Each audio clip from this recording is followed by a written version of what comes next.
two. Very nearly took the basket and just poured down. From one end to the other, Duds involved in that particular play. It is physical. You better put the nose guard on today, but nice look by Chuck. You see the effort on that bounce pass? Get down so you get a good catchable up. Oh, and Bullhorn to the line to shoot two. Intense indeed. And Bullhorn with his 4th point of the night, and the Nets lead it by 4. What a great addition he has been to this basketball team, not only on the floor, but in the clubhouse, in the locker room. This is a stagger period now offensively for both clubs. You got to fight your way through it, find somebody who can ring the bell. Blackman and probably Mason on the one end, and Draws on the other, and anybody else who might chip in. You know, not a great offensive group for Chuck. So played more than 2.5 minutes in this quarter. The Nets still looking for their first field goal. Blackman called for travel. How about Draws? Chuck kept saying, I need more stops out of Draws, and individual skills continue to improve, and that's why Daly feels defensively they've gotten better. 35-30, Nets by 5. They led by 5 after 1. Chucky Brown.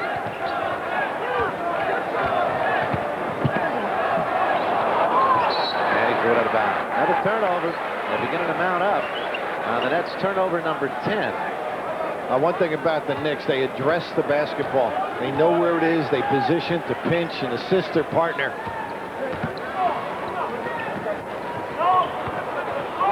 Patrick Ewing. And Dudley will pick up the foul. It's tough because Patrick wisely initiates contact. And now it's a question of whether you're going to get the call. It's frustrating defensively as Duds gives ground. Now right here, he'll go at the man with the shoulder. And even though there is contact, I mean, Duds has a gripe, but when you're as good as Ewing, you'll get that. The benefit of the doubt. So Ewing back at the line to shoot the 2. Patrick with 8 points thus far in the ballgame. Smith leads the Knicks with 10. For the Nets, Chris Morris with 10. He's been sitting for a few minutes. He's picking up his 2nd personal. I asked Patrick about the Othello Harrington, the kid down at Georgetown. Is he the real thing? He said he's very good.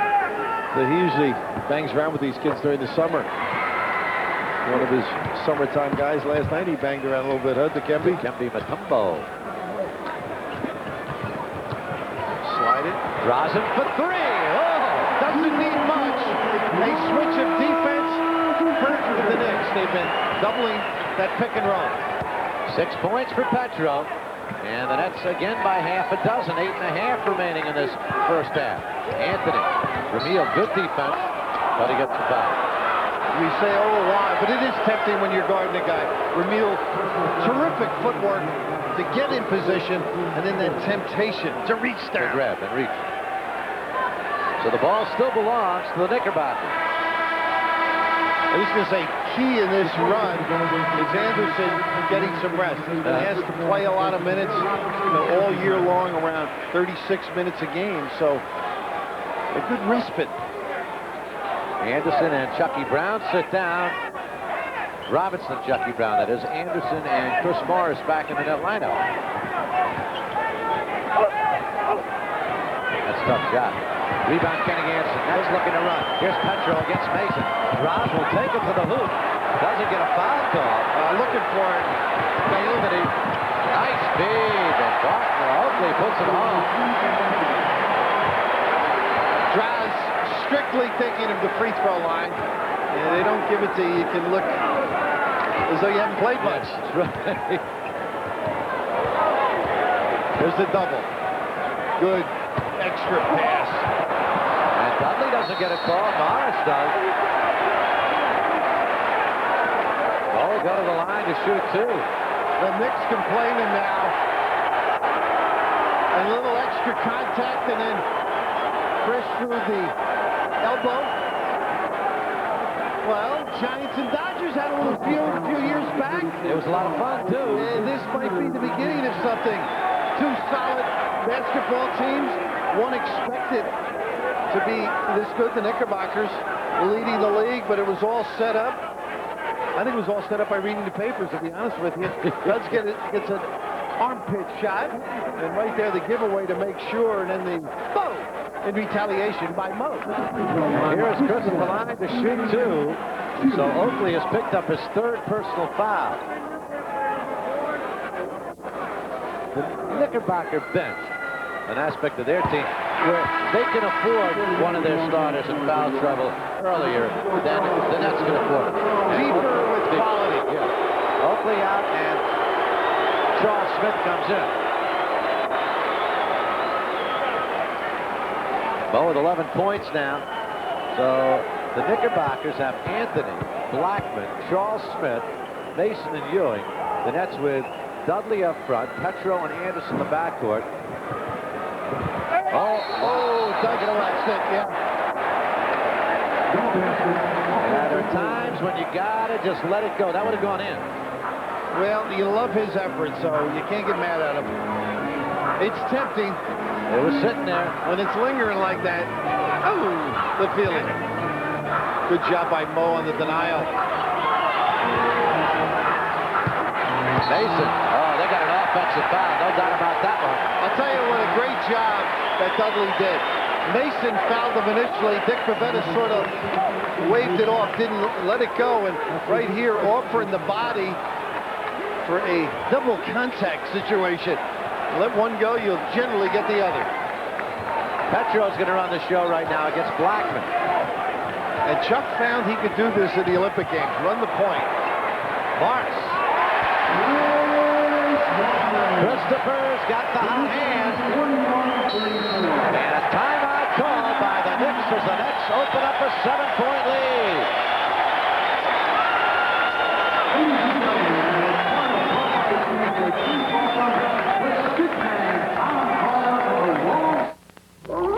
We were trying to solve the mystery of Beechwood aging.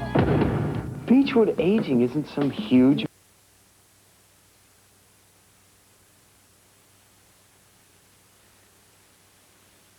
team, and Droz will find the open man. Teamwork. You're exactly correct. What Chuck did, he talked through today, the double, then find the guy, ball fake, cut, take it yourself as Mo does at that particular time.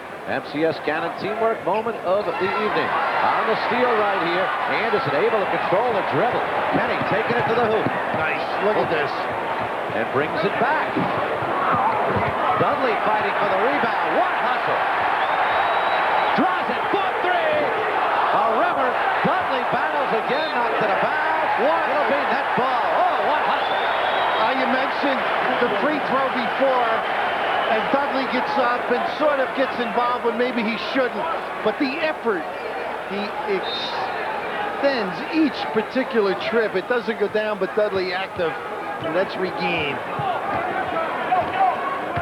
Petro got the step on Blackman, used the glass, Dudley on the follow, and it's pulled down by Charles Smith. No points on the board, but a tremendous sequence right there for the Nets. Sustain it, that's the key. Yeah. You got to keep that kind of effort because the Knicks come with it each evening. Patrick. The runner, he was looking for 1-2. He's got 12 points, and that lead down to 5. We're almost midway through this first half. So tough to defend. And the Nets are not doubling, which makes it a little tougher on Mahorn. Dudley. And Mason, they say, got the ball. Blackman. Rolando's second basket of the ball game, and the net lead is down to 3, 41-38. Well, now, too many empty trips. Knicks countering, you got to come up with something of quality. Get to the foul line. Got steps, too. He's got... Oh, he shouldn't be on the floor, Starks. They got the foul on Blackman. That's his 3rd. And Riley's got a legitimate beef. He felt the walk was going to be called. Now, see, the way you handle that will help him. Yeah. You know, you've got to have a little style. I mean, you're going to see these fellas frequently. It's almost a domestic situation. It's no strife permitted. Cold toast, stale coffee. Speak nicely. And Draz got those feet moving, unfortunately, but he got away with it. Petro hits them both. Draz with 13 points now. Morris also with 13 for the Nets, and the Nets with a 5-point lead. Here's the play they diagrammed. The crisscross. Starks open. Got it off. Perfect. When they do run some bumps. 3 field goals for John Starks. He has 6 points. And the net lead is down to 3. Petro really got clobbered. Petro and Starks going at it. Morris for 3. And Dudley battles for it. Starks has the rebound. Starks whooping, and remember that West Coast trip when he did it. And nobody went to Smith. He's got 12, and the net lead is down to 1. 43-42. Timeout called by the New Jersey Nets. Look at Starks and Petro. They've got a technical foul against which number 3? I think it Starks. I want to climb.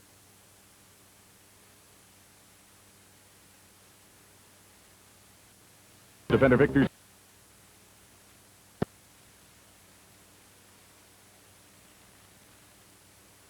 Starting at 8 p.m. Eastern on Sports Channel America. Well, John Starks losing his cool right here. It results in a technical foul on Starks. Unnecessary, Spencer. Patrick Ewing knows right away. And this is what we mentioned, leadership qualities. I saw him do it last night with Mason. He wasn't even in the game on a 20-second timeout. Patrick went to him. Now Starks talking to Bavetta, looking for some assistance. And Bavetta, they're on their hand off. Yeah, they're on a good run. You don't do that. The Knicks were playing good basketball, good offensive basketball, and that doesn't help that club. And they got talent. I think maturing is partially. Well, there was that situation in the West Coast where Riley, because of incidents like that, took 3 players and didn't play in the next game. Well, it's important to become a good basketball player and mature, but also personally, the maturation process has to take place. Anderson, nice use of the glass, but the shot wouldn't go. He knocks it away now. Here's Anthony. Nets by 2. Anthony through the lane. Count it and what?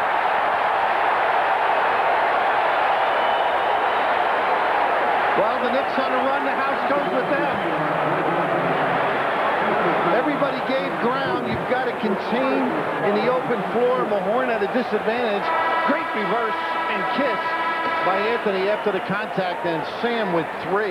So Sam will have to sit down again. Dudley, watch Sam. He kind of tried to get out of the way and then stuck out the right elbow, and that's when he picked up the foul. Well, what started it all was Kenny trying to get the basketball away from Smith on the far end.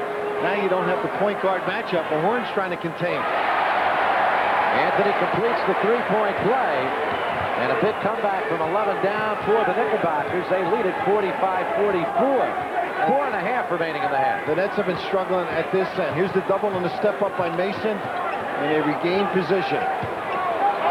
Rick Mahorn. And Rick Mahorn gets his second basket. He has 7 points.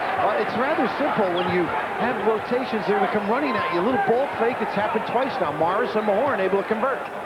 Charles Smith deflected away, and it'll still belong to the Knickerbockers.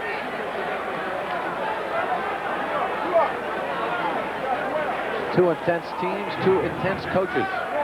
Very much into the game. You see the difference in the second quarter. That's only 25% after hitting 11 of 13 from the floor in the first 12 minutes.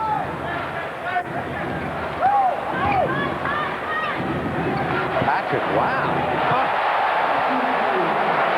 I mean, that's a wow, folks. And he's shaking his finger at Mahorn. This is getting unattractive. Not ugly yet.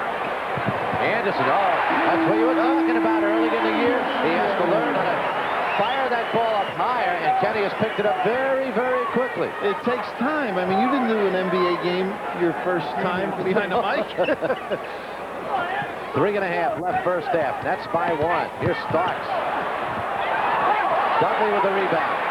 Gets it out to Anderson. Nets look to run. Anderson uses the glass, won't go. Dudley on the follow. Dudley has the ball. 3 steps. Petro for 3. And it'll come all the way back to Anderson. Starks took a pretty good cross body block from Rick Mahorn. There's the double and the step up by Smith. They got an illegal D. Bo. Beauty. You got to come up rather hard, and it's blow-by opportunities. 3-point net lead, 50-47, 2:45 left in this first half, and it's been a good one. Indeed, Smith clobbered front and back, the Horn and Morris. Well, Mo knows on the offensive end he's going to get a lot of opportunities. Even though you take away or diffuse the pick and roll, his chances will come. Nice slide by with a kiss.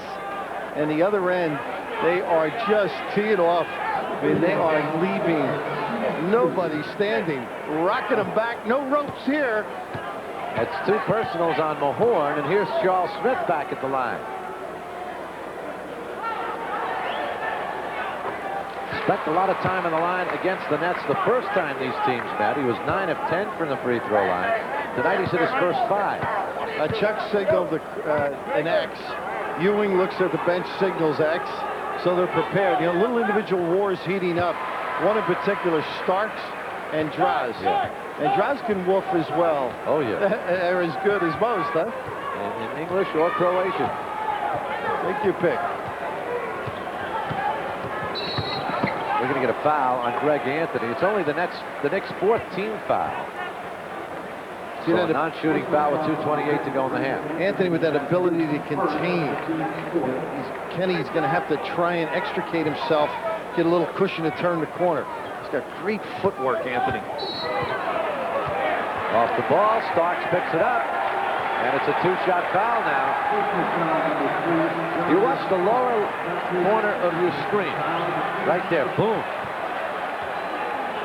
That was a foul. And now Ewing once again telling Starks, I mean, they've been working well on defense. He doesn't have to do that. It's not to pull it, in effect. Play under control. Only 2 on Starks, huh? Drives with 15 points now. And the Nets with a 2-point lead, 2:26 left in the half. Not a seat to be had here at the Meadowlands. Full house. Nets back here Sunday night against Mitch Richmond and the Sacramento Kings. 16 points now for Petrov, and the Nets with a 3-point lead. Oh, they got drives now. Retaliation, huh?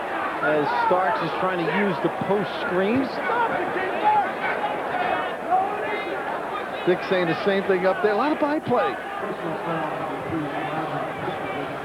Preparation enters into this. Both clubs know the sets. Exactly, yeah. The coaches make the call. The players exchange the ideas amongst themselves and then prepare. Therefore, there's very little room to get around picks.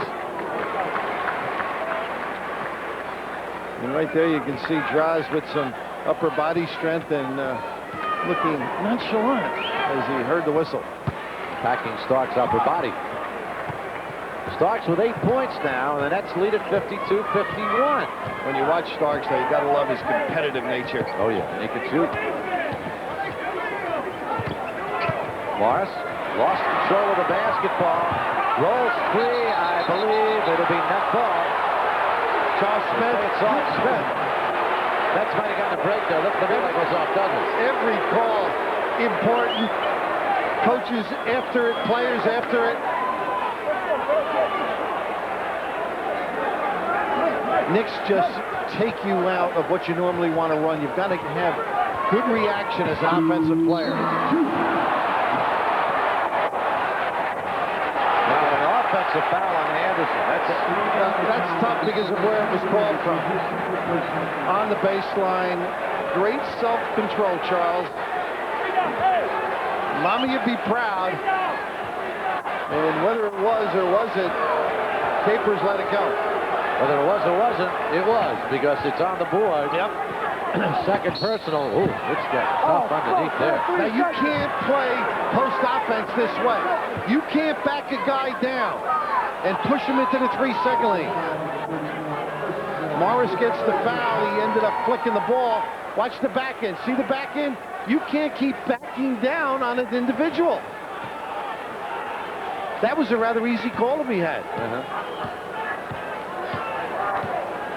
And Mo's going to leave. He's picked up his third foul. Chucky Brown will come in. That's a tough match because of the size. Now Morris showing good control. Well, let me take that back. Retract that. Some mumbles. Yeah, just a little mumble. And those are tough to discern with Chris.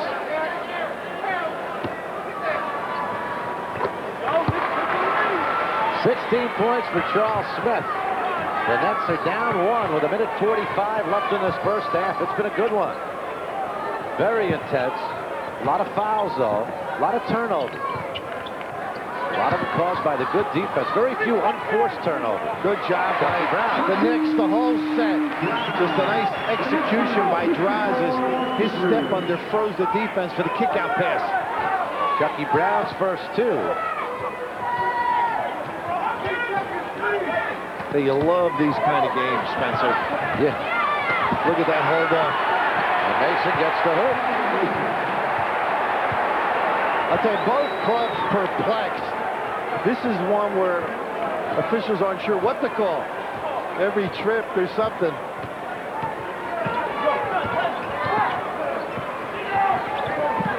Horn finds Petro. Well, can he keep moving? And great analysis by Ricky. Showing some ability passing the ball. 18 points for Draz. And the Nets again by 1. Here's Anthony. And Dudley whacked it out of bounds. 39.9 seconds left in this first half. The Nets 56, the Knickerbockers 55. Playoff special. Heavyweight version. Toe to toe. Quick 20 now by Pat Riley. Nets jumped out early in this game, opened up a 19-8 lead in the first quarter, hitting from the floor 11 of 13 shots. But here in the second quarter, only 7 of 18. We got 7 lead changes this quarter. Overall, the Nets still shooting very well, 58% to 49 for the Knickerbockers. What Riley is setting up is both ends. Whatever, offensively what he wants, and then defensively. And Chuck on the other end has to prepare what they're going to do against these double-ups. If we run the pick and roll, we know what they're going to do. So you might see him run a play that's been run before, so they have an understanding. 1-2 go.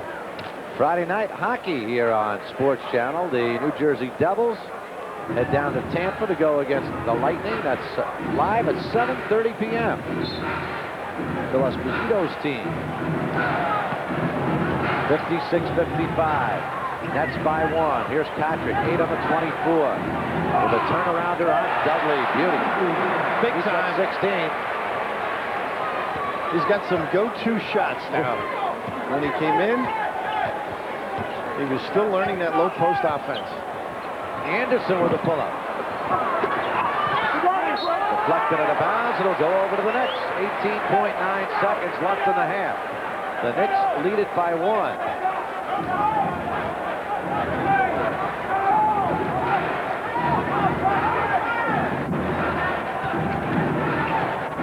The Horn went for the basketball, and Ewing broke free on the baseline.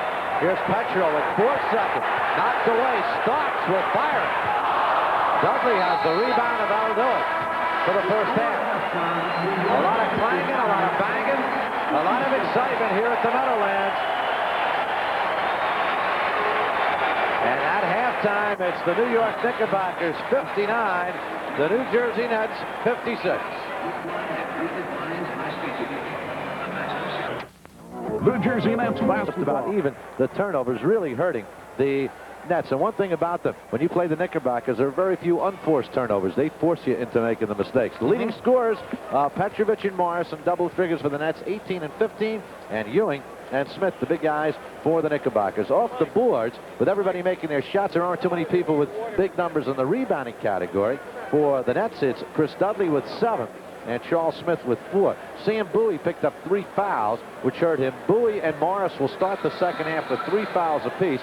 For the Knickerbockers, the only man with 3 fouls, they have Charles Oakley with 3. Check it. Also with 3 fouls, Rolando Blackman. So let's see if the Nets go to Petrovic to try and get Blackman out of this ball game rather quickly. But then again, as we said earlier, you get Blackman out, you get Starks in. You go from, bad to worse, so to speak, as far as the problems you can have. From predictable to frenetic. Yeah. That's what Starks brings to the ball game. But the Nets with 12 assists to 8 before the Knicks. So good ball movement and an occasional open floor opportunity. Underway here in the second half. Dudley starts at the center position with the 3 personal fouls against Sam Bowie. And that's have to hurry. 7 on the 24. Here's Mahorn. He's going to have to put it up for 3 on the 24. He does. Not a good set for the Nets right there. We get a foul. I think it's on Rivers down below. I'm not sure. Yep. Is it? No, it's on 33. It's on Patrick. Whoa. Patrick has picked up his 3rd personal foul. See how they come out and play that center at half court? Threw the whole offensive set into chaos. Patrick swiping away at Dudley. Anderson and Petrovic, the backcourt. Up front, Mahorn, Morris, and Dudley for the Nets. Knicks have Ewing, Blackman, Oakley, Doc Rivers, and Charles Smith. Petro off the glass. What a use of the bounce and that wide frame he possesses. I think he enjoys having Blackman out there a little where he gets some air. Starks never loses contact. 20 points for Petro. They got the offense on Patrick. And that's Patrick's 4th personal. And Pat Riley is going to have to make a move here. What did it say?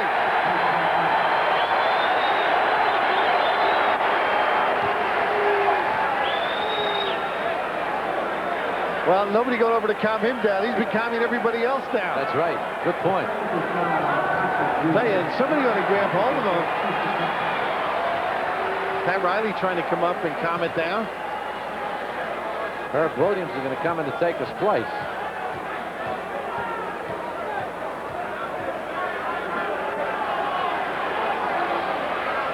Patrick pleading his case. So Patrick will leave. Herb Williams will come into the lineup. So this could be a cool blow to the Knickerbockers, who will have to play without Patrick Ewing for some time now with 4 personal fouls. Here's Anderson. Morris fires away. Rebound, Doc Rivers. We're tied at 59, a little more than a minute into the second half. Tough match for Morris. Fortunately, the Knicks don't go to Oakley that much. Now they switch it. Blackman. In and outer. Dudley has his 8th rebound of the ball game and hands it off to Kenny Anderson. They're going to get Draws running the post screens, trying to free himself. Blackman in his face. Draws has it knocked away. Picked up by Doc Rivers. They want to foul out there. Nice play by Mo. Smith puts it home. Oh, won't go. Dudley with the rebound. Gets it out to Morris. Oh, against Herb Williams. Under control. Under control. But how about Dudley? Bailey going with Dudley, keeping the fire alive. Nets have come out, scored the first 5 here in the second half to take a 2-point lead. Here's Blackman looking for the tie. Won't go. Rebound Mahorn. Gets it out to Petrov. Good transition defense by the Knicks, who are back nicely. Looking for the bump. See how they pinch and turn it in. You've got to spread. Kenny's got to move his guy away so he can get the pass. 7 on the 24. Uses the glass, won't go. The battle. And what are we going to get? We got a foul on Dudley. Well, he got a lot of A's at Yale. He didn't get one for effort. This one, the high touch kiss. And you just see the physical play. And Duds with the takedown. I guess that's what they got him for. Right. 2 points. There's nothing in the rule book about takedown fouls, are there? No mat here either. Here's Charles Smith against Morris. Great set by Oakley, huh? He got over. Nets had him boxed out with Mahorn and Dudley in front of him, and Oakley puts it in. Well, he's so big, it's not what you'd call a tight sandwich. Here's Petro. Gets the step, has it knocked away. Morris grabs it back. Mahorn with 7 on the 24. on the 24. Anderson has to throw it up. And that's a 24-second violation. Never touch the rim. Right. They've got their hands in. They're in position. Scrape, dig, cause problems. And right here, that little tip. See, nobody really vacated him, even though there was one in front and one behind. Got to lay somebody on a body. 8:35 left in the third quarter. We're tied at 61 and 61. Sam Bowie set to come back into the lineup.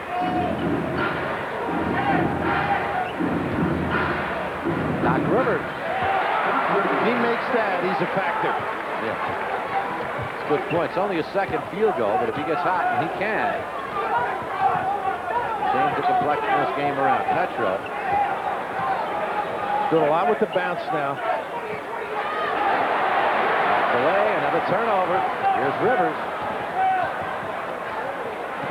Doc felt he could take advantage of Anderson's size right there, and he got the shot up. And a good one. Yep. 7:50 left third quarter. Knicks 63, Nets 61. They're stuffing that pick and roll. Kenny takes it to the baseline. To Dudley. And it won't go. And the rebound pulled down by Oakley, who gets it out over to Rivers. Smith. They got a foul. I think they got Mahorn on the scrape. He's at a disadvantage that far from the goal. Coleman and Bowie in. Get a little rest and see if they can untrack Coleman. So Mahorn picks up his third foul. And Mahorn and Dudley do leave. So Coleman, who did not get untracked in that first half. Bill? And it's the offense, too, that's struggling right now. And it's the Knicks defense. I mean, great preparation. And you've got to execute. You've got to read. Run the play the coach gives you. But then as they disrupt or become disruptive, find the hole, make the cut, maybe the extra pass on occasion, maybe the ball fake and dribble to the goal. 18 points now for Charles Smith.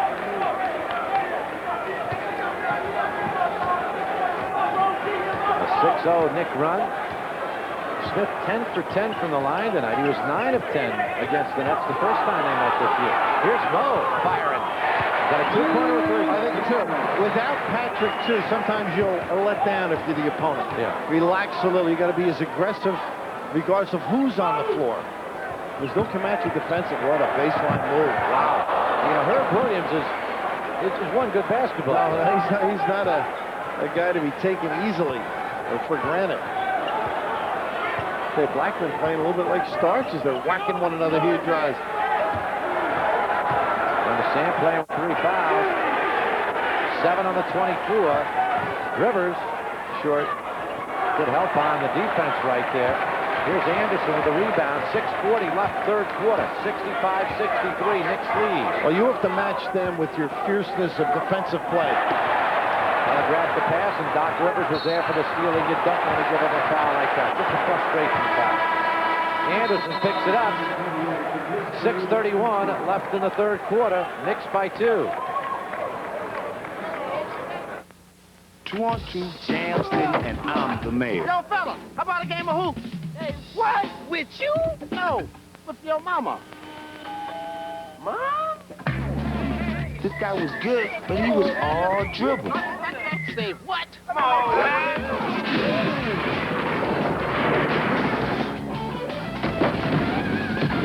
Man, he deserved one of these. Franchise, want to call bud? Solid. Severe storm warning, one of the worst snowstorms in Richmond in years. It happened to be the first week of December. It's like overnight, Richmond had turned into the North Pole. Hundreds of operators could not come to work. It couldn't have happened at a worse time for us. That's the biggest week of the year for us. We have more catalog orders on our 800 service than any other week of the year. If you don't make it at Christmas, you don't make it. Literally, AT&T saved the day for us. We had designed their 800 service with such powerful backup features that within minutes, they were able to reroute their calls from Virginia to other sites around the country.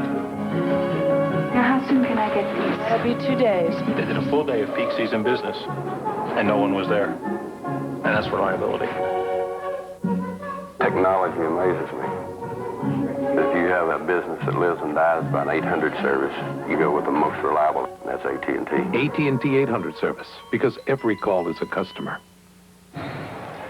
Friday on the Mets Inside Pitch Hot Stove Report, Fran Healy's special guest will be Mets GM Al Harrison. Find out what changes in store for the team now that the winter meetings are over. That's the Hot Stove Report, Friday night at 6, only on Sports Channel. With Bill Raftery, Spencer Ross with you here at the Meadowlands. The Knickerbockers lead the Nets by 2, 65-63, with 6:31 left in this third quarter. And pretty hot out there on the floor, too, Spencer. But while we have a break, Net fans, this break in the action is a great time for you to break open a nice cold Budweiser and enjoy that fresh, pure, natural taste. Nothing beats a Bud. Knicks with the ball. Rivers and Blackman the backcourt. Williams, Oakley, and Smith up front. This is Charles Smith against Chris Morris. Oh, they get the offensive foul as he poked Mo right in the eye. And the curl, but well-executed play other than the finish by Smith. They loop Oakley around him, and now the step in where Smith pins his guy in the 3-second lane. And once you throw that chicken arm out, that's a discard unfavorably for the Nets. Nets looking to tie right here. They're down a deuce. Bowie.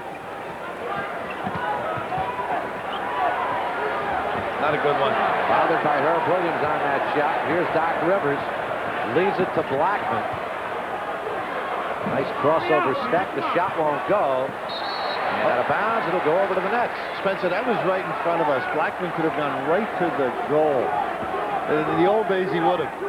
And that was he was settling for the jumper there. He had a great angle to the tin. There's a guy over the last 4 years averaged over 19 points a game. Here's Coleman looking for his first hoop. It won't go. And we got a foul. Smith got the rebound, and Sam picks up his 4th personal foul. Some theatrics at the end, but shot selection vanishing for the Nets because of terrific defensive pressure. Look at the assistance, and the hands are entangled. Dudley will come back in. Rivers kicked the ball, but they got a foul on Morris. Now Morris has picked up his 4th. Morris and Bowie pick up their 4th personal. Chucky Brown's going to have to come in to take Mo's place.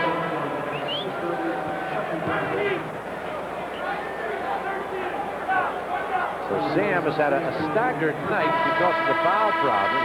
Losing Morris right now hurts also, because Mo offensively has been a key for the Nets with 19 points. Game of attrition for the Nets right now. Who can stay on the floor?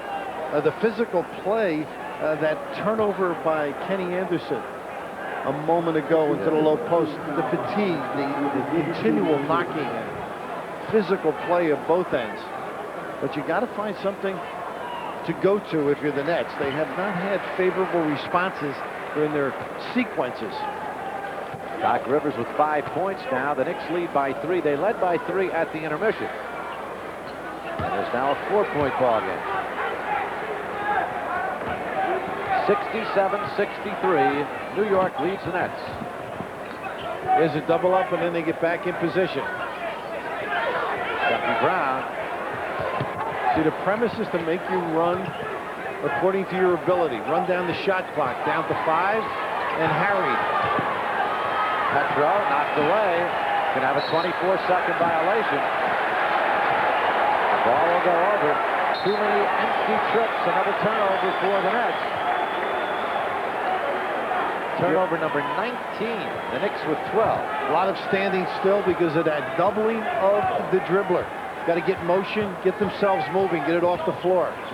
Doc Rivers. As you said, if he gets hot, the Nets could be in trouble. He's hit 6 points in this quarter, and the Knicks have taken their biggest lead of the ball game, 69-63. A little clear on Doc. Anderson, again he fills it out. Chuck trying something different where you don't get the support. You bring a guy into screen on a pick and roll, you've got the double up. He eliminated that. Good denial. Oh, not a good one. It's on Anderson. That's his court. So Anderson, Morris, and Bowie all with 4 personal fouls for the Nets. Patrick Ewing still on the bench with 4. Chuck Daly really got to make a decision right here. Is he going to go with Ramil Robinson? Chuck just taking the heat off of Kenny, but some fatigue. You're trying to fight over the top out there, but sometimes when it's near the sideline, it's worth a slide through not to get the foul. Good point. Kenny has to sit down now. Doc's always had an unusual release on his shot. It comes out almost off the pinky. And some nights he doesn't get the good rotation, the good follow through. But other nights he can knock those babies down, and he was shooting over Kenny, so he had some size differential to work with. He has 9 points in this ball game. Petro on the follow, won't go by Chucky Brown, but we got a foul. Great effort by Chucky going to the hoop, and Charles Smith picks up the foul. You know why he's a great sub? He brings activity, just like John Starks does. Right in here, the open jumper off the curl, but into your picture, a live body. That's what CB brings to the show. And to the line goes Chucky Brown to shoot 2. Anthony Mason back in. He replaces Charles Smith. Smith has picked up his 4th personal. A lot of fouls in this ball game.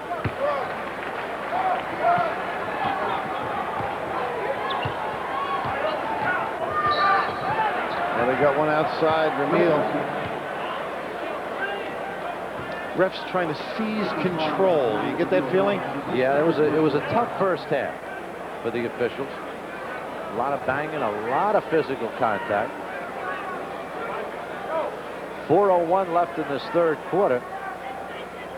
The Knickerbockers in this game, 24 of 27 from the free throw line. And the Nets are 21 of 23.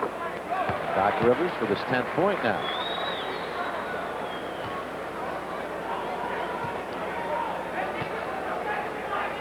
Good pickup, Doc Rivers. Been a real steady player for a decade. It's, you know, Mark's playing well out on the coast, but you figure Charles Smith alone, a big factor for this club, and anything Doc can do to shore up the point is a tremendous asset. Neil Robinson, 9 of the 24. Another real tough set here for the Nets. And Coleman won't go. Dudley fights for the rebound, and it's pulled down by Doc Rivers. Every trip like going to the dentist right now. It's laborious. And besides, painful. You're going to the dentist ain't laborious. It's just painful. Or it can be. Here's Blackman. Rosin came up a little game on that, huh? Blackman with 6 points, and the Knicks have taken their biggest lead, 74-66. Well, they got playoff defense, I'll say that for them. The feed inside, the foul on Doc Rivers. Came all the way from the point to help. That's paying attention to your business. 13 foul against the Knicks. The look and then the attention. The front. No sense fronting if you're not going to compliment it. And they did. They're just trying to get Derek involved on the offense. Okay, Blackman and drives. It was just a matter of time, folks. You could have picked any duo. Yeah. Well, they have different dance partners, but they have the same thing in mind. They're not waltzing, but they're hugging. And you know, the ref's got to step between these two guys. Blackman picked up the foul. Then the officials left both of them. And we'll also get a technical on Blackman. You can see it underneath the hoop as they tussle.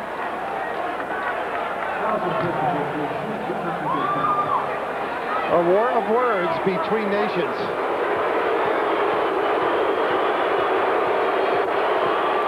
And here's Petro at the line to shoot the tee.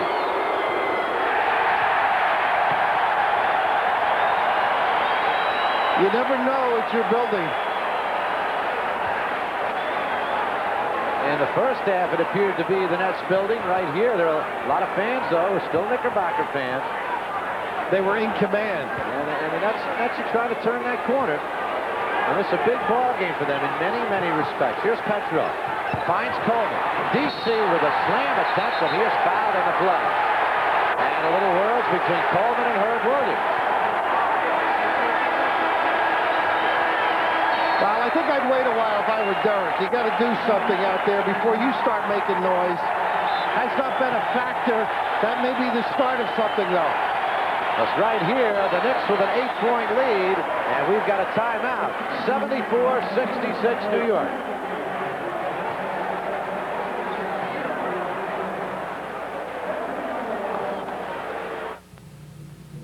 As a truck company for 90 years, we understand the value of a strong frame. A reassuring strength for towing, whether you're on road or off road.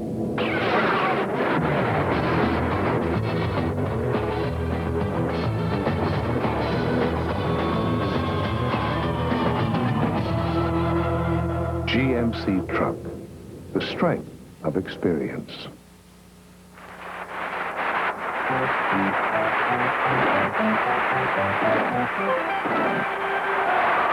Power. More power. Max power.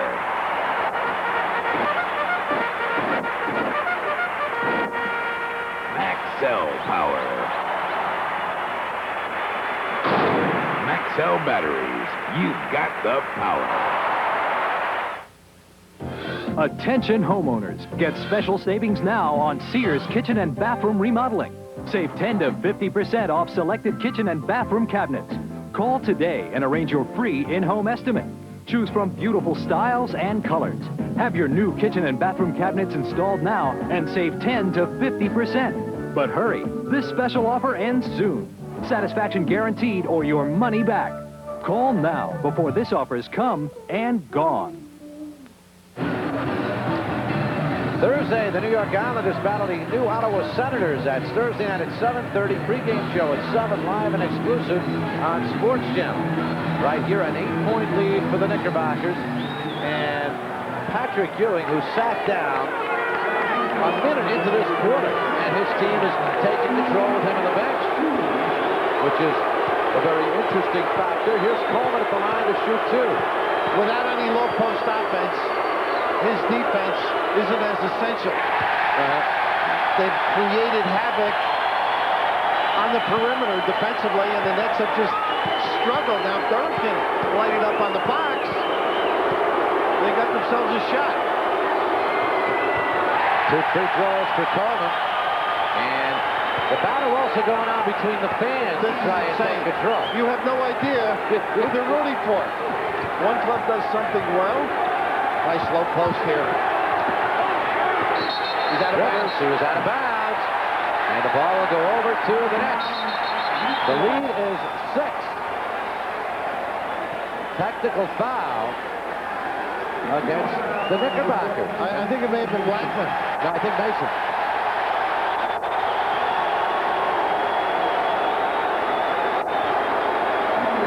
Mr. Mason says one more thing to Dick Pavetta, he may not be around for the rest of the evening. Well, Blackman went to the one official, and he was complaining, I guess, about Morris's defense. I mean, technical drive should be taken to technical. Shooting the technical foul. And Derek just went right to the free throw line. No, you can't do that. Oh, the little shove at the end, and Pavetta right on top of it. Draz taking the tees all year, you let him take them. 90% free throw shooter. Coleman missed the jam. Coleman again, count it, and what?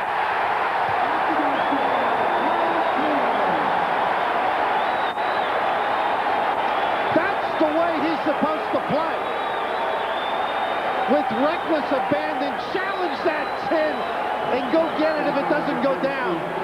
That's the power forward he can be. Can be as good as anybody. Whoops. And he almost drilled Chucky Brown to boot. Starks and Anthony back in. Blackman and Rivers leave. Another aspect with the deeper bench of the Knickerbockers right here. Refresh your bodies. 2:18 left in this third quarter. And Coleman now at 6 points. And the Nets within 3. 74-71. Here's Anthony against Ramil Robinson. Switch inside. Now stay at home.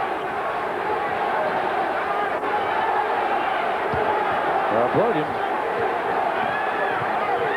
Nice help by Ramil. Anthony Ramil got the foul. That deep, you go by. He had committed low, and Chuck, it does pain when you give those opportunities up. I mean, good defensive sequence. So back at the line goes Greg Anthony. A minute 57 left in this third quarter.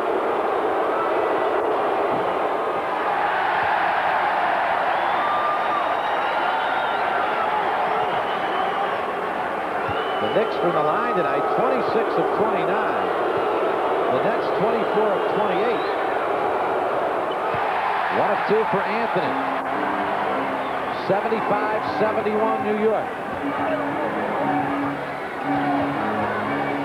Nice staggered double there. One high, one low. Petro finds Coleman. And they're not doubling. 6 in the 24. Got to shoot the basketball. And Robinson got it off. Chucky Brown wins the rebound. Gets it back out. Let us stay on Draws and Coleman's side. Petro count it and what? And up. That one had meaning. Oh, did he reach down? First, the posting up by Coleman. And, of course, the give out. He has been exciting on the offensive end all year long, and his activity from being sedentary. Now all of a sudden he's got some motion in his game, Drazen. He's got 24 points, and the Nets have cut it down to 1 now. A minute 13 left third quarter. And he and Starks are whooping again. Williams. Herb Williams, what a nice addition he has been for the Knicks. There's only 2 points of the night right there. But Duggs was sneaking down, should have stayed at home. Petro, good step through, won't go. Rebound pulled down by Mason.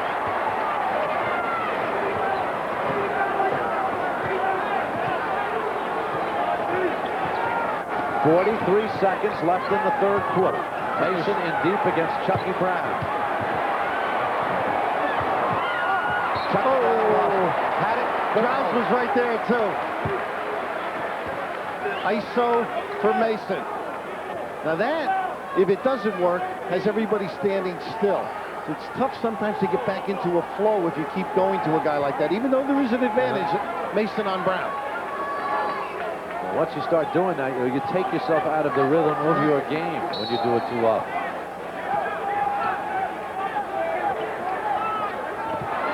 Coleman knocked it away. Dudley fight for Chucky Brown has it. Chucky, jam time!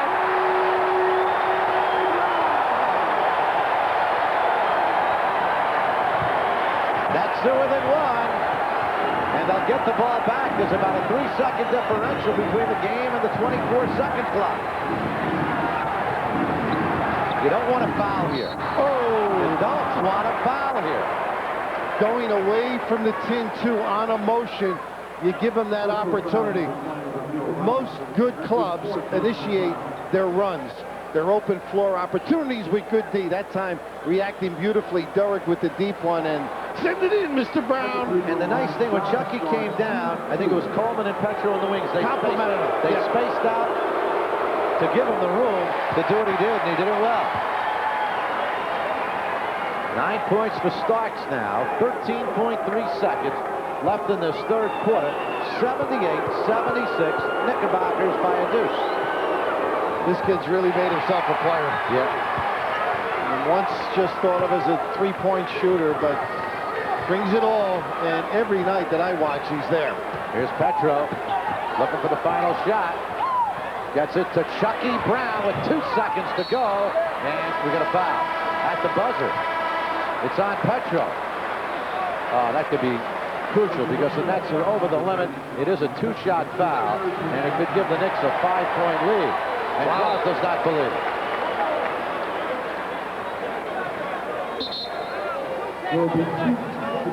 They're going to say 2 seconds left. 0.2 of a second. Killer. Those 3 fouls that jump out at you. 2 by Ramil and that one. That's 6 points, potentially. Now just check if he does foul on the shot. He had the... Oh, had him wrapped up a little. Yeah, he did. No red ribbon in pre-Christmas, but one that you didn't need.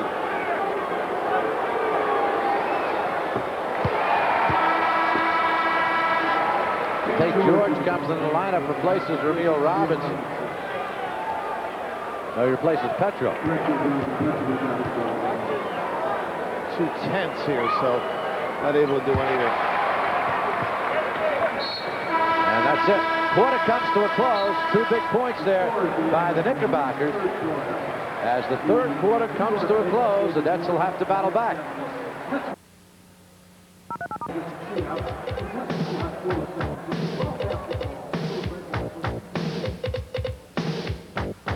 Hobby enthusiasts from around the island know that the Nassau Hobby Center in Freeport has offered the best selection of hobby supplies since 1946. Nassau Hobby Center is a factory-authorized sales and service center for Lionel and LGB trains. Plus, we carry N-Gauge and HO trains. For the outdoor hobbyist, Nassau Hobby Center features a full line of Kyosho remote-control cars, trucks, boats, planes, and helicopters, all at discount prices. Stop in for a free catalog and discover your hobby at the Nassau Hobby Center in Freeport. The public has a knack for being right. Many gasolines claim to clean up your engine to give your car more power, smoother performance. However, one fact remains. Year after year, one gasoline continues to outsell all others. The best-selling gasoline in the world, Shell, miles ahead. Right now, when you bring your car to a participating Shell station for a Shell Fire and Ice oil, lube, and filter change, you will receive a full-size professional Spalding basketball absolutely free. Shell, miles ahead. You find a way to be your best. Gillette Sensor for the closest, safest shave ever. You know you gotta be a little better than the rest. Only Gillette Sensor has spring-mounted twin blades that sense and adjust to every detail of every face. Gillette Sensor, when you're the best, there's no feeling like it. Gillette, the best of men. Third quarter, the Knicks outscore the Nets 22-20. You see, that first quarter for the Nets, 33 points. Let's check in with Matty Loughlin right now. Spencer, I don't know if the coaches are enjoying this performance, but the sellout crowd is certainly enjoying this contest between the Knicks and the Nets. The Knicks bench is involved in the game. They're talking about throwing the knockout punch. Thank you very much. That's referee Dick Bovetto letting us know the game is about to begin. At any rate, they are talking about throwing the knockout punch. It'll be interesting to see what happens in the final 12 minutes. Well, Bovetto almost called a tactical on Matty. 81-76, 5-point lead for the Knicks as we start the fourth quarter. Starks and Anthony the backcourt. And Starks, great use of the glass right there for the opening hoop here in the fourth. Sam Bowie set to come back in. Nets down 7. Chris Morris is back in, playing with 4 fouls. Morris, Anderson, Petrovic, Coleman, and Dudley. See how they harassed the dribbler or the passer? Tough shot. Wow. Dudley fights for the rebound, and Mason able to control. 83-76 New York. Early fourth quarter.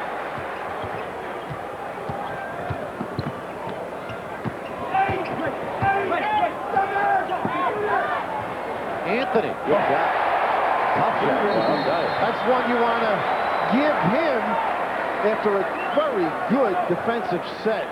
Up to 9 again, and they're on a little bit of a roll. Nets need a counter.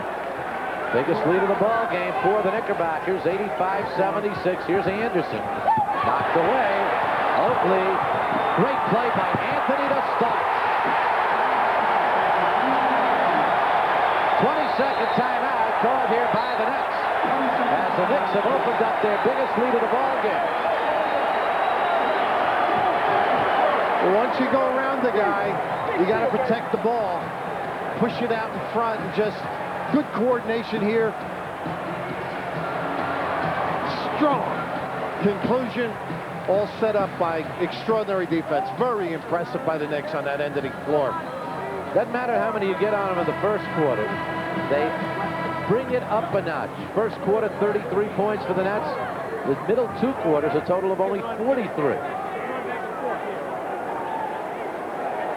They get you in pauses, too. Yeah.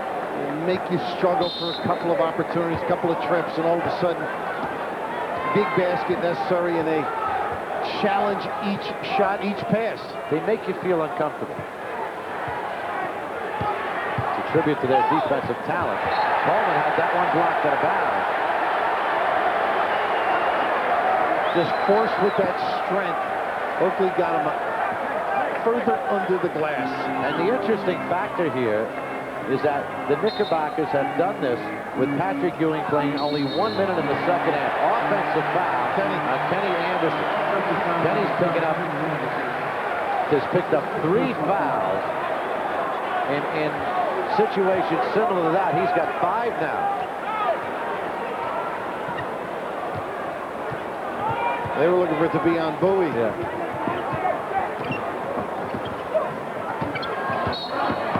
Starks. And now Starks and Petrovic begin to go at it. I'll tell you, he's got to do something to calm his game down. And here's a kid that's stepping up to another level of basketball, and he's got to ruin it by verbalizing. And you give it, you got to take it. And that's what it's come down to. Here's Mason with the elbow that starts it. And I don't know what this is all over. I mean, come on, John. Play basketball. And Coleman coming to Petros. That might help the Nets. See if they can get themselves going a little bit. Coleman didn't get that shot off right. He was losing control of the ball. Here's Anthony. And Anderson with a great effort. He tripped him. Anthony actually got a piece of Anderson's foot. And Kenny slow in getting up.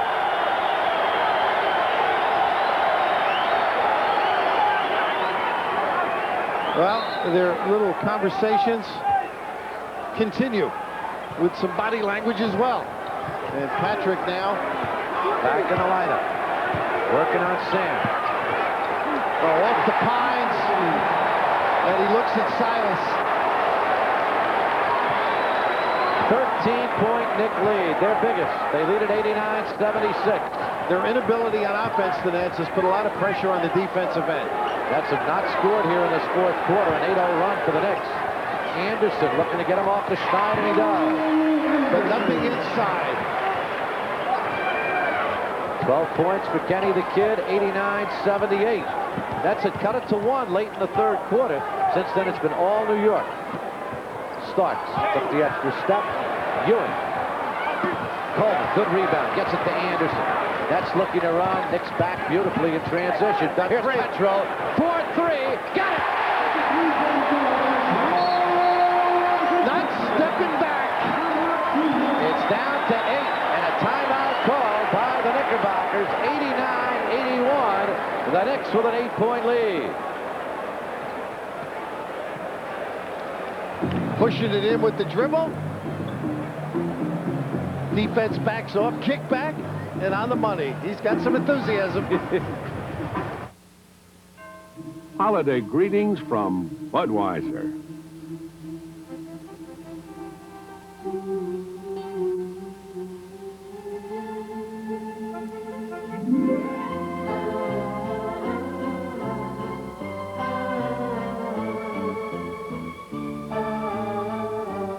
The people who bring you Budweiser wish you and yours the very best of everything this holiday season.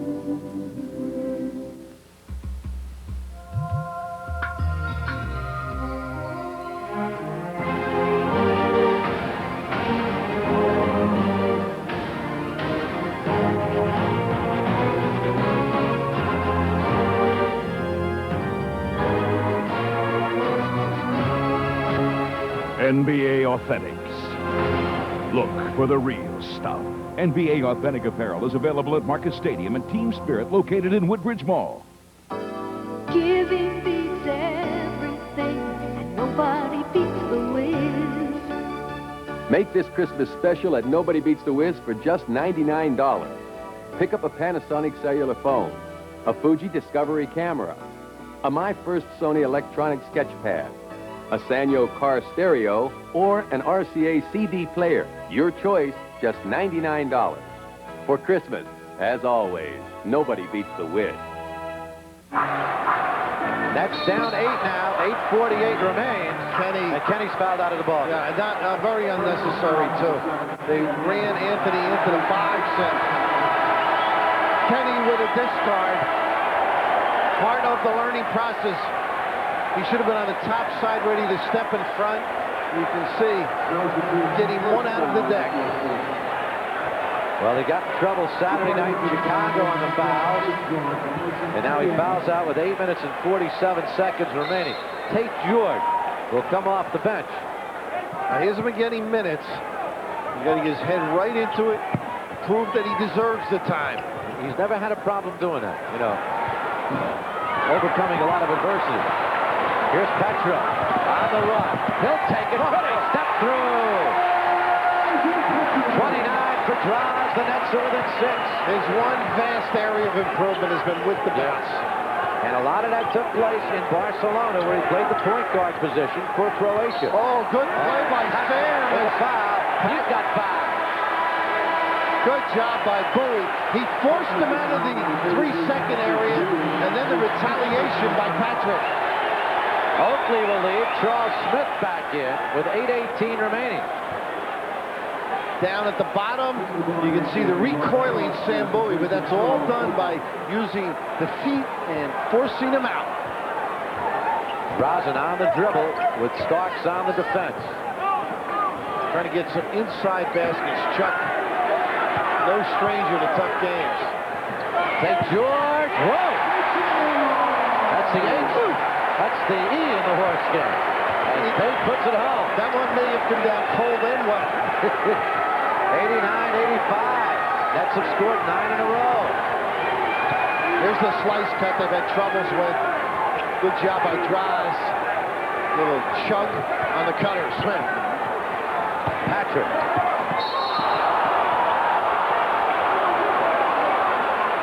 They got Draws with the... What do you have for him? A lot of fouls. 4? Everybody's got a lot of fouls. Bowie has 5. Morris with 4. Petro with 4 now. Yeah, he stepped on his foot. That's one of those calls. Because it's a turnover, you're going to get against you. Should be some kind of dispensation when you're playing against a guy with a size 18 foot. Oh, here's Ewing. Coleman with the block. Wow! Big defensive play. The long arm of the law. A presentation against an all-star center and all arch.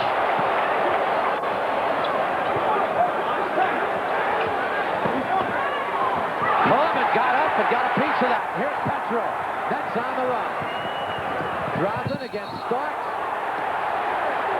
And they call it on Petro, his 5th. That's one of those macho situations which whooping will get you into it. I thought it was a defensive foul. However, this is one where you bring it back out. He pointed to his head when he looked at Chuck, like he thinks he's going to get the angle. You can be moving. It goes against Draws, and I know he's unhappy, but right away he looked at Chuck and pointed at his head, and I should have had an intelligent approach on that trip. Instead, the ball goes over to the Knicks. 7:13 remaining. The intensity in this game has been so high, it's hard to imagine that there's still 7 minutes and 13 seconds left. And a season left. Yeah, and a season left. And there's so much can happen. The Knicks at one point led it by 11. The Nets have battled back. It was 77-76 Knicks. The Knicks scored 12 in a row. Made it 89-76. And since then, the Nets have scored 9 in a row.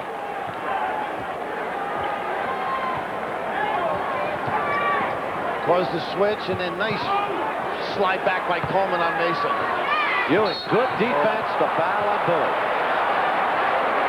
Sam's got 5. The reach down at the end. Nice right out by Sam, force him into a tougher shot. And Paul Silas just put the hand up. Man, he got up pretty good. Just that little flick of the wrist. Patrick with his 21st point of the ball game. Ends that 9-0 net run. Now, this is a tough situation. If he had made it, I was going to say they can do some stuff at half court, take you out of what you're looking to do. Morris has been quiet. Might see him away from the goal. We don't need a tape. And Morris had just on baseline and popped out. The foul, a smart one, but number 4 by the Nets, zip on the Knicks.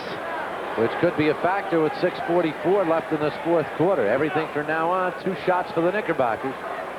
90-85, Knicks by 5. Morris with Starks now. Smith. Patrick. Boy, is he smooth, huh?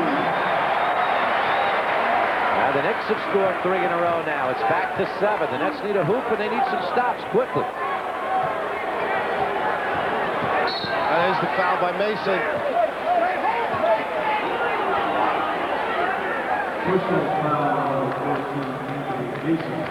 You might get Morris to get some activity.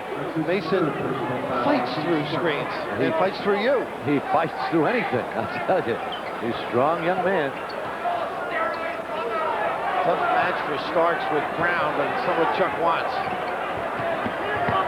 Sam rolls off. Good pressure defense by the Knicks. Coleman couldn't find it. It was kicked out of bounds, and it'll go over to the Knickerbockers. See how congested that was? These tight situations are good for Daly and company. It's how you react to them and learn from them, but you still don't want this to slip away with bad deployment. 25 turnovers on the Nets. Count that if it goes, and we'll get a 2-shot foul. It's on Chucky Brown. This game goes to double overtime. The entire net team's going to foul out. Won't have enough. Shintz better get ready, right? He'll dress you. Injured. They've been going to Charles on occasion with that mismatch of Brown. Some offense coming into the game now with Graz back shortly.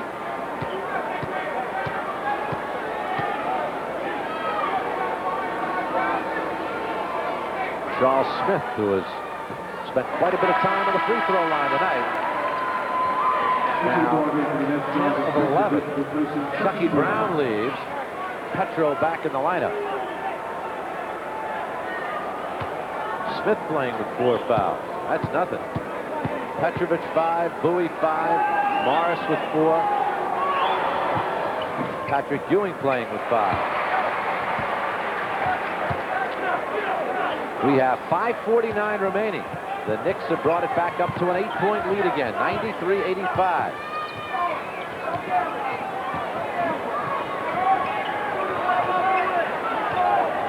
Derek. Petro got it off quickly. Didn't get the roll. Rebound Charles Smith. Hands it off to Anthony. Leaves it in the forecourt to Mason. 5:24 remain. So Mason does hold off beautifully in the post. Yep.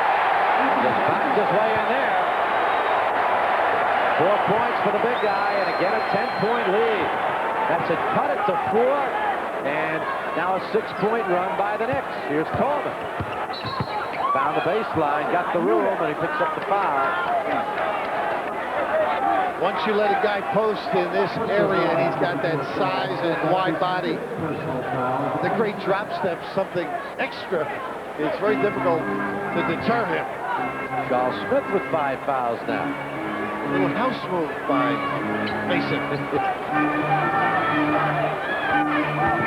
Tate to Petro. That's his shot. Won't go, though. Coleman, great rebound. Mason against Coleman. DC count that if it goes, and he'll go to the line to shoot 2. Did he work on that one? Most definitively. Mason with the foul. Took the chest, used a plethora of inside, a little Kevin McHale-ish. Also a lot of moves, too. Here's Coleman. Beside. Got to make the free throws. The down 10 with 4:41 remaining. A sellout crowd on hand here at the Meadowlands.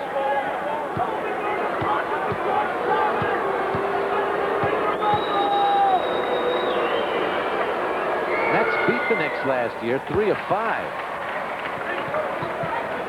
Tonight, they're down 9 after losing to the Knicks in the opening meeting at Madison Square Garden by 3. Starks, good flow. Sure was. Sharp cut up the lane off the double post, one on each box. He's got 16 points.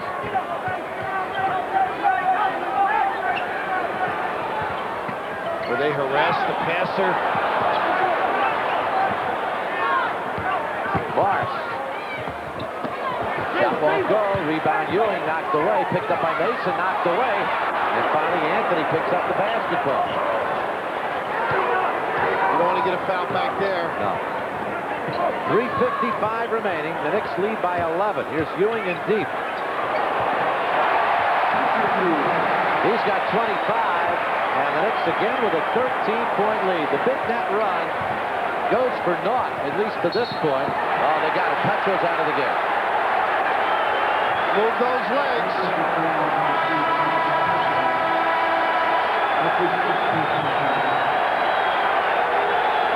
Petro looking for it, too.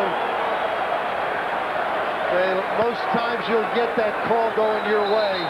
Anthony regaling in his success and accomplishment. So Petro fouls out with 29 points. Anderson is fouled out. And we get a timeout with 3:39 remaining. And the Knicks leading it by 13. And a big night again for number 33, Patrick. New Jersey Nets basketball is brought to you in part by your Tri-State GMC truck dealers. The strength of experience. Gotta find that girl in Jordan's jeans. Prettiest girl I ever seen. Oh, slow down, baby, you got that look. Yeah, the way you shake it really got me shook. Gotta find that girl in Jordan's jeans. Hey!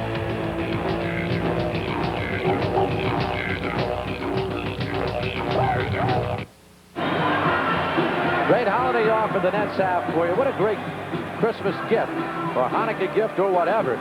It's an opportunity to see the Chicago Bulls, the Miami Heat, the Orlando Magic, the likes of Michael Jordan, Scottie Pippen, Shaquille O'Neal. See all 3 of those games for under $50. And in addition, order now and receive a free basketball for each order. And you get that all for under $50. There's the number, 201-935-8888. 201-935-8888. And operators are standing by, so have your credit card ready.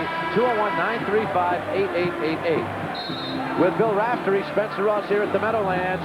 Tough night for the Nets. They're down 13, and Drazen talking with Dick Bavetta. He is strong when he puts that shoulder down. He's going to make people move.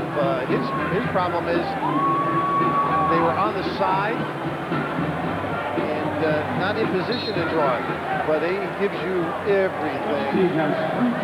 Delightful to watch.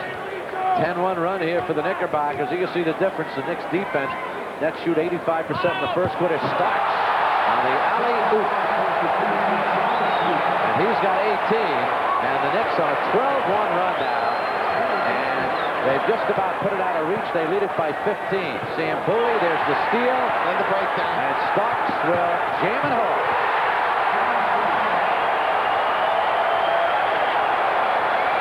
17-point lead for the New York Knickerbockers.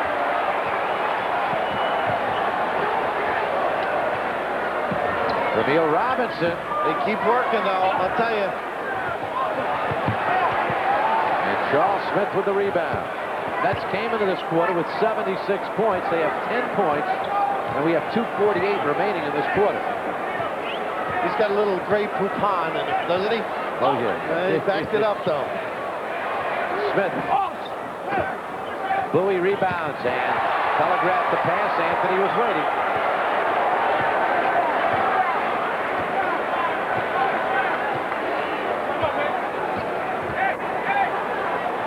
Patrick wants the ball. Patrick gets the ball. Smith able to save it from going in the backcourt. 6 in the 24. Anthony fired. Amazing the way he drips away on that shot and is able to put it home. But I'll tell you, when he stops drifting, that shot's going to get a lot better. A little easier at this point in the game. Yeah. You know, the flow there, the stress not. Tate George. And Tate George gets his second field goal.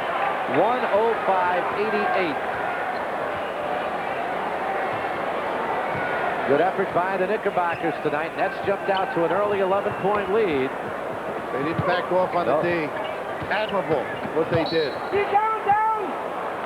In deep, Morris picks up the personal foul. Mason. And it is a shooting foul, so Anthony Mason will be at the line, and Morris with 5 fouls. So Morris out there with 5, Bowie out there with 5, Anderson and Petrovic have fouled out. Ramil Robinson picked up 4 fouls. And here's Mason to shoot 2.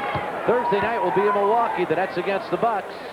The Nets will look to turn it around and snap a 2-game losing streak.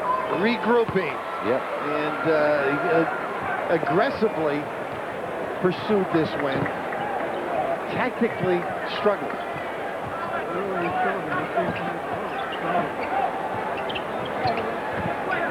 Now this is a problem, and you'll see Chuck the next time they play working on that double and how you get free. Stocks with the miss, Ewing with a foul. So it's just being played out right now. And after a good effort for more than a half into the third quarter, the Nets, just a depth problem and great talent by the Knickerbockers. And we talked about it right from the outset, the deeper bench that the Knickerbockers have, no doubt about it. And the foul problems, too. Juggling all game long.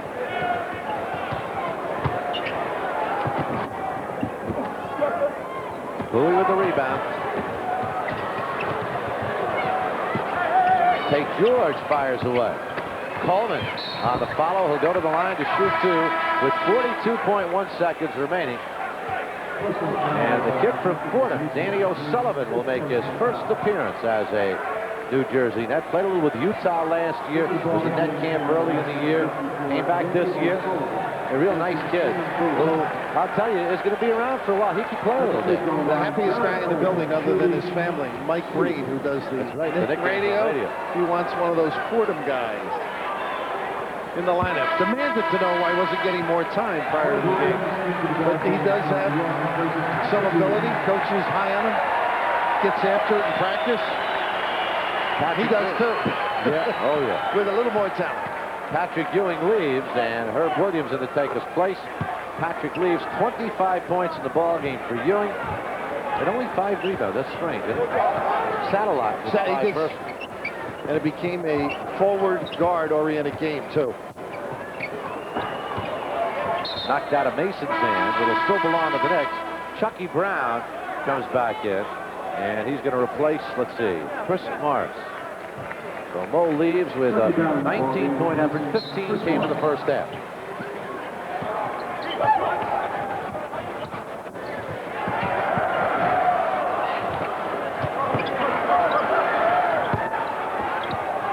Mason gives to Smith.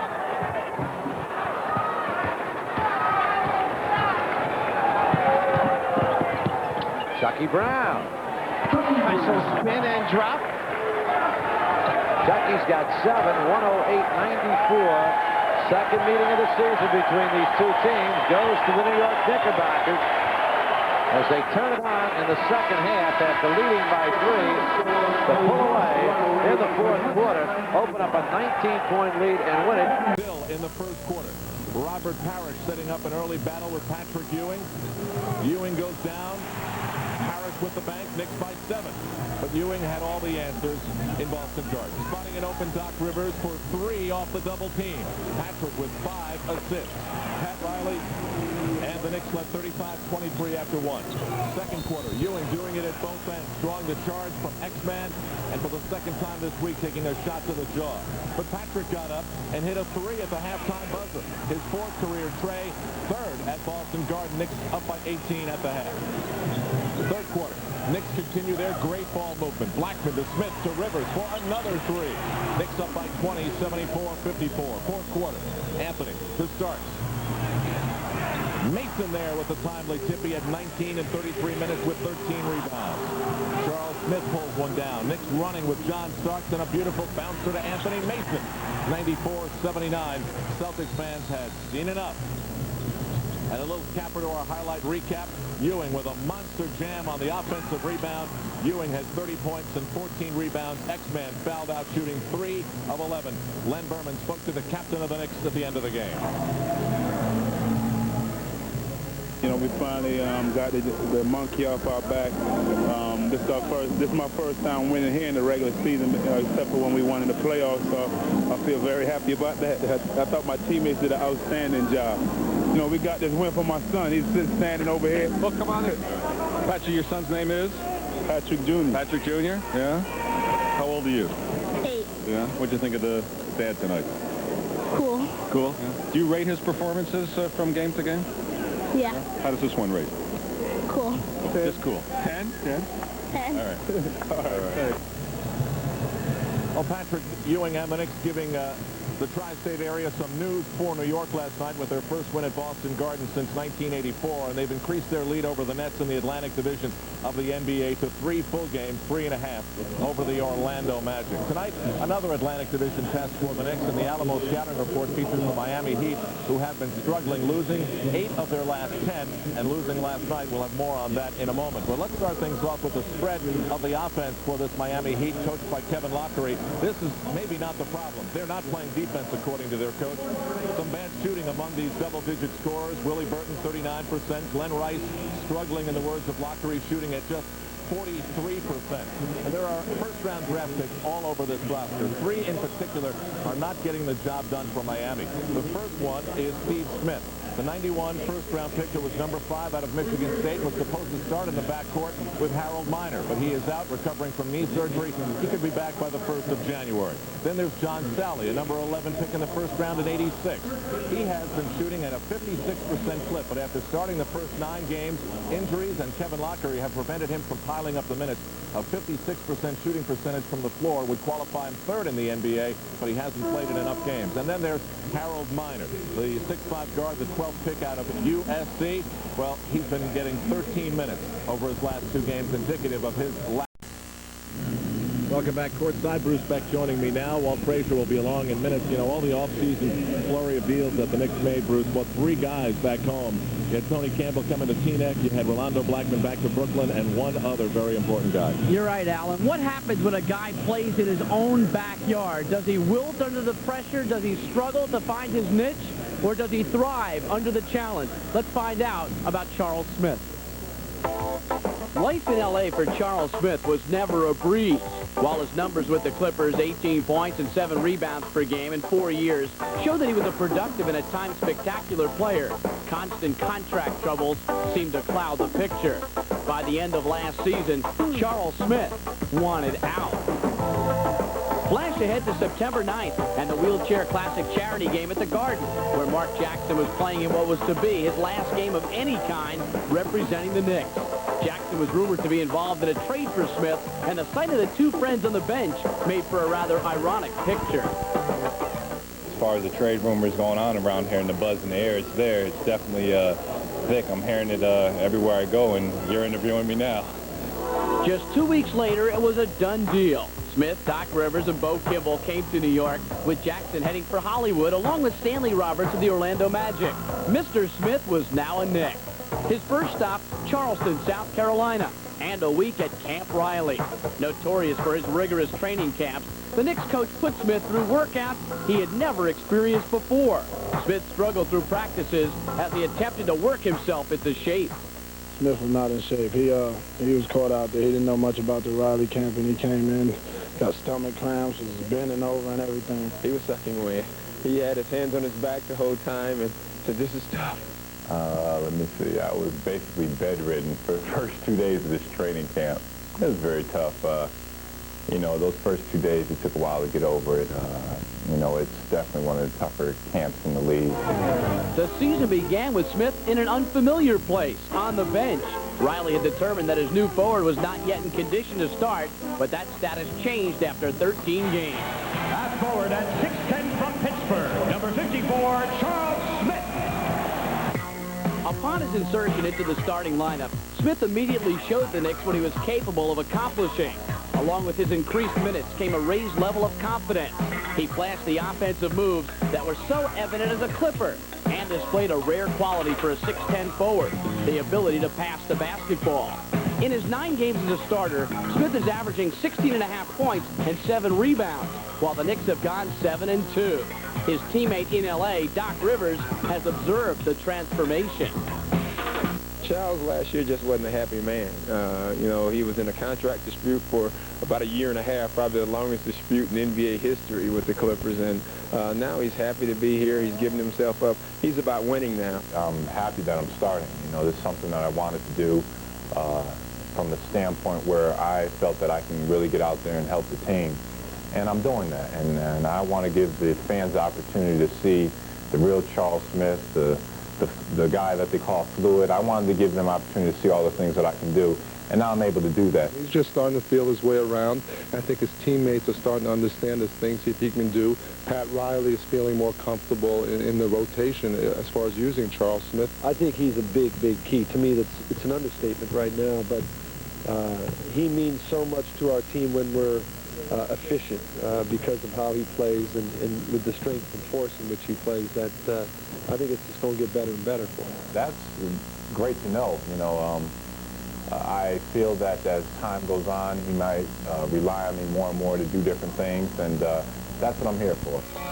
Charles is also here to help the youth of his financially depressed hometown, Bridgeport, Connecticut. He cares deeply for the city, which holds so many memories for him. These are the courts where I played summer league. All through high school, elementary school, this is where it all started. Bridgeport's Warren Harding High School is where Charles earned All-America status. He led them to 2 straight Connecticut state titles. But Smith already had a clear perspective on basketball's place in life. That was evident in his advice to other student athletes. They have to study. They have to get the grades. They have to be determined. Now Charles is trying to impart that same advice on the youth of Bridgeport. He has opened up the Charles Smith Educational Center in an attempt to keep kids off the streets and in the classroom. The kids come there after school hours, and they do their homework, and we have a computer literacy program set up for the kids to work on computers, and basically it educates the kids culturally, academically.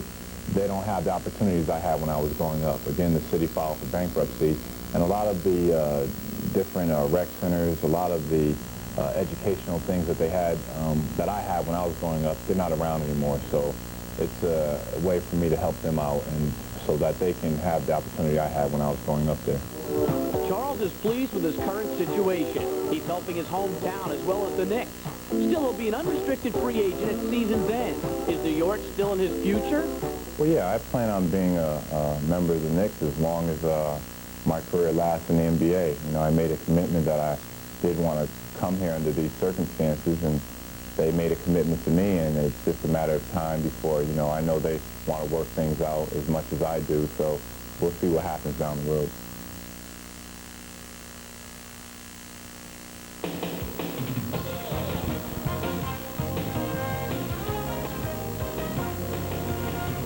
Techniques audio? It's Rapson. So Good game last night as the Knicks blow out the Boston Celtics, make an Atlantic Division statement, and beat a team they haven't beaten in their own building since 1984. Back with Walt Frazier, who's so cool. His tie and pocket square match the microphone. Nicely done, Clyde. But can you imagine the Knicks feeling this good about themselves in a stretch in which they play well again tonight? They could have 5 days to think about how well they're playing. Yeah, no question about it. They've been the consummate team, and as you alluded to, all the Knicks have had a knack, but the defense has been the catalyst. But it is the offense with which we'll begin. What is the secret to this ball control movement that the offense seems to finally be catching on to? I think it's the patience, the poise. Watch Doc Rivers now. He's the orchestrator. Ewing very benevolent with the ball, but watch how the ball moves around the perimeter, stretching the defense, and Rivers drills the jumper. And Clyde, you make a good point about the big men. Both Patrick Ewing and Charles Smith have been piling up some assist numbers in the last few games. Right. Tying their career averages. Look at the poise right here, folks, how cool and calm the team is. Finding an open man, no one rushing their shot. Now Ewing, look, he's only 16 feet away, so that's just spinning and winning. Now, you have to be in great shape to play at both ends of the floor. That's step one in Pat Riley, and that began in training camp. And now, what's the key to the defense that they're playing? With the adhesion, watch everyone helping out when a man penetrates. Look at the Knicks swarming to the open man. Deft hands, Ewing harassing Parrish, and that's what it takes. Complete teamwork. And here, there are the Celtics not seeing the ball, so Ewing able to score. All right, you heard we alluded to the fact before that no defense is the lament of Kevin Lockery. Well, the Heat could get a little bit of a defensive lesson from the New York Knicks tonight. I'll be back at halftime with Walt Frazier to recap all the highlights from the first half, which is coming up. But when we come back on MSG, Mike Crispino will update us on the NBA from the Sports Desk.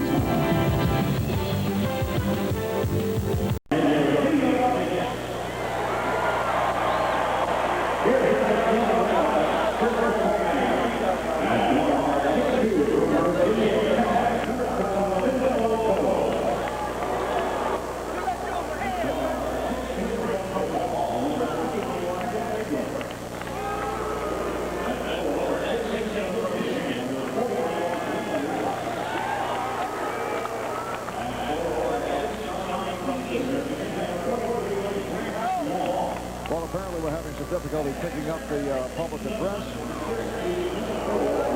So the Miami Heat being introduced to the crowd. Ronnie Cycli starting at center. Glenn Rice, who has had his shooting difficulties. And Grant Long up front. And Bimbo Coles and Kevin Edwards open up in the backcourt. And the coach, a familiar face, Kevin Lockery. Now the introduction of the New York Knicks, greeted enthusiastically by the crowd. Rolando Blackman opening at one guard position. Doc Rivers at the other guard.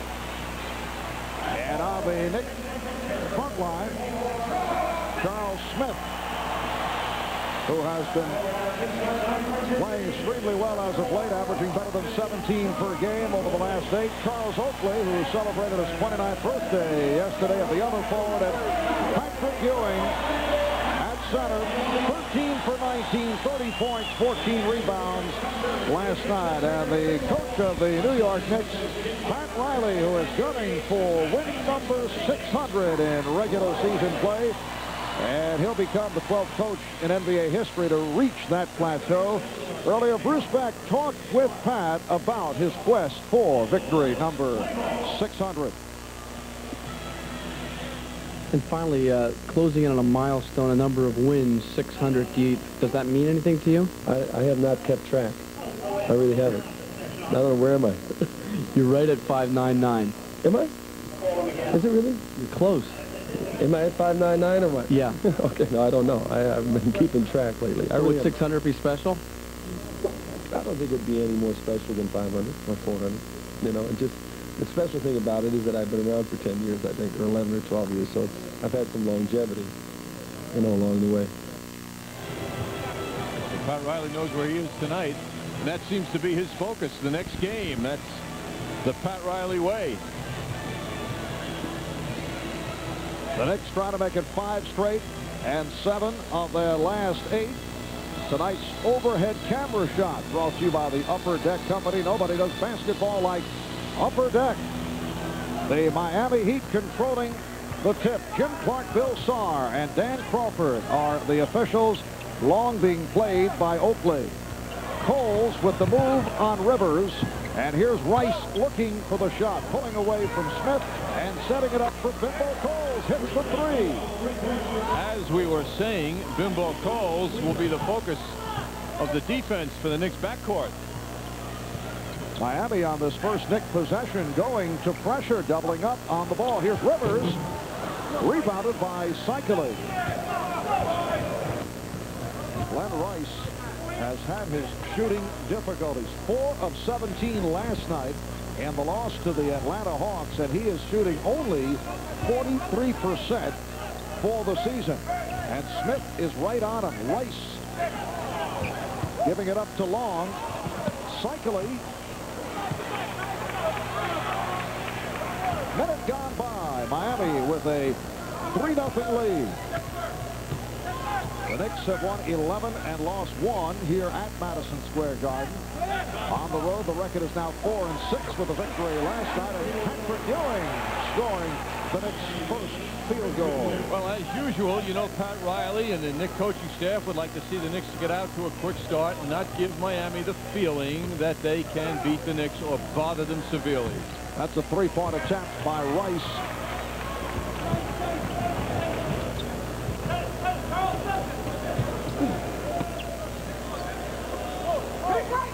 Oakley now comes out to set the screen. Pick and roll, setting up the jumper for Oakley. Good save.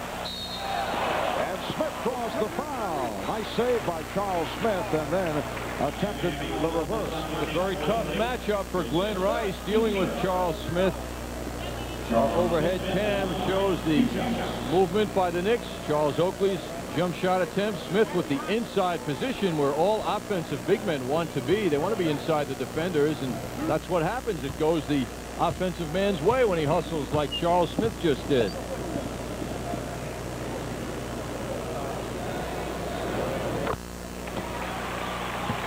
So the Knicks and the Heat are tied at 3. Talking about the matchup, Marv, though, in the case of Charles Smith right now with Glenn Rice, Rice is really a forward who sometimes plays guard, and he's got to deal with Charles Smith. Although Rice is 6'8", he just doesn't seem big enough in any way to guard the 6'10" Charles Smith. This is Kevin Edwards changed his mind. Oakley with a nice spin move. Ronnie Oakley has had his share of good games against Patrick Ewing. Blackman. Rolando tried to get off quickly as he did last night when he hit 4 of his first 5 against the Celtics. Yes, he was on fire, getting 10 of the Knicks' first 19 in the first quarter last night. Here's the double on Smith. I got 2.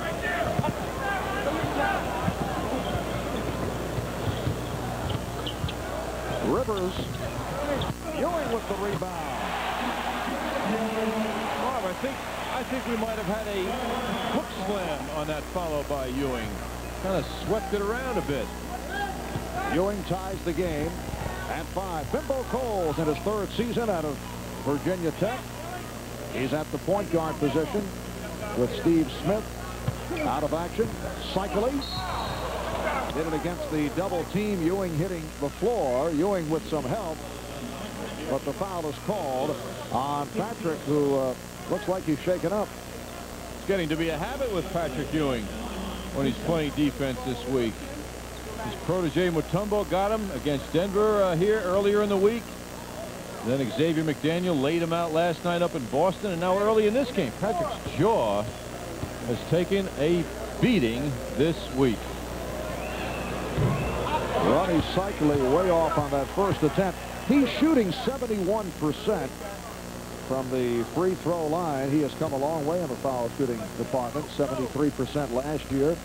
His rookie season 5 years ago, 51%. It's 1 out of 2. Miami 6. The Knicks 5. Again, pressure by the Heat. Blackman for Oakley, and he blew the layup. Rice looking to shoot his way out of it. Oakley on the rebound. Blackman for Smith. Over to Ewing. Beautiful ball movement. Knicks 7, Miami 6.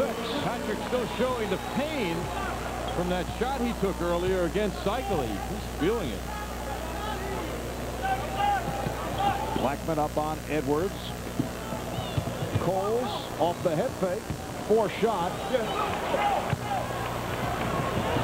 Oakley getting a piece of it. Coles for 3.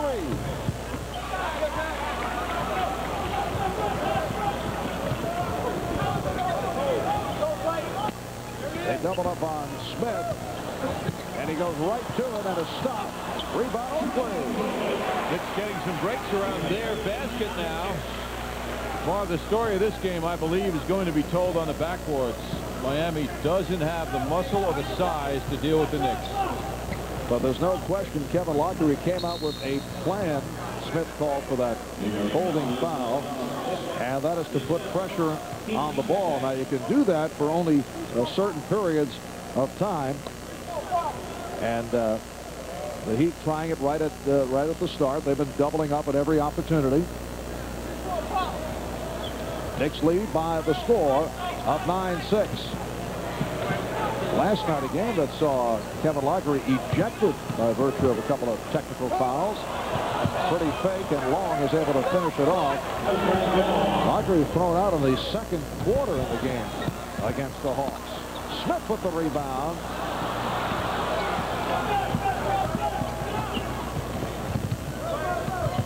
Long setting up on the dribble, then pops it back for Edwards. Long surprised by the pass, recaptures, and that's a goal attempt. The basket will count. Grant Long receiving credit. Miami takes a 1-point lead. Grant Long saw the middle open up, and he went charging down, released it a little early to avoid Patrick Ewing, who arrived second too late. Again, the Knicks face the pressure and have no difficulty with it. They attacked the pressure. They didn't let it get to them. Knicks 11, the Heat 10. And Coles calls out a play. Bimbo Coles, originally drafted on the second round by Sacramento and was dealt to Miami in the deal for Rory Sparrow.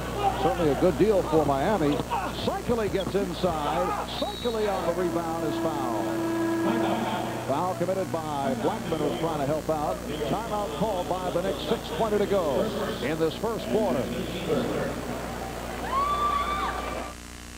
After weeknight Knick and Ranger home games. Earlier tonight, the Knicks held their annual Toys for Tots Christmas toy drive. Fans attending tonight's game were asked to bring unwrapped toys to the Garden lobby. Marine Corps personnel gave them out to needy youngsters, or will give them out in the metropolitan area. However, this is one Knickerbocker that did not get a toy tonight. Patrick Ewing gets smashed, and down he goes. Compliments of Ronnie Oakley. Charles Oakley takes note and extends his friendly hand. He did not get a toy. What a clever transition that was. He did not get a toy tonight. I'm glad you enjoyed that. Ronnie Oakley now 1 of 3 from the line. I'm sorry. I thought you might have some other nugget for us. I did, but fortunately it was squashed. 6:20 remaining in the first quarter, and Oakley back to having problems at the free throw line. Knicks 11, Miami 10. Smith lost it. Both clubs remaining the same following the timeout. Grant Long with a notion to gun it from deep. Rice setting up, being played by Ewing on a switch. Oakley matches with Oakley, and Rice beats Ewing off the dribble. A pass that is most unusual. Scoop by Rivers, and very fortunate that it was deflected out by Miami. Quite creative thought there by Doc Rivers. Knicks do have 20 on the shot clock.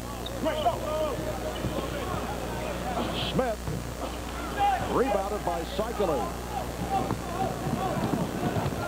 Bimbo Cole setting it up. Coles and Edwards in the backcourt. Oakley with Rice and Long up front.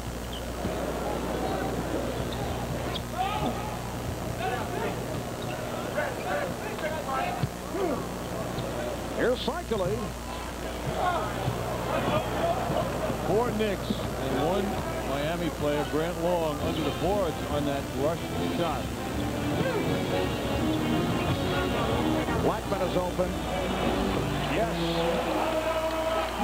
Rolando Blackman, with his second field goal, has 4, and the Knicks lead at 13-10. Well, that's the new dimension the Knicks bring this year. They started to go to Ewing. He was well covered. They swing it to the other side. Oh, nice move by Edwards. Did it with the crossover dribble. The Knicks with a 1-point lead. Smith beating the Heat down and extends to a 15-12 lead. Good hustle by Charles Smith.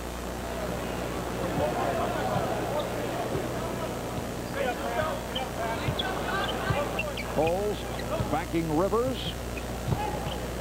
Faces the double team. Long not able to hit. Oakley on the rebound. John Sally getting set to come on for Miami's first substitution. Knicks continue to find the open man, and it's Blackman again.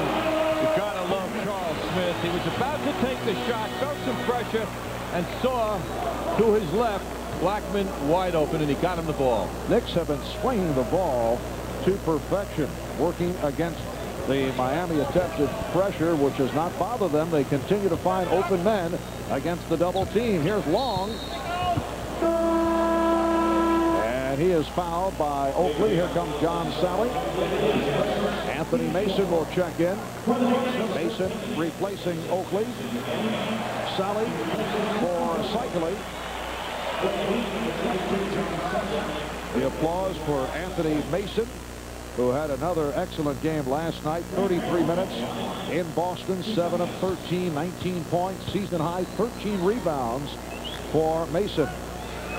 Grant Long, a 73% free throw shooter, and Miami having difficulties at the line. It's been mostly Cycling who's 1 for 4, so now overall the Heat 1 of 5 from the foul line. No one is being overworked these days on the Knicks. Mason, Oakley, and Smith, the only players last night to play over 30 minutes. Patrick Ewing from the perimeter. But Pat Riley using everybody these days, and no one is feeling fatigue, even with this busy schedule right now. Knicks shooting at 50% in this first quarter. Rice continues to pop from all angles, but has not been able to hit. Knicks with a 6-point lead, coming up on 3 minutes to go in the first. Ewing again. Oh, he has the touch. Patrick Ewing providing a 21-13 lead. Ewing is 5 of 5 from the field. He has 10 points, and Miami calling for a timeout with 3:03 to go in this first quarter. The Payton technology and MCS service. One is a great reason to buy the other. Well, the Knicks are in the groove right now in the first quarter. Good ball movement. Double team automatically. Ewing gives it up. Smith feels someone else has a better shot, and Rolando proves him correct.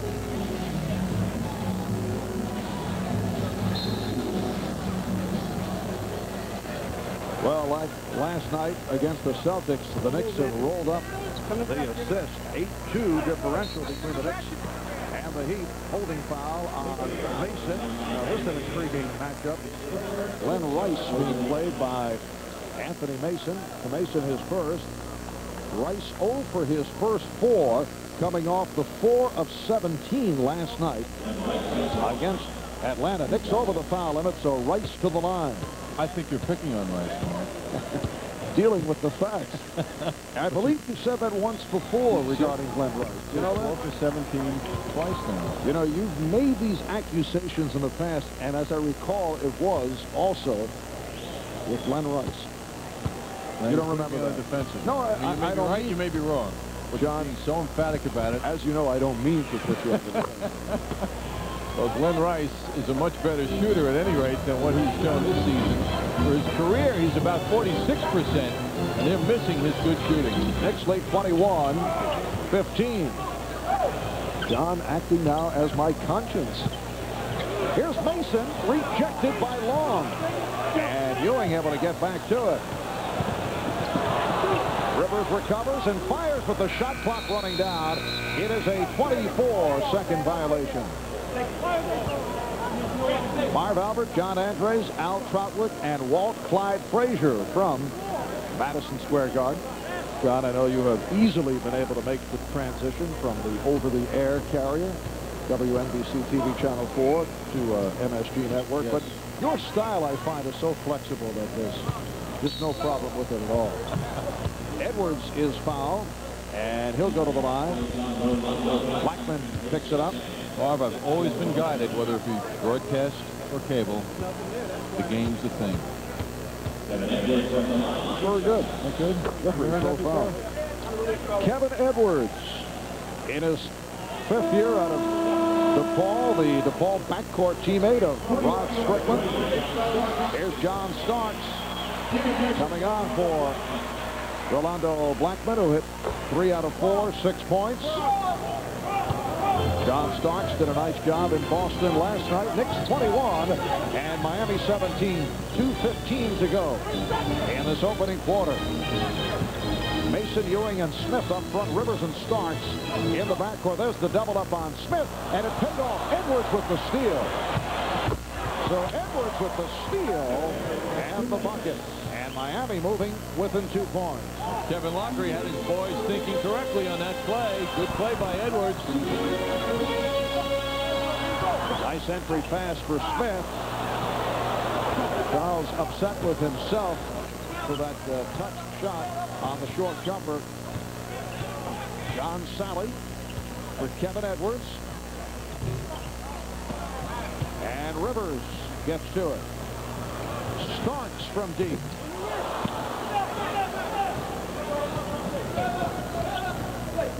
Edwards gets it over to Long. And Sally rebound. Here's Rice for 3. And last touch by Mason.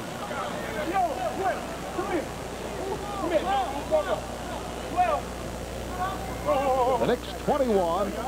The Heat 19.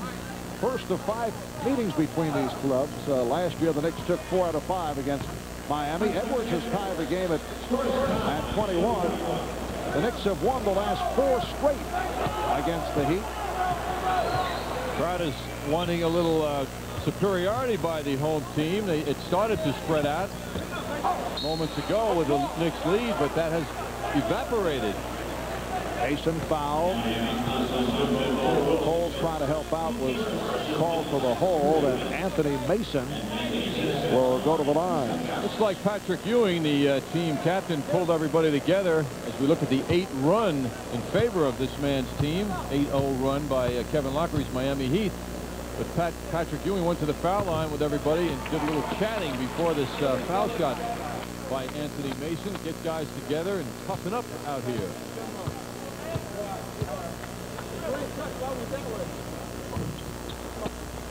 Mason hitting 1 out of 2. The Knicks 22. The Heat 21. 45 seconds remaining in the first quarter. Edwards lost it. Starks with the steal, and Edwards called for the foul. And it puts Miami over the limit, so Starks will shoot a couple. John Starks at his harassing best. You know, when you're guarding a man, Starks just did something fundamentally correct. He'll tap up. He'll bring his hand up, bring the ball loose, and that's what works. Coaches will always tell you, but yet it seems the natural tendency when you're guarding someone with the ball in front of you is to slap the ball down. But good coaches will say, bring that hand of yours up and get that ball loose like Starks just did. Knicks with a 23-21 lead. Nice save by Mason. 35 seconds remaining in the first quarter.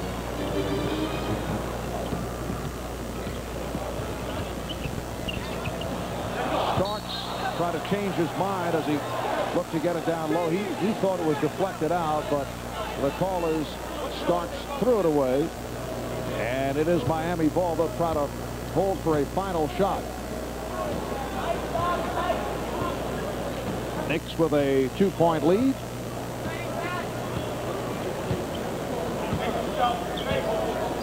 Knicks have led by as many as 8.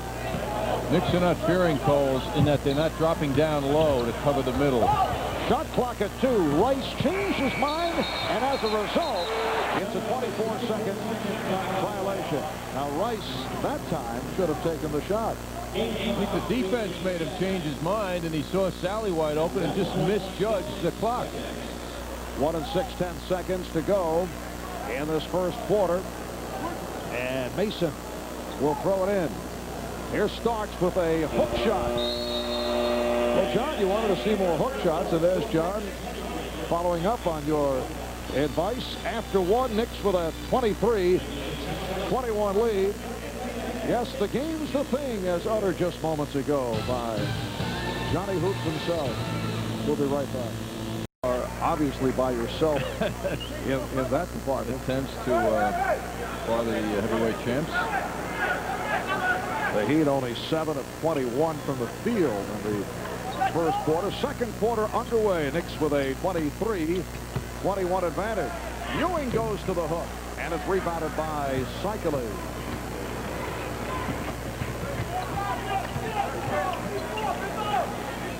Oakley, Sally, and Long up front.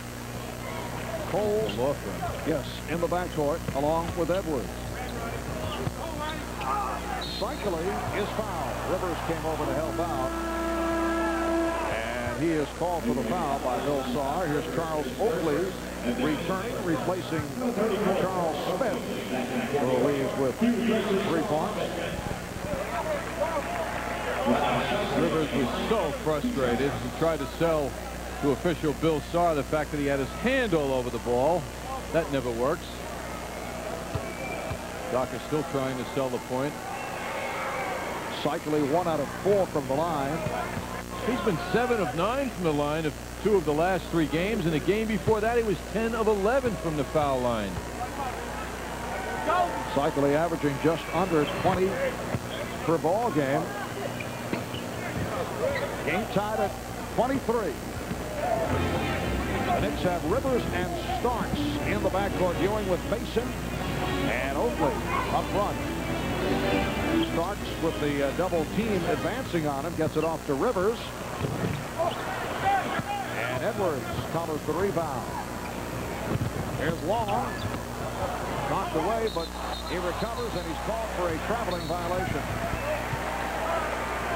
Well, Grant Long called for the travel. Grant Long reported late to the Heat. It was a holdout, missed the first 5 games. Very popular player in Miami because of his hustle. He certainly has improved his skills.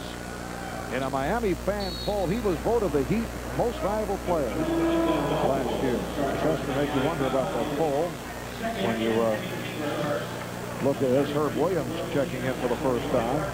When you consider the kind of season that Oakley had, Rice had a good year last year. Well, it's the effort he puts forth every game which has impressed so many people. However, he's ideally suited in his NBA career to come off the bench. They double up on Williams. Mason to the fadeaway.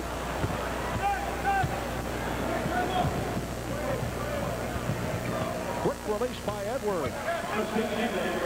The Heat with a 25-23 lead. Marv, at one point, the game was 21-13 in favor of the Knicks. So we're talking 12-2 in favor of Miami since then. What are you into remedial? Well, no, I mean, the Knicks have gone flat all the way, and it looks like this is going to be one of those tough games now. After such a fine win last night, the Knicks on a good roll, 4 straight wins, and they're playing hard, but nothing is happening of quality out there. Foul. Surprised we haven't seen Greg Anthony yet. Foul committed by Sally, and Williams on the free throw line. Here's Brian Shaw coming on for the first time, replacing Bimbo Coles. Coles leads with 3 points. Herb Williams missing on both. Man with the ball, Brian Shaw has lost his confidence. He's having a very poor year, and those lack of confidence qualities showed in Boston. That's why he was moved down here. Shaw, #1 draft pick out of Boston, played a year in Italy. And the Celtics traded him to Miami for a fellow by the name of Sherman Douglas last January.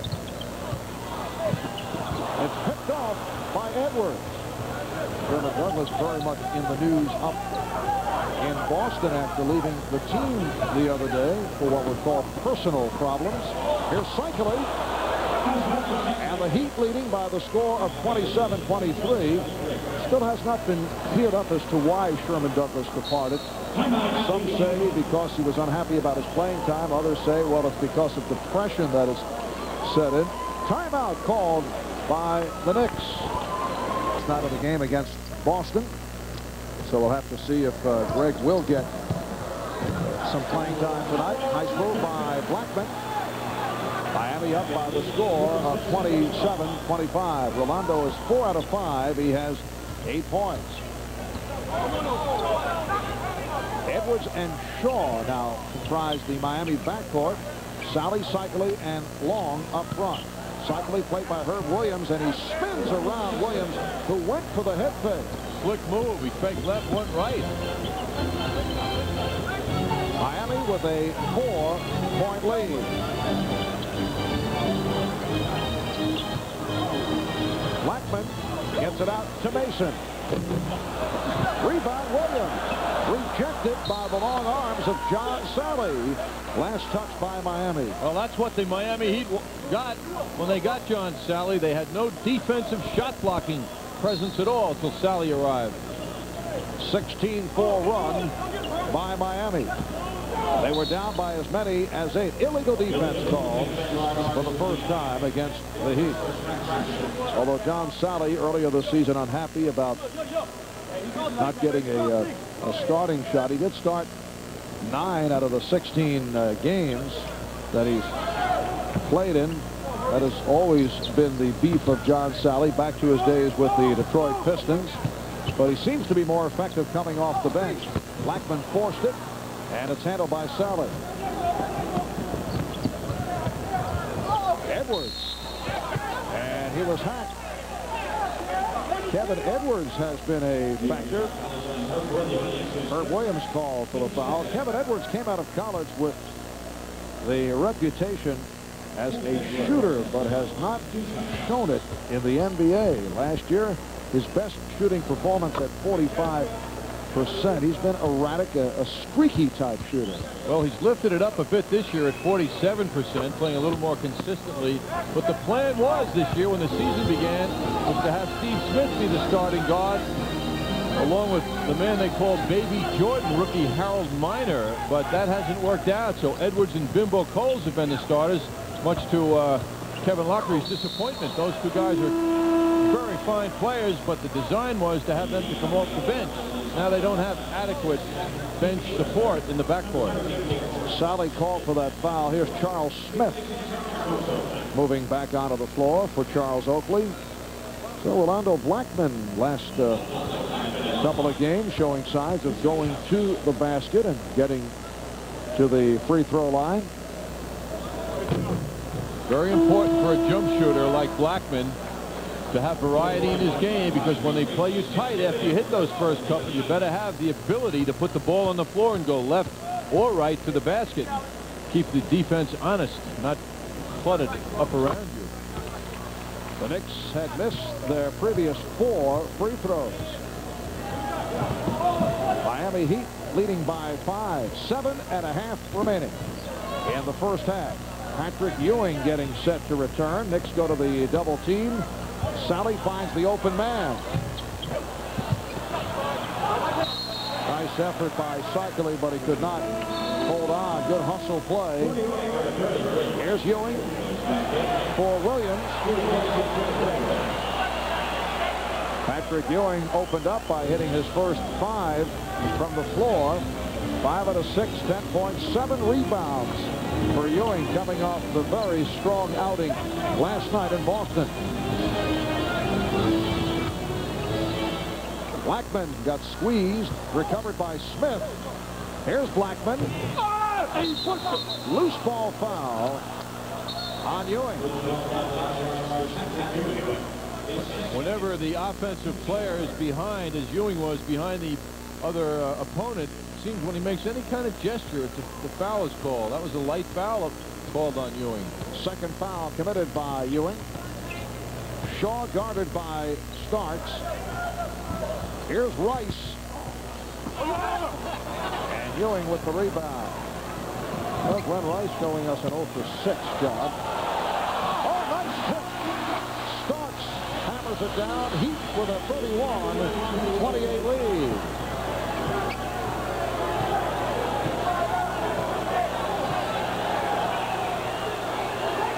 Oakley feeling around for Ewing, goes to the spin.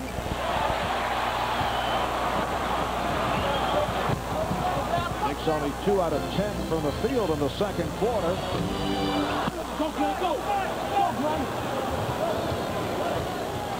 Knicks big men are taking a lot of jump shots against this smaller team.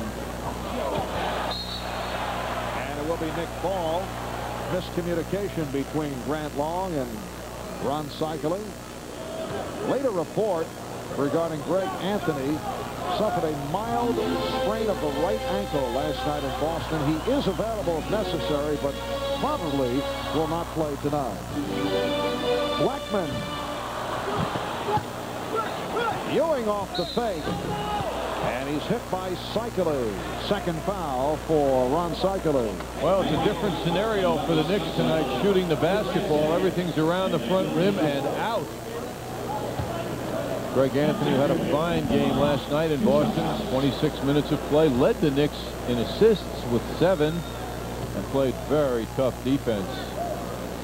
He has played exceptionally well recently. He has gone away for the most part from looking for the shot. I know he has satisfied Pat Riley with not only the defensive play, but the fact that he has been playing as a true point guard. And the combination of Anthony and Starks coming off the bench as a change of pace, providing that explosive defense, has changed games.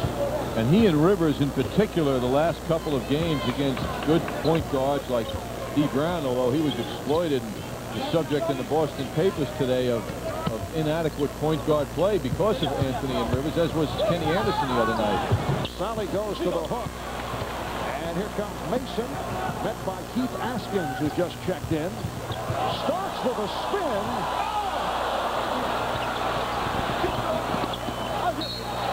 And kicked out by the Heat.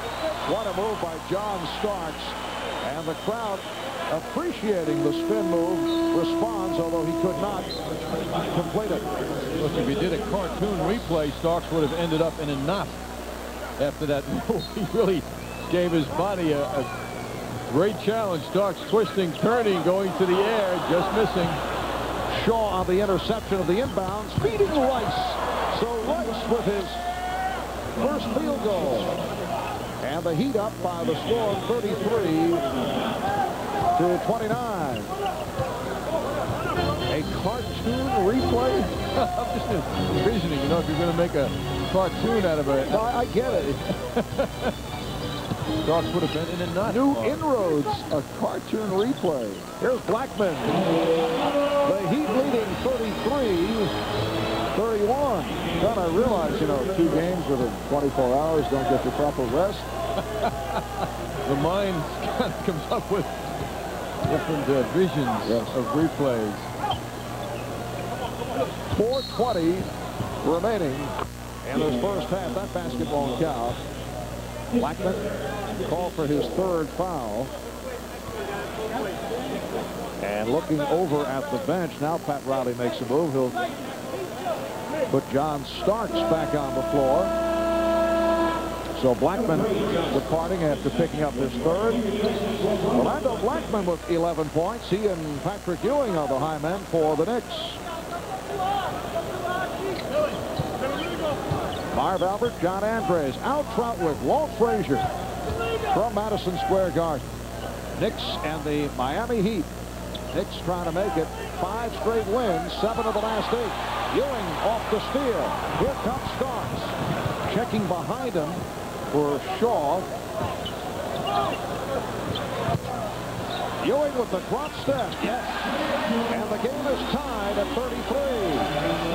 Well, that lead pass inside intended for the taller Rice was deflected very nicely by John Starks. What a good defensive play he makes. Good spurt by the Knicks. They tied the game at 33.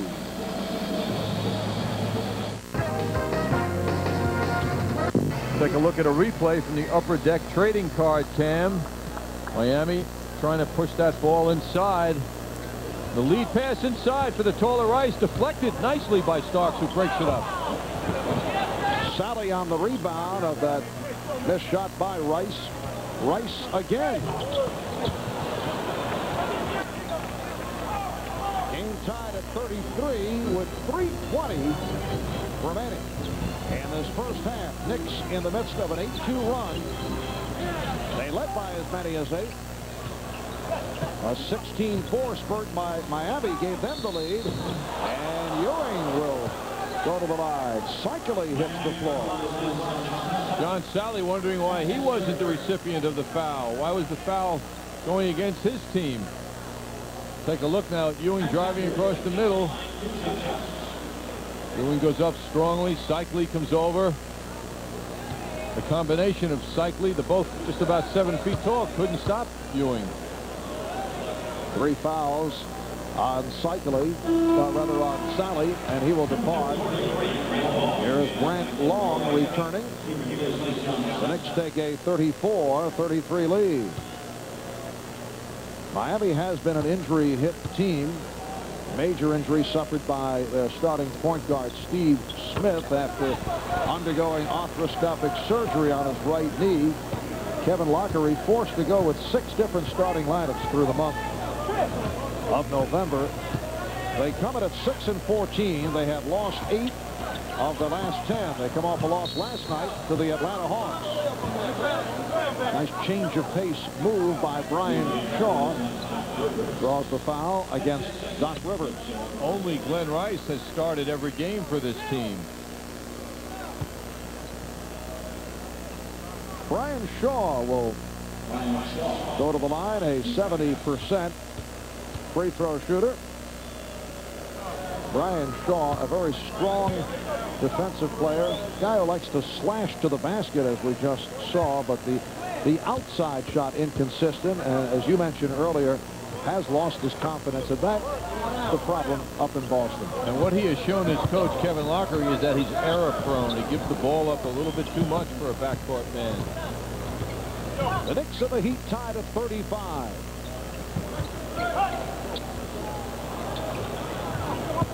Long fronting Mason effectively. And Smith was hit. Foul committed by Askins. Keith Askins, a third-year player from Alabama, a free agent pickup.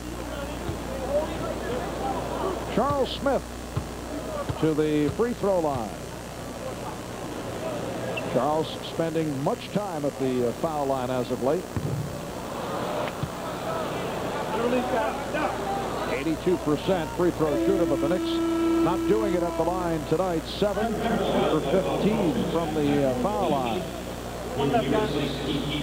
And here's Glenn Rice replacing Keith Askins.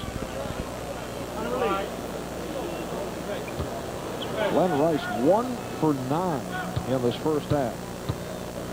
With all the balance the Knicks showed last night against Boston, Charles Smith was just one of the guys out there. He wasn't in a star kind of role as he has been in several games lately, although he did play a team-high 36 minutes last night in Boston. The Knicks with a 1-point lead. 2:25 to go, first half. Long setting up. He's out of control tonight. That is a wild decision he makes on that shot attempt. Kevin Lockery kind of smirking it off. Brad Long is not noted for his offensive play. Starks is turned back and hammered.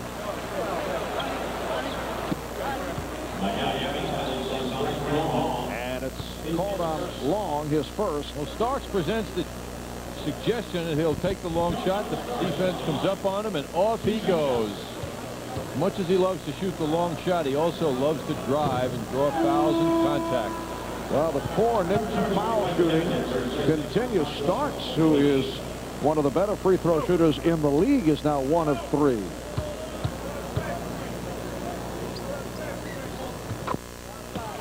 Knicks now 9 of 18 from the line. They lead 37-35. Starks comes in foul shooting 24 out of 28 in the last 13 games. That's excellent foul shooting. Oakley does not like the hand check from Ewing.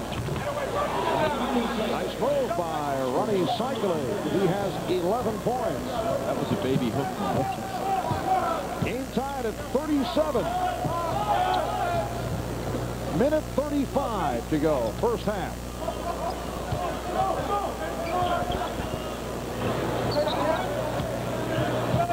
Ewing pops it out off the double team. 3-second violation on Mason. You've got to keep the feet moving when you're in that paint area. And Mason hung in there and stood around.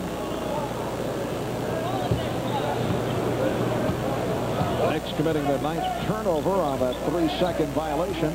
The game tied at 37. Oakley shoveling a beautiful pass to Grant Long. That it was, and a nice catch, nice reception by Grant Long. That ball was flying.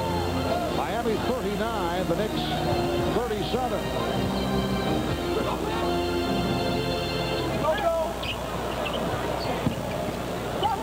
Smith. He's been off, but Ewing is right there, and the game is tied at 39. The Knicks with only 16 points in this second quarter was 23-21 at the quarter. 40 seconds remaining in the half. Oakley was open. Stopped by Mason. Edwards with the angle shot. Mason off the back tap. And a foul call. It is a loose ball foul. It's on Mason. Little plays like the one Doc Rivers just made. Edwards was wide open for the shot, and Rivers made a big commitment to come over and put the hand up and try and deflect the shot and bother the shooter, and he succeeded in doing that. Not a big play, but one of the little plays that's so important to a team's overall defensive success. Oakley 3 for 6 from the foul line. Miami by 1. Mike Crispino manning the MSG Sports Desk tonight. Alan Walt will have a look at the first half highlights. Brian Shaw back, replacing Bimbo Coles. 28 seconds remaining in what has been a very, would you say, low-key first half, John? I could call it that. We could call it lackluster. Yes. Miami with a 2-point lead. They were down by as many as 8. A 16-4 spurt put them in command. Knicks then had a decent period, but Knicks shooting has dropped off. They have been awful at the free throw line. Here's Rivers for 3. 5 seconds to go in the half. Shaw rushing it down. Shaw from long range. Well, the Knicks with only 16 points in the second quarter. And the Miami Heat leading the New York Knicks at the half by the score of 41-39. Schedule maker will rethink back-to-back nights. The Miami Heat leading the New York Knicks 41-39. Back here at the Garden, where the Miami Heat had at one point a 6-point lead in the second quarter. Knicks led by 8 in the first. It's been back and forth, and we'll talk about it a lot more in just a moment. But first, let's go to Mike Crispino at the Sports Desk.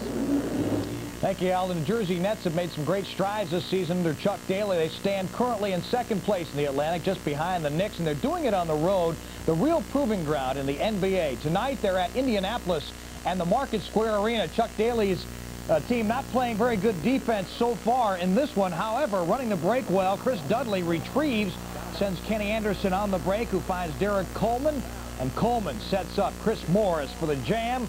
The Nets had a lead, then fell behind by 6, and now trail by 8. Vern Fleming finds Dale Davis inside beautifully. A little scoop shot at 61-53. Indiana leading in the second quarter. Brian Mahoney's St. John's Redmen coming off a tough loss against Fordham. In trouble again this afternoon at Alumni Hall in Jamaica, Queens. However, they survive in a 2-point win over Hofstra, 58-56. Brian shaking his head saying, why does it have to be this tough? It was 15-0 lifetime St. John's is against Hofstra, but it took this. Shawnell Scott's little tip-in with a minute remaining to give them a 3-point lead. They were not out of the woods. However, Demetrius Dudley hit a big 3. 19 seconds remaining to tie it at 56 for Butch Van Betterkoff's club. And then David Kane penetrates, pulls up, hits the jumper, and St. John's survives 58-56. Heavyweight champion Riddick Bowe is ready to service up the bum of the month for the next few fights. Published reports out of Washington saying that Bowe will fight Michael Dokes in a championship bout sometime in February, either Atlantic City or right here at Madison Square Garden, and it is very possible it could be here at the Garden in February. We'll be back with more in just a moment. Sports Desk is brought to you by Alamo. There are over 4 million miles of roads and off the win last night in Boston that ended that 23-game losing streak in regular season play. The Knicks coaching staff certainly had to be concerned about a letdown tonight against Miami, and that a subject that we discussed prior to tonight's game with Pat Riley. Miami played last night, and they got beat at home, so you know they're gonna come strong. This is the NBA. We played last night, had a big win in Boston Garden, and so sometimes you worry about a letdown off a win like that, but there's just too much at stake. You know, we want to be good at home. We want to win at home. You play games back-to-back. That's part of the schedule. So, no, I don't expect anything but a team that's going to come out here and play hard, both teams.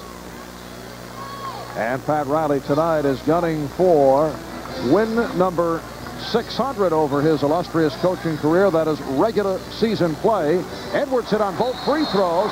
The Knicks coming right back. Ewing took a shot in the upper lip as he hit on the drive and was fouled by Rice. Nice look by Glenn Rivers. Now you'll see a lot of people in his way, but he finds Patrick Ewing, who runs into a significant obstacle and overcomes it.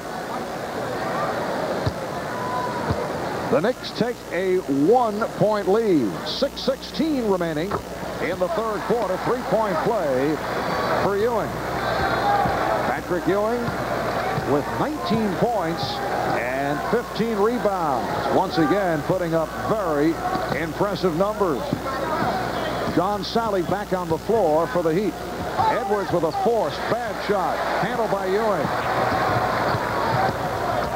Rivers going all the way. He fooled calls. He did not accept that Rivers would try to go the distance. And then the foul is called on Doc. Knicks going with Rolando now as a forward. Smaller lineup, however, with the front line of Smith and Ewing. And a pleasant surprise here by Pat Riley, inserting Hubert Davis.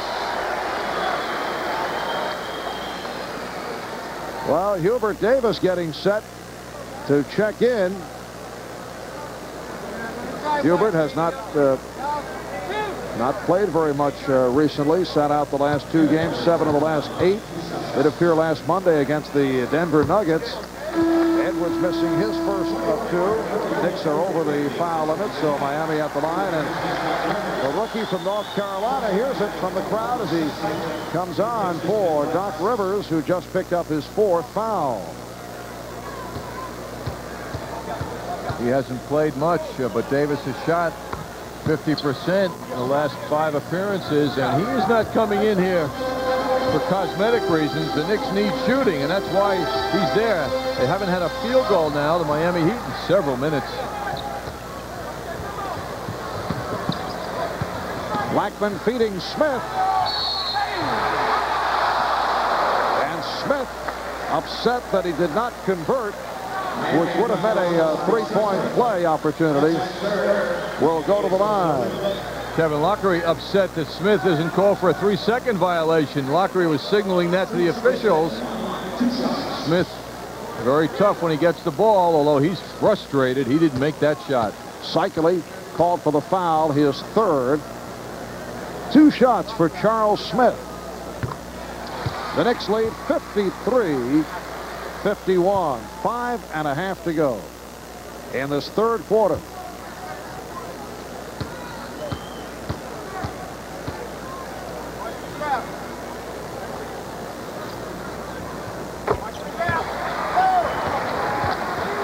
Knicks by 3.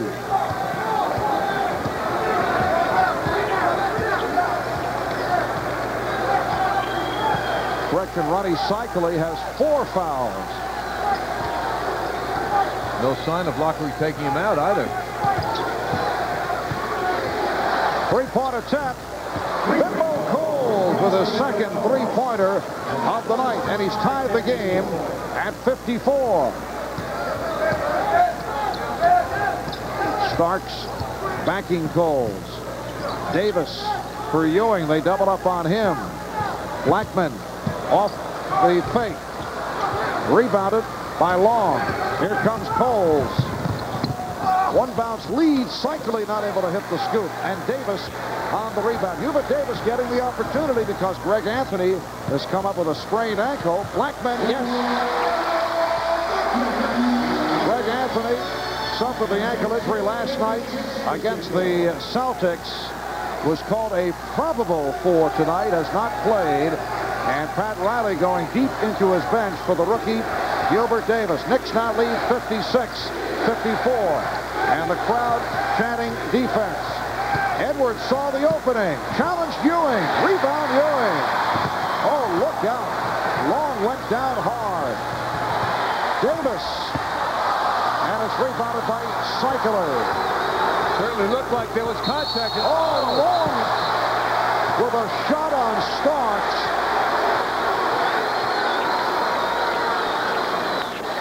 Boy, Starks is resilient.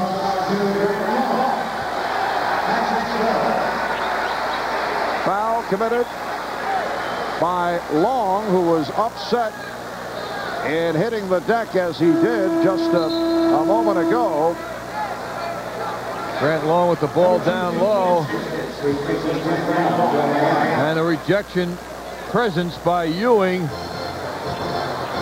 Long goes down, takes a flop himself. But he dished it out seconds later.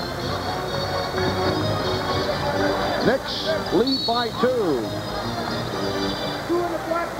Whistle away from the ball. Haskins, who just checked back in, called for the foul. The Heat going over the limit, and that will send Blackman to the line. Blackman is 1 of 2 from the line. Last year, Miami finished 4th in the Atlantic Division, record of 38-44, made the playoffs, but they met up with Chicago in the first round, and they were swept in 3. This season, 6 up and 14 down, and they've had their problems as of late. They've dropped 8 of the last 10. The feeling was that there was a bit of a contentment level by the younger players on this team. This is a very young team. When they came into the season, perhaps they weren't hungry enough, having made the playoffs for the first time last year. Elbows flying all over the court. Things are getting very physical. Foul called on Askins. Askins came on for Long. Long involved at both ends just moments back.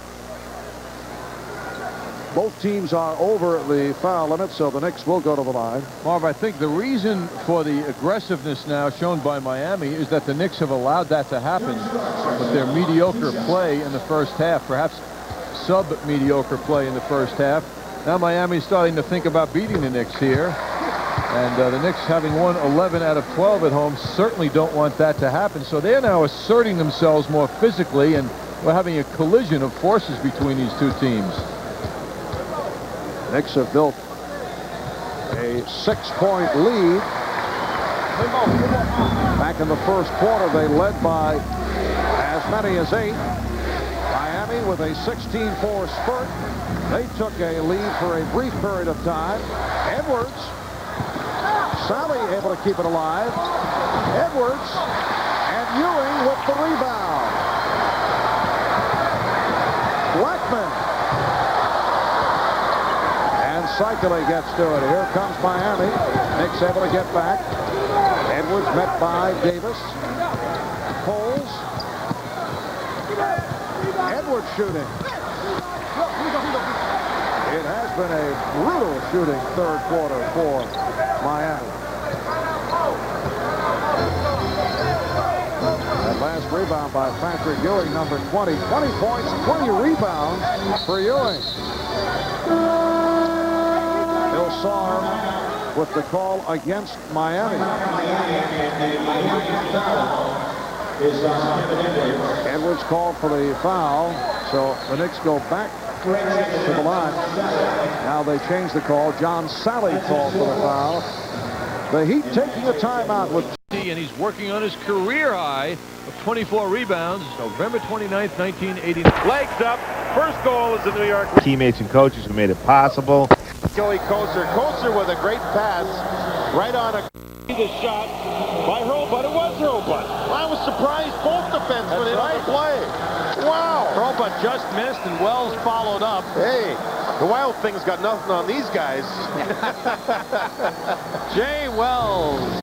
Over one stretch without a field goal. And the Knicks now lead by 8, matching their biggest lead of the night. 2.5 remaining in the third. Cycling. And that's rebound number 21 for Patrick Ewing.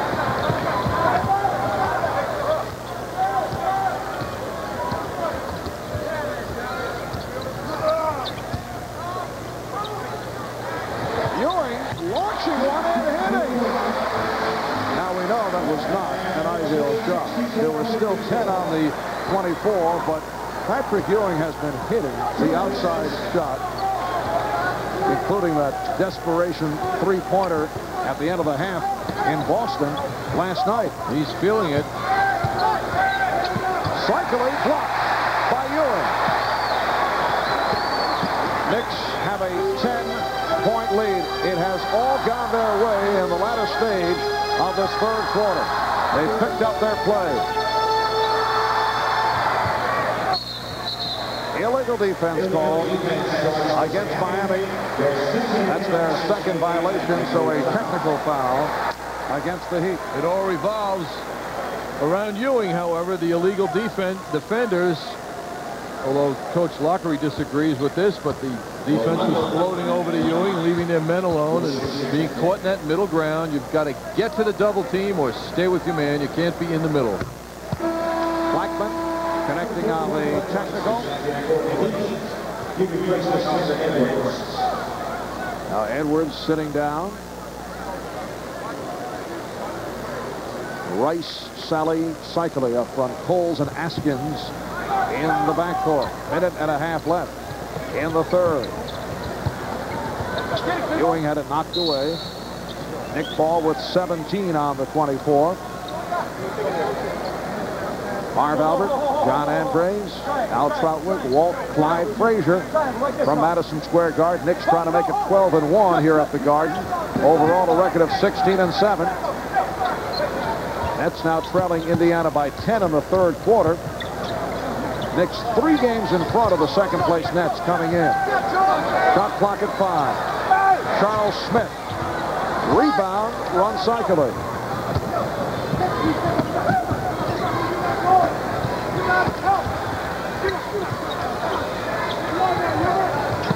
Smith knocks it away from Sally. The 24-second clock down to 8. Rice. Rebound, Cycling. Knicks now lead 65-56. Cycling has 17. Well, I tell you, if Rice had a twin brother who showed up tonight instead of him, you'd say that was the twin who really isn't the NBA player, the way he's shooting that basketball. And Starks foul. Yes, Rice is 2 of 12. Coles called for the foul. Starks to the line. Some disappointing numbers from our Midas bench breakdown. The Heat only 2 points. And how about the Knicks? Normally, there's a 2 in front of that 7 at this stage of the game. The Knicks only 7 points on 1 out of 10 from the field from their bench.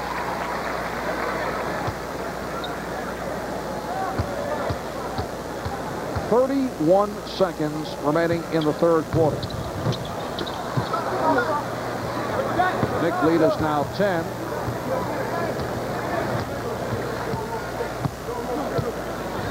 In goes Coles, played by Hubert Davis. They isolate Coles against Davis, and Coles forces a 3 and hits. That's his third three-pointer of the game. Final seconds, third quarter. Ewing. Rebound, Sally. Patrick Ewing has become the go-to man from outside. And of 3, Knicks lead 66-59. Tonight, as we look at our AT&T long-distance shooting numbers, Miami Heat shooting that ball much better from long range, and the man who's doing it to the Knicks is Bimbo Coles.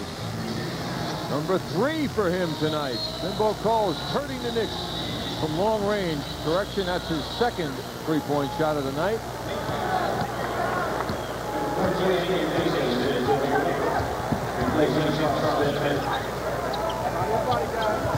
Fourth quarter is underway. Miami only 6 for 23 from the field in the third quarter. The Knicks shot 7 of 16. The Knicks at 39% shooting for the night. Miami at 31% for the night. The Knicks outscored Miami 27-15 in the third quarter. 12-2 run at the end of the quarter, providing that advantage. Talk about Coles only having 2 turnovers in the last 3 games. He just got his second of this game. And a 3-second violation is called. One of the horrible problems and signs of weakness of this Miami team, as Lockery pointed out to me before the game, is their field goal percentage defense.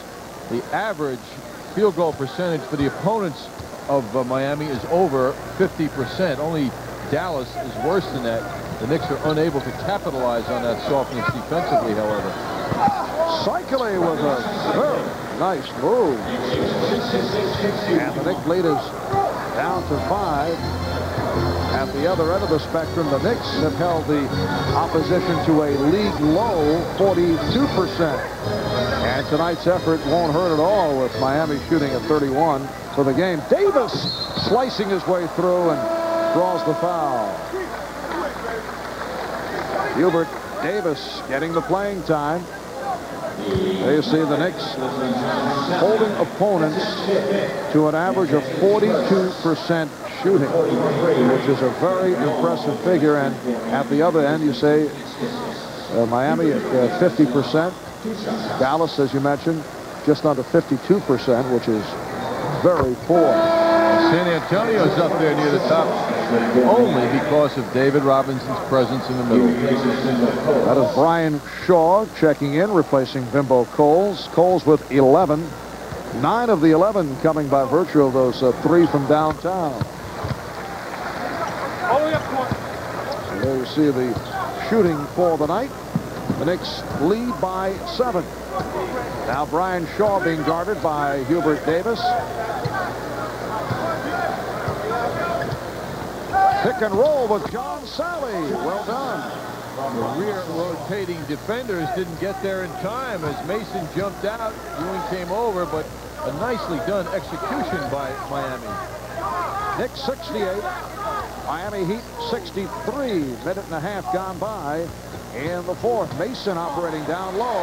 Oh, he was able to get very deep and completed it with a beautiful shot. Knicks lead by 7 points. Starks going for the steal, recovered by Shaw. Sally, well, he altered that shot, met by the presence of Ewing. Mason, fouled by Long. Mason got rocked pretty good by that physical play of Grant Long. Well, Grant Long commits his 4th foul. First couple of years in the league, he had foul difficulties. He worked hard at cutting down on the foul trouble that plagued him. He usually was the man leading the NBA in disqualifications and total fouls. Mason had a fine game last night. Season high 13 rebounds to go along with his 19 points against the Celtics. Anthony, though, rocky at the line tonight, 1 of 4. Knicks lead 70-63. Rice being played by Starks. Being played very well by Starks, and the crowd responds. Here's Long, hacked by Blackman.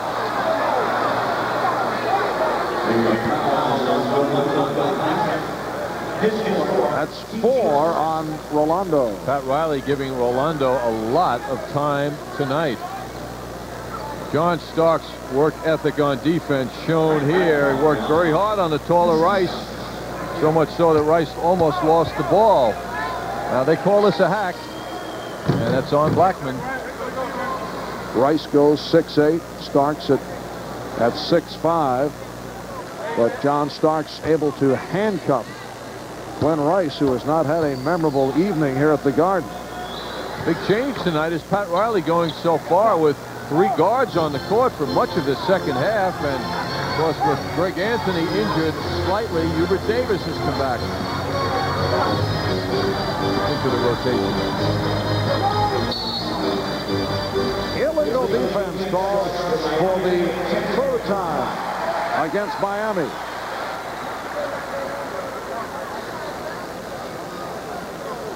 Blackman will shoot the technical. We're told that Bimbo Cole suffered a bruised knee, but he will be able to return. Bimbo having the ice treatment, self-administered. Charles Smith is back. Rolando Blackman gets a hand, sits down. 19 points for Rolando. That's a season high, 7 of 14 from the field, and 5 out of 6 from the foul line. Now the Knicks go back to their power game with Mason, Smith, and Ewing. And Long overthrows Rice.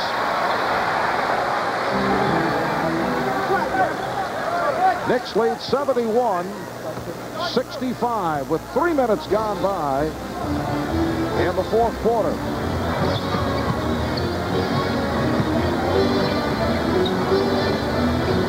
Another capacity crowd on hand here at the Garden. 19,763. Sellout number 12 for the Knicks.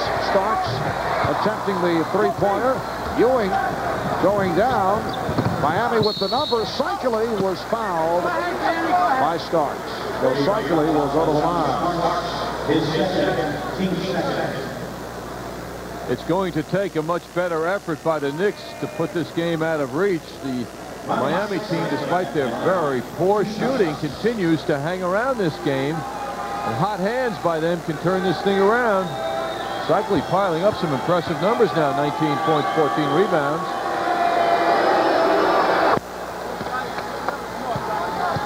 Ronnie Cycli now 6 of 9 from the free throw line in his 5th season from Syracuse. He's improved his offense.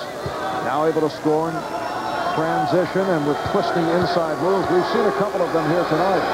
Kevin Lockery told me before the game, too, every summer he tries to work on one aspect of his game. And he's come back from last season with a short jump shot, much improved as well. And the little baby hook that you've enjoyed. Not enough of it, though. Knick lead is now down to 4. Shot clock at 6. Starks on the penetration. Yes, and it counts. Hard driving move by John Starks. Well, from our upper deck trading card cam, we'll see a replay of this long-range hoop John Starks made. Well, he beat 3 people on the Miami Heat to make that shot with his left hand. Look at Mason boxing out Sally Sally finally escapes, but it's too late to deter John Starks. John Starks fouled by John Sally, and Sally is fouled out. John Sally picking up 6 in a limited appearance. Starks not able to complete the three-point play. Knicks lead 73-67. Well, I have a chance. I want to mention that John Sally once again didn't forget his Canarsie High School team. Bought them warm-ups this year, uniforms last year.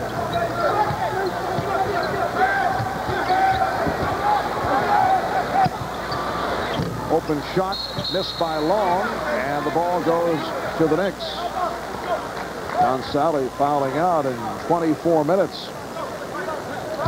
Just under 8 minutes remaining in this fourth quarter. Starks and Davis at the guards. Ewing with Smith and Mason up front. Smith from deep. Well, the jump shot has returned in the second half for Charles Smith. He now has 14 points. The Knicks lead by 8.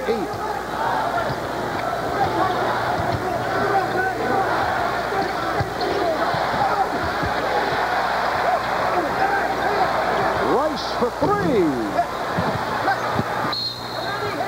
Last touch by the Knicks. Rice made the second most three-point shots in the league last year, 155. Boy, he's not shooting them well tonight at all. He actually made more three-pointers than 9 NBA teams. And shot 39% from downtown, which is good shooting. The steal by Ewing. Mason on the move. Mason draws the foul. He is so good in traffic with the ball, which is most unusual for a man his size. Timeout taken by Miami.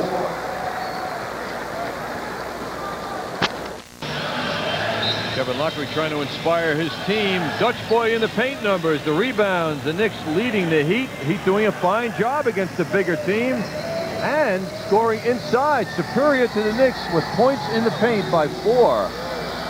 One of the big reasons is Ronnie Cycli's tricky moves inside and his assortment of fakes that have bothered Patrick Ewing. Anthony Mason, however, reliable inside tonight. The tough move, whirling around defenders, getting up that shot. Anthony only 1 of 4 from the free throw line. The Knicks have an 8-point lead. They've led by as many as 11. 6:59 remaining in this fourth quarter. If you were to give the average fan a quiz on who the second high scorer is on the Knicks, I bet everybody would flunk. Well, that's because of the balanced scoring on this ball play. And the third highest scorer as well. John Starks follows Patrick Ewing, 13.9 a game, and Anthony Mason, number 3, 12.8. Grant Long fouled. Smith called on the foul right here. Let's go to Mike Crispino at the MSG Sports Desk. Marvin John, the Nets and the Pacers at Indianapolis. Detlef Schrempf has gone from 6th man to super starter. Watch him play the point guard. Bounce pass perfectly to Reggie Miller, and the Pacers have a 105-92 win midway through the fourth. All right, Mike, coming into tonight, the Knicks with a 3-game lead on the second place New Jersey Nets. Long made both foul shots. Here's pressure by Miami. Knicks lead 77-69 with 6.5 remaining in the game. Jimbo Cole's back on the floor. Apparently he is all right, although he just got picked off by Ewing.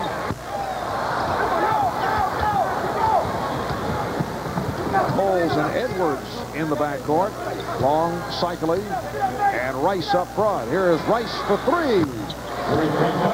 That is only his 3rd field goal. 2 have come from downtown. The Knicks lead 77-72. He has 36 for the season. The Knicks have 31 coming in tonight.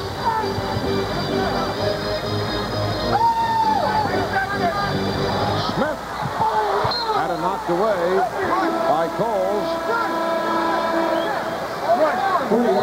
Look at John Smith. I got hit all over my arm. Why don't call? Here's another look at it. Oh, that wrist was very much affected on that shot attempt by Charles. Rolando Blackman is back, replacing Gilbert Davis. Leads with 2 points. Starks off a spin. Just beat the 24-second buzzer, and Smith with the rebound in traffic. Knicks get the new 24. Blackman came off a screen, but Edwards able to stay with him. 10 on the 24. Oakley called for a blocking foul. And now that is his 4th foul. Earlier, the official scorer had him for 4, but that was number 4. And here's Ewing to the free throw line. That was a lazy foul by Ronnie Oakley, just not moving his feet with Ewing reaching in, holding him. Ewing now 5 of 6 from the line. Both players have done well tonight in the matchup. Patrick Ewing, 23 points, 23 rebounds. 1 rebound away from tying his NBA career high. The Knicks 79, the Heat 72.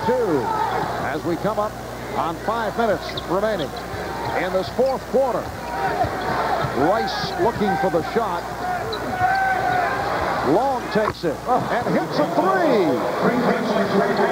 Grant Long with only his 3rd three-pointer of the season. He's 3 of 6 from three-point land. The Knicks lead is now 4.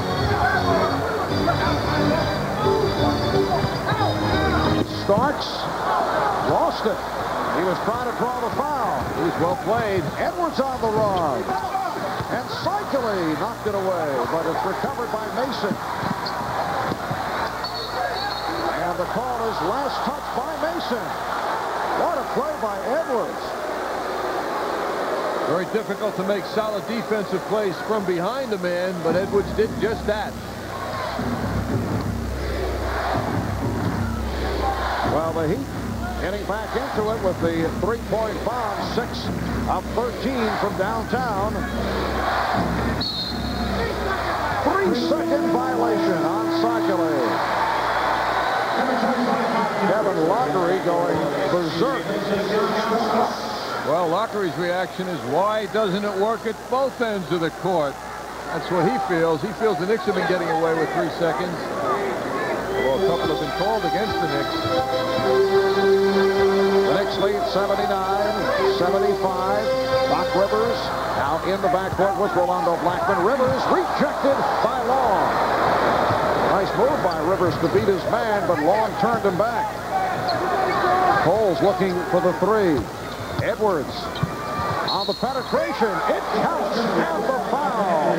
Kevin Edwards with an impressive drive. He'll go to the line. Smith called for the foul as 4. Here's a great move by a strong player. Edwards, usually a jump shooter, however, has the strength to go to the hoop. Kind of hang in the air a little extra to make that shot get up cleanly. Could not complete the three-point play. It's been a strong game for Edwards. He has 17. And that Knick lead has evaporated to 2. 3:45 remaining in the game. Ewing. Smith missed the tip. Defense has to rescue the Knicks from here on. Coles fouled. Rivers called on the foul. Both the Knicks and the Heat now over the limit. Bimbo Coles will go to the foul line for the first time tonight. He is a 76% free throw shooter. That is Vernell Bimbo Coles in his 3rd NBA season out of Virginia Tech. He's been the starting point guard in the absence of the injured Steve Smith. He was invaluable last season, averaged 10 points a game, and gave the Heat quality minutes as a starter when Steve Smith went out with a knee injury. Smith undergoing the arthroscopic knee surgery. No definitive word on when he will return. Miami has come from behind. They've tied the game at 79. The Knicks at one point led by as many as 11. Doc Rivers. The Knicks lead 81-79.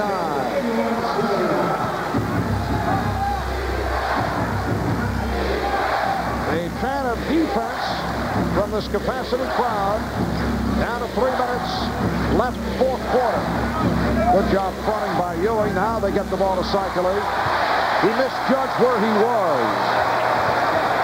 What's the name of that Bill Bradley biography? A Sense of Where You Are, John? Something like that. And Patrick Ewing pulled down his 24th rebound. Rivers saw the opportunity and took advantage. The Knicks lead 83-79.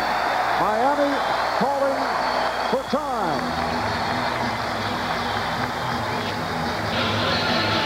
Well, tonight at 10:30, catch the Nobody Beats the Wiz Jets Journal for game highlights, team information, and upcoming game previews. See it here on MSG Network, the best in the game. Knicks with an 83-79 lead on Miami. 2:36 remaining fourth quarter. Here's that move by Doc Rivers as Oakley just stepped away, and it appeared that Kevin Lockery was upset with Ronnie Oakley, who lost sight of the ball. Well, exactly that, Marv, because when Oakley went over to the bench, and he has played a very tough game, his coach jumped all over him, and I think for just not being aware of where the ball was. Interesting thing, Rivers, the last time he tried that was rejected by Grant Long, but he's courageous. A moment ago, we mentioned Patrick Ewing with his 24th rebound. Here's Edwards, that's 2-point range. And it's rebounded by Rivers, who's come up big here down the stretch. That 24th rebound by Ewing, tying his career high. The Knicks lead by 4. Blackman trying to get it back. Edwards with a steal, and he's fouled Rivers, contending that he did not touch Edwards, that Edwards should have been called for a travel. And Rivers is fouled out. That's a tough call on Rivers. We'll see the replay now. Look, Rivers had nothing to do with that foul call. Another angle on it here. Edwards fell down all by himself, but Rivers fouls out on a tough call. He's had a couple of very tough calls. He's enjoyed this fourth quarter play, Marv.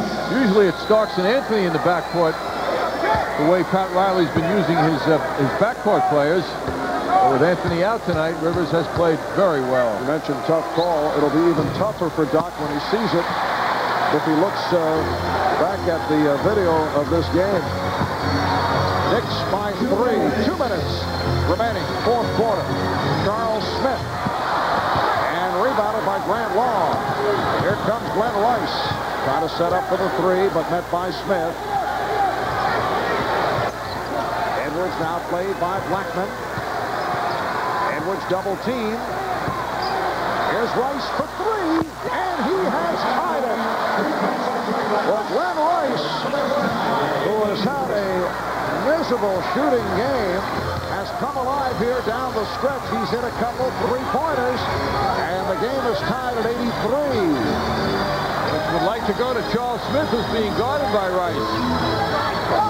Mason fouled by Long. That won't count. The foul before the shot attempt. Long got rocked in the jaw by Mason's attempt at shooting that ball.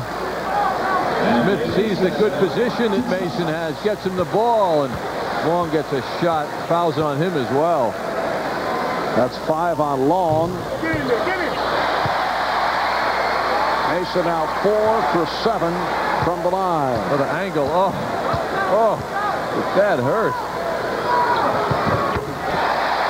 Anthony Mason with clutch free throws. Knicks 85, Miami 83. 1:15 remaining in the game.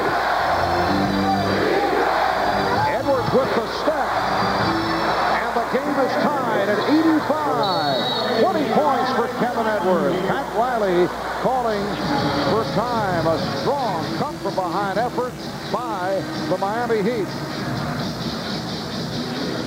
Going they did, thanks in part to Roe Blackman, hit 2 big buckets down the stretch, including this one with 22 seconds left that put the Knicks up by. And Rolando Blackman, after making 2 foul shots from the corner to give the Knicks the Heat leading to the foul. 2-point Knick lead with 10 seconds remaining in this fourth quarter. Grant Long has fouled out. Pat Riley wanted Hubert Davis on the floor because he is an excellent foul shooter. It'll be Charles Smith going to the line. Smith, an 82% free throw shooter, and he's 8 for 10 tonight. And since he became a starter, Marv, 10 games ago, Charles Smith has shot 21% of the team's foul shots. In fact, over the last 4 games, he's gone to the line 39 times. Keith Askins has replaced Grant Long, who departs with 14 points and 9 rebounds. Patrick Ewing leading the Knicks, 24 points, 26 rebounds. Rolando Blackman has 23 points. Well, this may become intriguing. 10 and 3/10 seconds to go. The Knicks by 2, 89-87. Smith hits 1 of 2. It's a 3-point lead, and now Kevin Lockery will set up for a game-tying 3-pointer. And Miami has been hot from 3-point land.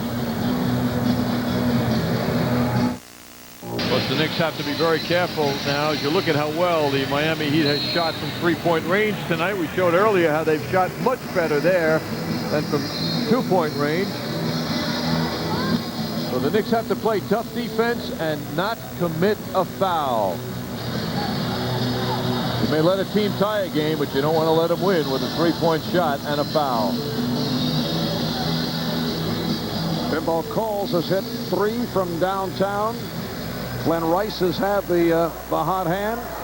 Anthony Mason wants to put the clamps now on Rice. Knicks 90, Miami 87. Here's Rice. And he tried to draw a foul, but he lost it. He was anticipating contact from Mason and never got it. Well, Mason made a big play. He challenged him and got that ball away from him.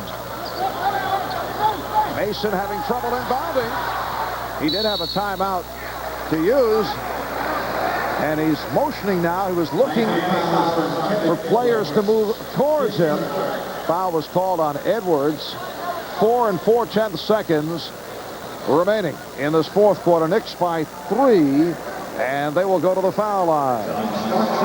Kevin Lockery watching his team executed. Oh, he could not believe no foul called.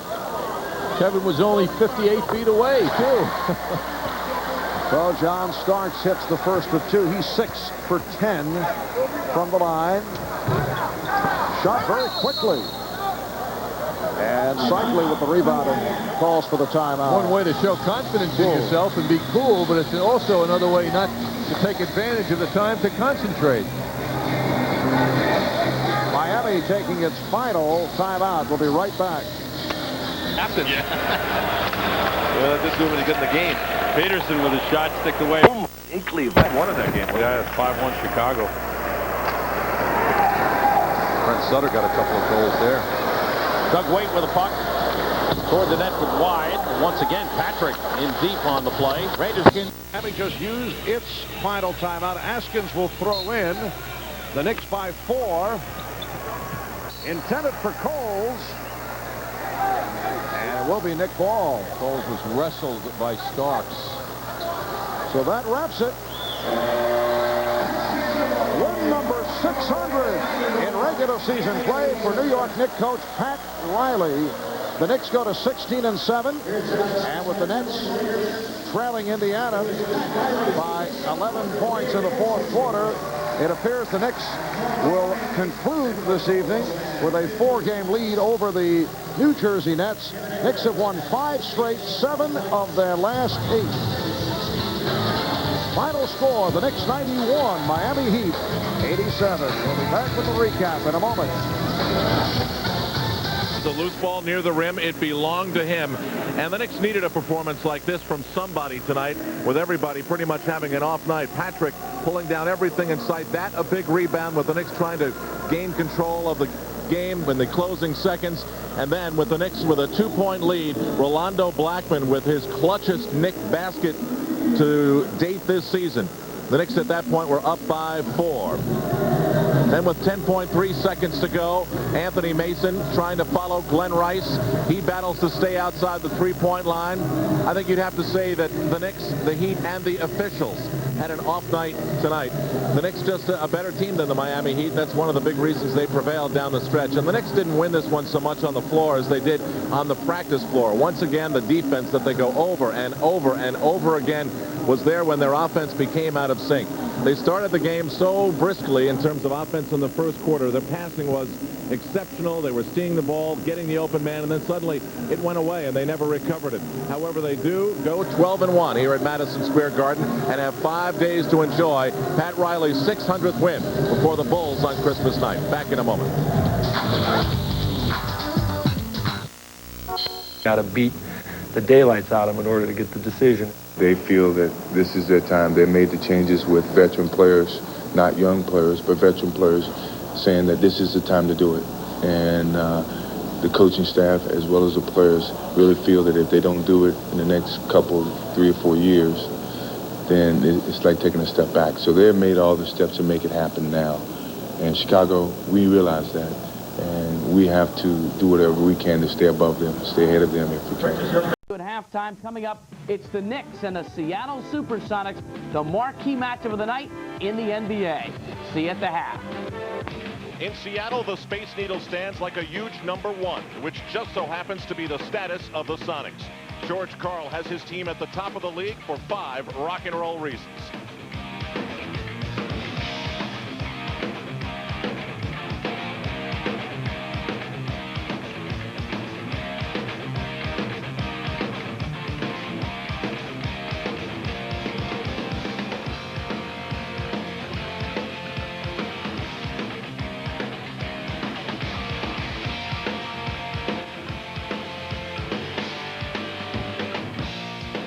The Sonics present a huge challenge for the Knicks. Next on MSG from the Pacific Northwest.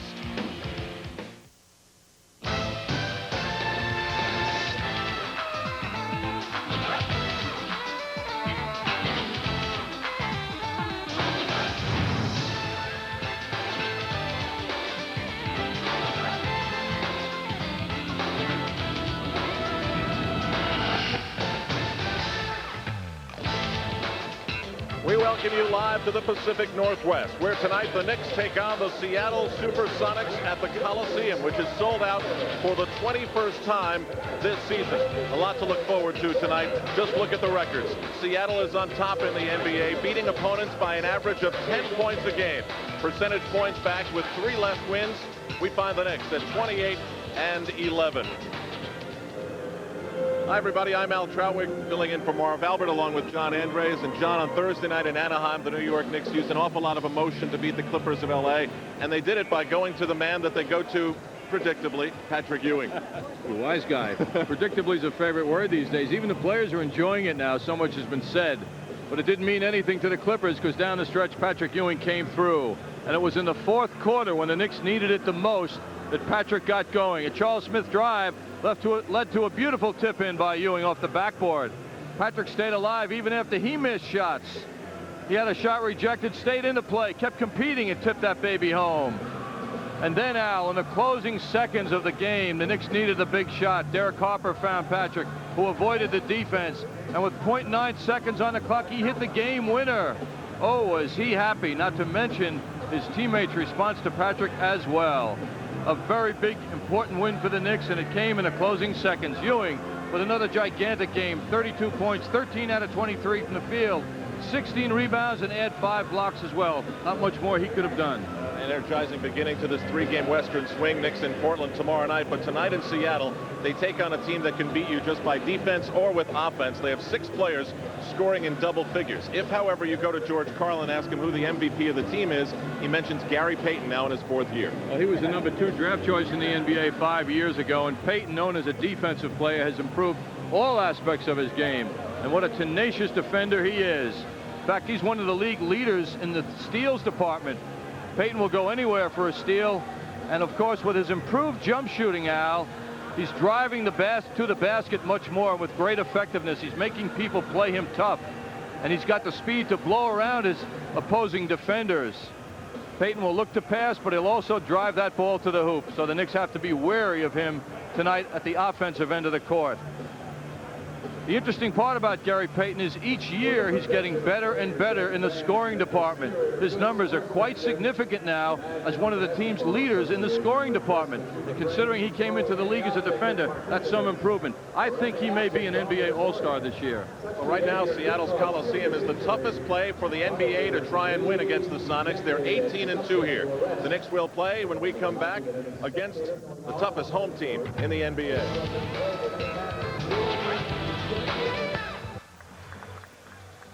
Welcome back to the Pacific Northwest. The 31-8 Seattle Supersonics hosting the New York Knickerbockers at 28-11.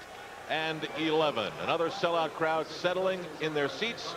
It's time for the introduction of the Hertz lineups. The starting lineup tonight for the Knicks. Starting at guard, number 3, John Starks.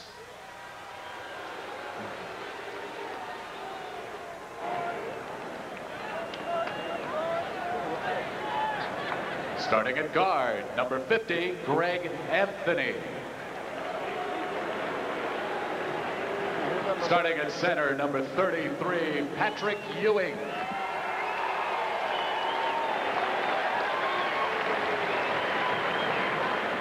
Starting at forward, number 54, Charles Smith. And starting at forward, number 34, Charles Oakley.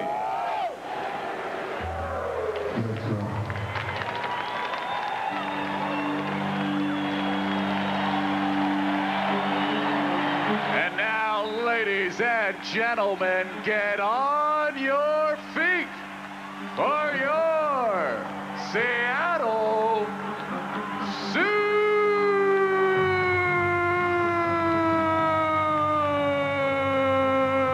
Supersonics.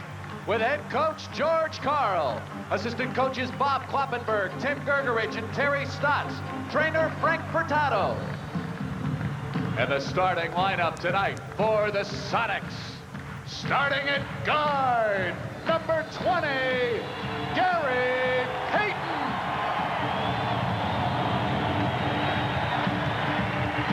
Starting at guard, number 13, Kendall Gill.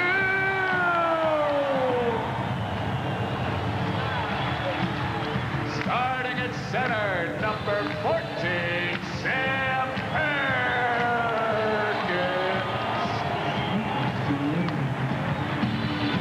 Starting at forward, number 11, Deck Left Shrimp. And starting at forward, number 40, Sean Kemp.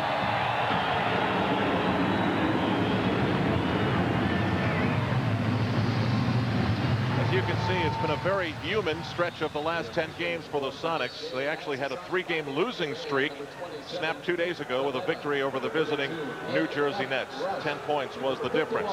Pat Riley's Knicks know, with their confidence built up after the wins over Phoenix and Los Angeles, that this is going to be a very difficult place to win tonight. When you're talking about going up against number 1 in the league, you want to know how the team puts it in perspective.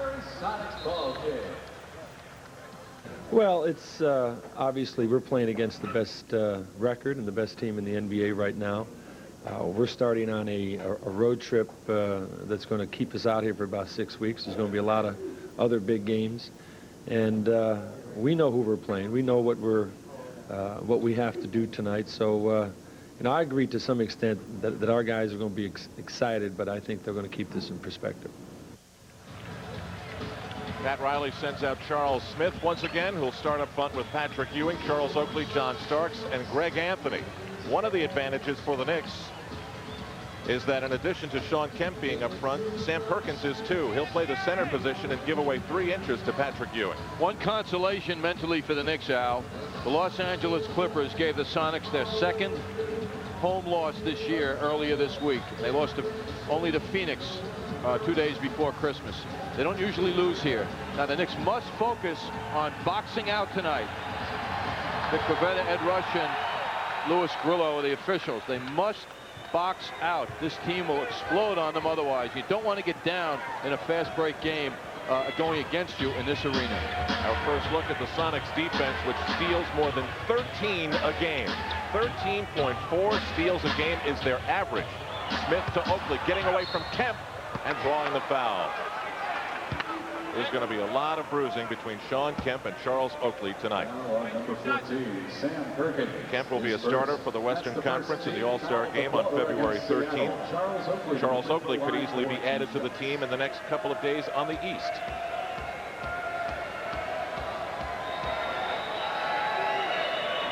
Al, you're talking about how tough this team is in the steals department. That's another area the Knicks must be wary of.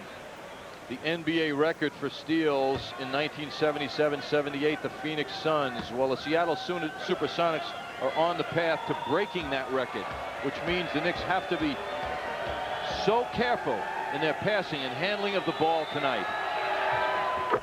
Nate McMillan has almost twice as many steals as the highest Knick. That's John Starks. He has 115, and he doesn't even start. Gary Payton backing in on Greg Anthony. Payton about 5 inches smaller than Greg.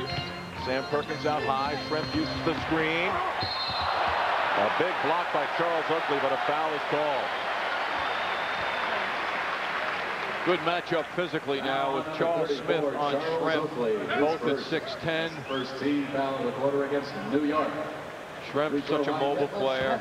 Even in college, he played outside handling the ball. One of those players who was exposed to ball handling young in his career. Most guys 6'10" are back to the basket players in high school and college. Not this guy. He's a special talent. Well, Schrempf, of course, looks on the Knicks end of the floor and sees a lot of familiar faces from his Indiana Pacer playoff matchup. Here's the pressure. This is the way the Sonics play, at 3/4 court pressure.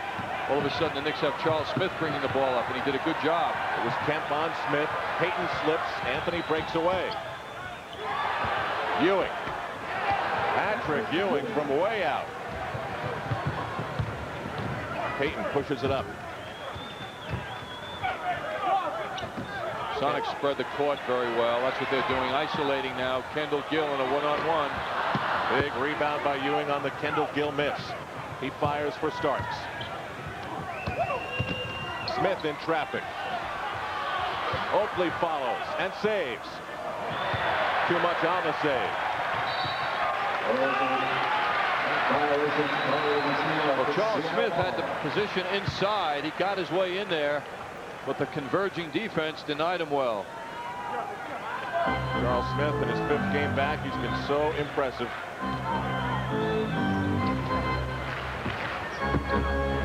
Perkins. Oakley just let him slide right by. You don't see Oakley give that much room that often. Perkins a center, and it shows you how tough and versatile he is. He started way out, and he made it work with that wide open middle. Nobody stepped into the middle to prevent Perkins from going all the way. Starks with trouble. Finds it for Ewing. 7 on the 24-second clock. Ewing with a rainbow. It's an air ball. Patrick has a size advantage over Perkins. He'll do well to stay down low against Perkins. Steal by Anthony, and he lost it out of bounds. Some of the bounces are not going the Knicks' way here in the first few minutes. But the effort seems to be there. That left Schrempf handling that ball, and Anthony attacked him effectively. Back live, Payton guarded by Anthony. Kemp picked up by Oakley. Sees Perkins on the perimeter. He fakes Smith and Ewing. And that leaves Schrempf open. From Sam Perkins. Kemp back home where he went to college at Washington. He's developed into a quick favorite here with Seattle.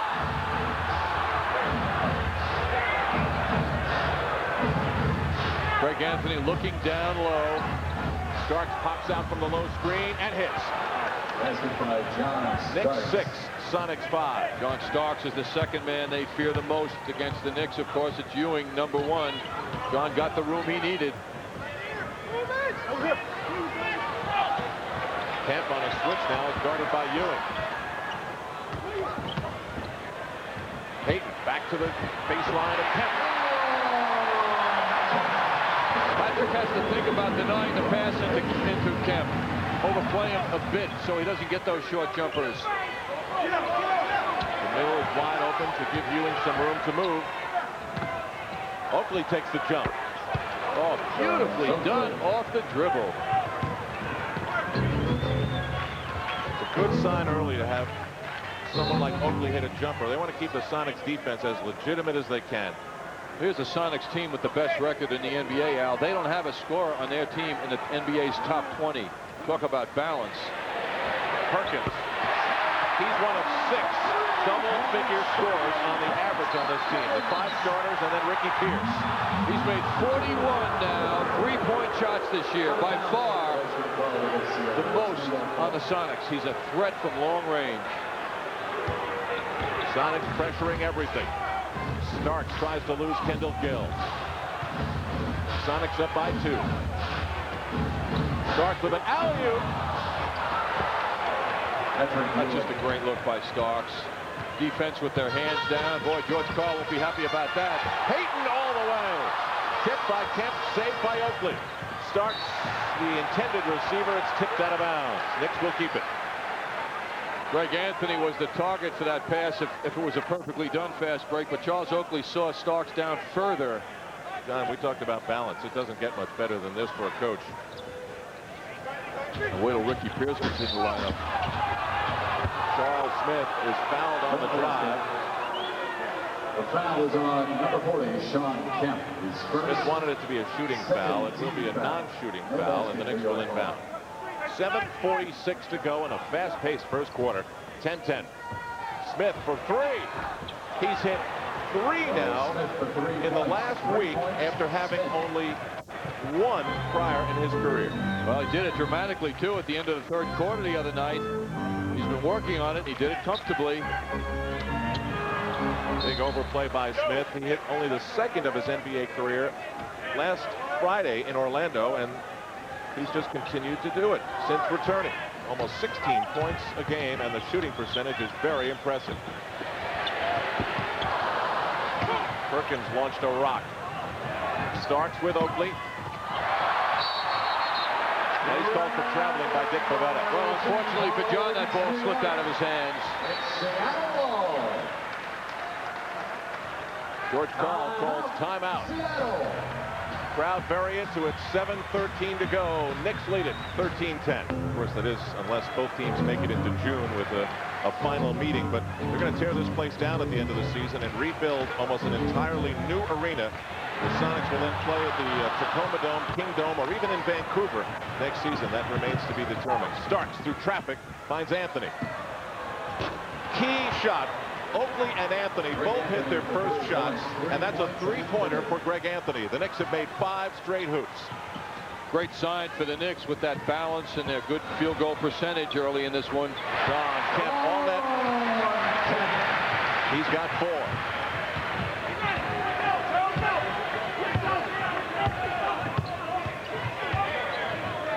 Greg Anthony against one of the league's better defenders, and Gary Payton, who's playing off him despite hitting that shot. Oh, what an assist. Starks to Ewing. Nice handle by John Starks. It's a 10-2 run by New York, and the second dunk of the first quarter by Ewing. 6:10 to go, and the Knicks lead it 18-12. Tremp.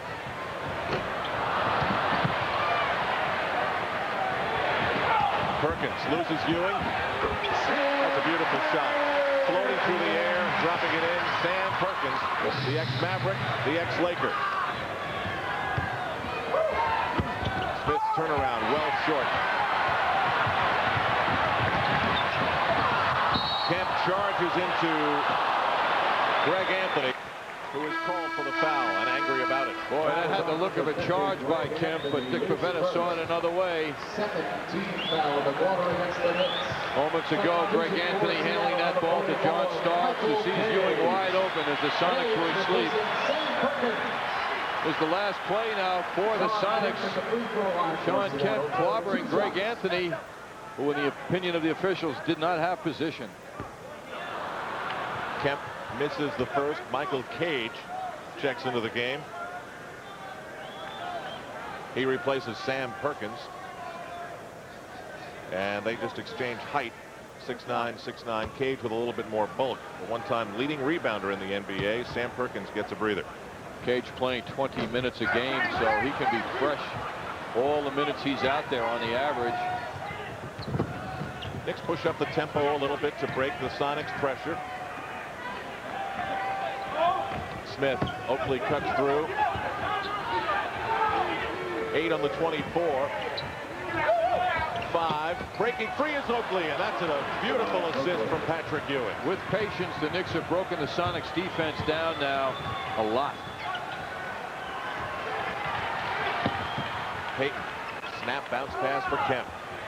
Shrimp for 3.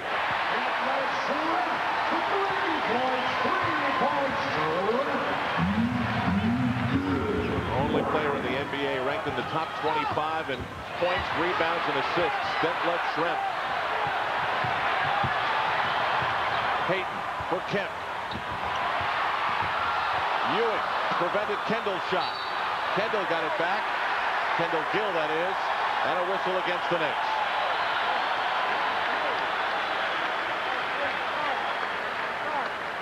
Number 3, John Starks.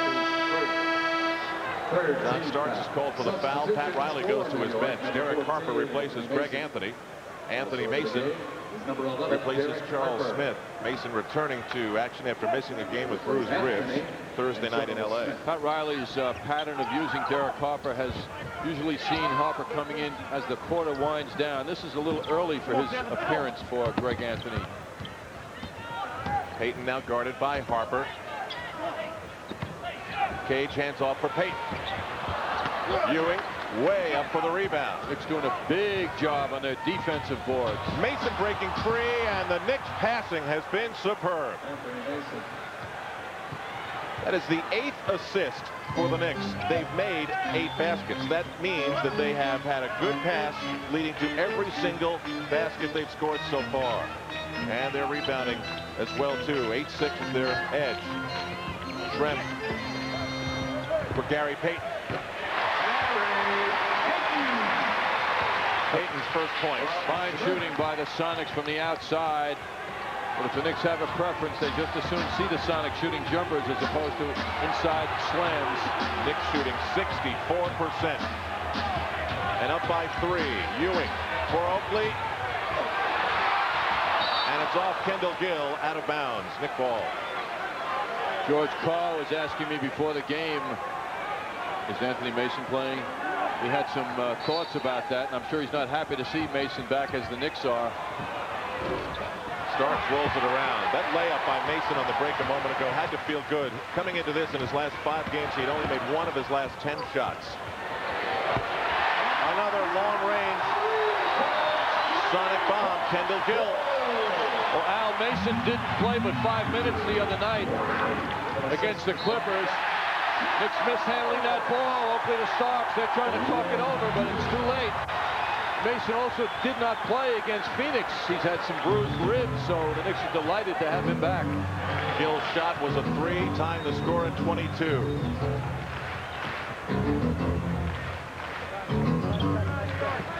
Sonics lead the league in forcing turnovers, and the Knicks have committed 5.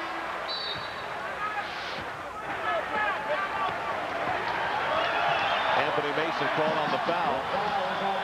This packed crowd just under 15,000, very much alive. Just under 3 minutes to go in the first quarter. Very well here in the first half. The Knicks a little better than the Sonics right now. The defense for the Knicks this season, on the average, only allowing 92 a game, 44% for their opponents. Over the last 5 games, however, the Knicks have been allowing a plus 10 more points per game, and allowing close to 50% for their opponents. The Knicks are 3 wins and 2 losses over the last 5 games. Pat Riley would like to see his team get back to those statistics that have been averaged for the year. They're much better than the last 5. 2:56 to go in the first quarter. A lot of intensity. Nate McMillan checks into the game for the Seattle Supersonics. Knicks return with the same unit that left when the timeout was called. Sean Kemp hits another jumper. It's a 7-zip Seattle run. They've taken the lead 24-22. Now we're seeing an unusually fine jump shooting performance by a team. The Sonics, that is. Michael Cage grabs the rebound. Starks races over to pick up Kendall Gill. The ex-Hornet for Cage. Payton. Air ball is grabbed by Mason.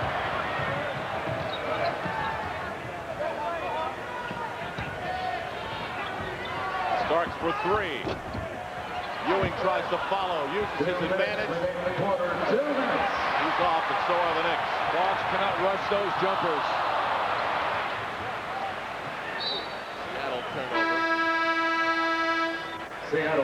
Knicks have already shown those patients how they can get good shots.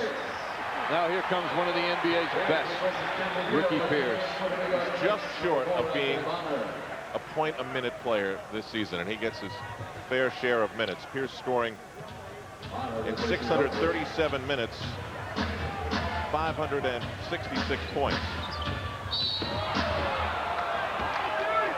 Derek Harper draws the foul as Pierce commits a quick one. Al, to support what you just said, in the last game that the Sonics played against the Nets when they broke a 3-game losing streak, Ricky Pierce had 20 points in 18 minutes. Derek Harper steps to the free throw line. 1 3-pointer short of time. Larry Bird on the all-time list.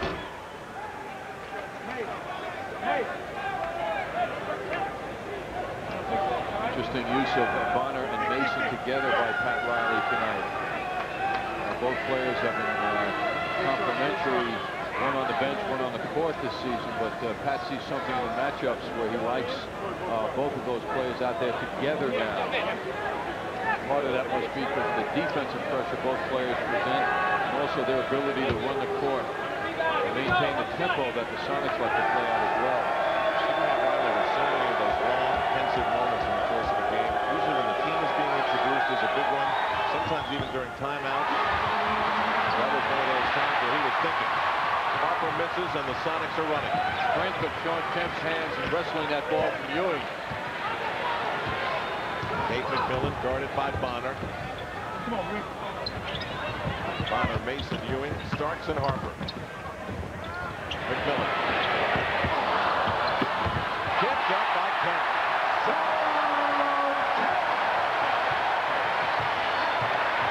First team all-star in the West as a forward. Sean Kemp showing he can also work around the basket.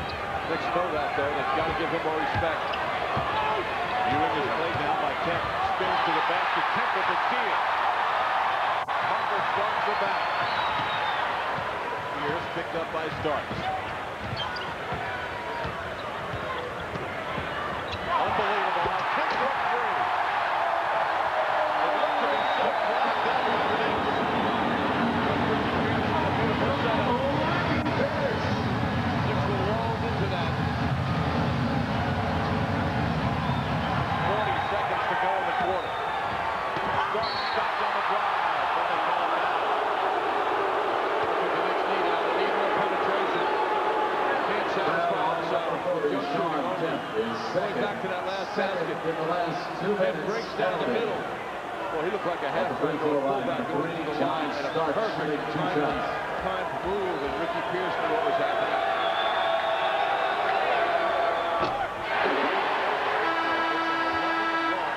Seattle runs. Sam Perkins returns. Supersonic substitution number 14, Sam Perkins. He replaces Sean Kemp. Checks in for Sean Kemp. Gary Payton walked by Anthony Bonner and gave an affectionate massage along the nose there. His hand on his face. Obviously, they're good friends. George Karl, one-time coach of the Cleveland Cavaliers, where he was a sub-500 coach. One-time coach of the Golden State Warriors, where he was a sub-500 coach. Three-time coach of the year in the CBA, and coach for a season in Spain, where he got this chance and has made the most of it, without a doubt. Starks hits the nightcap on the trip to the line, and it's 24 for the Knicks, 28 for the Sonics.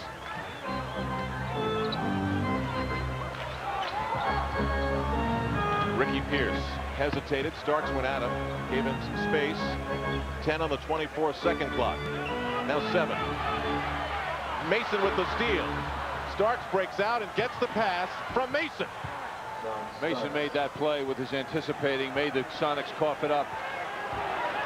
This is a very important finish to this first quarter for the Knicks. They have absorbed that big Seattle run, and it's only a 2-point difference. Payton. Ewing grabs it, and they're not going to call goaltending. It was short of the basket. I think that's what Dick Bavette is indicating. Dick Bavette is over by George Karl, telling him it was well short of the basket. New York, 26. It was not going toward the basket. It wasn't close enough. Another look at the angle here. Better look at the angle. You can see.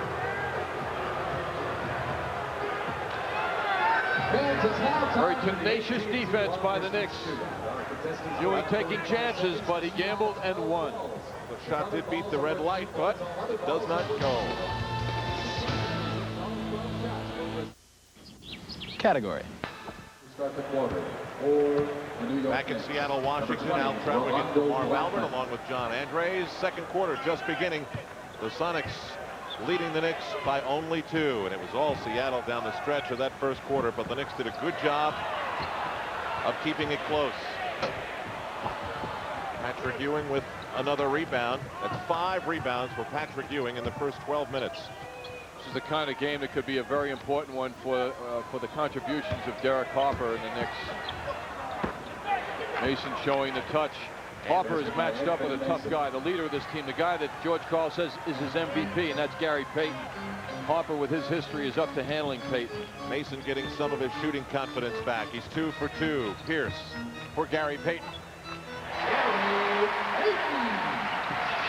That's 4 points now for Gary Payton, and as it shows on the stat sheet, the Sonics are spreading it around. 10 for Kemp, 6 for Schrempf, 7 for Perkins, 4 for Payton, 3 for Gill. Nate McMillan forces Rolando Blackman to step on the sideline. The Sonics take great pride in their pressure.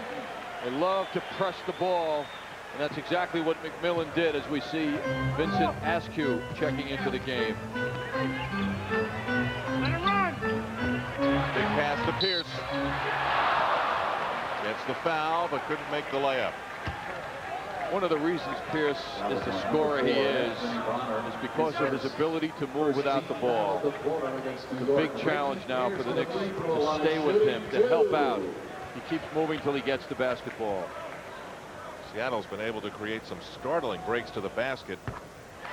Ricky Pierce has been involved with a lot of them. And talk about 6 men. Well, the Sonics have 2 very prominent 6 men on their roster. Ricky Pierce, who won it in '86-'87, then repeated in '89-'90.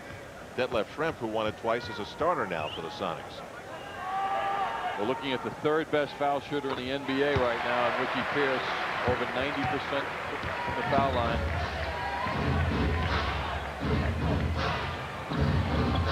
Rolando Blackman. Oh, 3-pointer for Rowe. He had 9 big points in the victory over LA in Anaheim on Thursday off the bench. McMillan looks for Pierce. Cuts underneath Ewing. Dropped the ball off the chest of Mason. Mason lost it back. Perkins. Quick transition by Seattle. It's a 3-point lead. Rolando Blackman. 2 in a row. 2 straight 3-pointers by Rolando Blackman. Pierce lost it. Saved by McMillan. Dick Bavetta said he stepped on the end line. Nick ball. Knicks have been thirsting for this kind of jump shooting that they're getting now. Knicks have committed 8 turnovers to Seattle's 6. Charles Smith returns for New York, replacing Patrick Ewing. Knicks average 17 turnovers a game. They're a little ahead of schedule now. Harper for Smith. Pat Riley not forced into a Herb Williams move here because of Seattle's size. They're on the small side. Bonner. Air ball. Saved by Charles Smith. A tightrope along the baseline. Between the legs on Perkins, and he doesn't get the shot off. 24-second clock had expired. Bonner's shot was an air ball.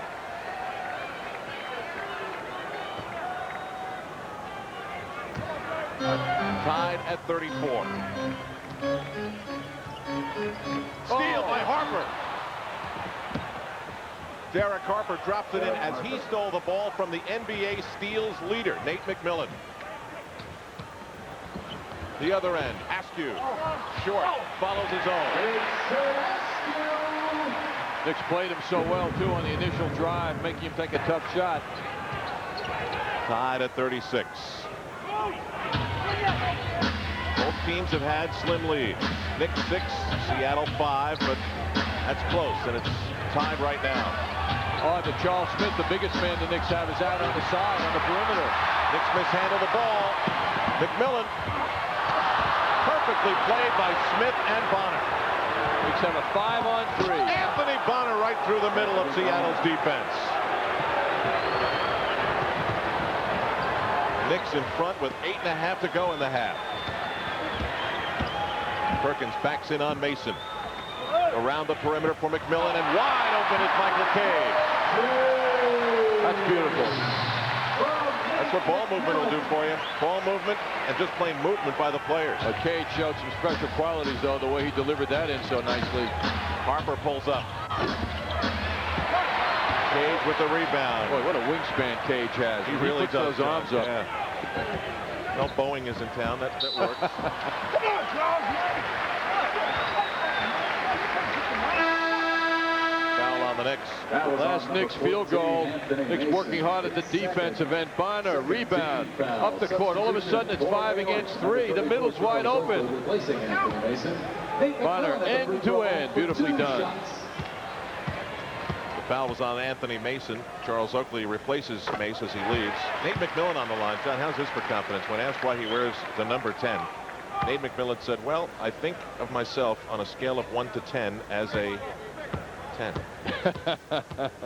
Well, he's backing it up right now, as you mentioned, leading the league in steals and also among the league leaders in three-point shooting.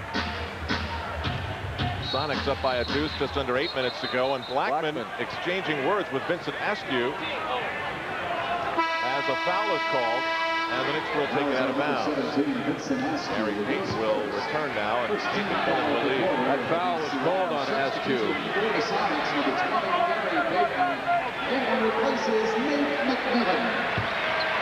George Karl has a lot of depth to play with. Charles Oakley back on the scene now. Harper guarded by Payton, uses the Oakley screen. Blackman, no one cutting through the middle for the Knicks. It's perimeter movement. Now Smith breaks free. Blackman steps inside the three-point line and hits his 3rd straight shot. Boy, he's feeling that ball so beautifully. Blackman 3 for 3, 8 points. That's the Ricky Pierce kind of spark off the bench. 40 all.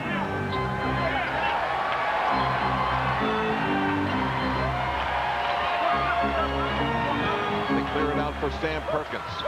Bottled up on the baseline. Out for Pierce. In traffic. The air ball is grabbed by Cage.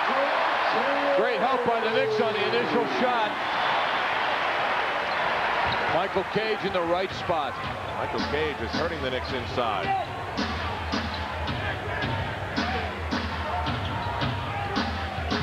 Get the feeling Harper does not want to shoot the ball. He wants to pass it. Wrong, John. Oakley with a battle to save it. It's won by Cage. Beautiful pass for Perkins. have seen some passing in this first half from both teams. A great first half by both teams.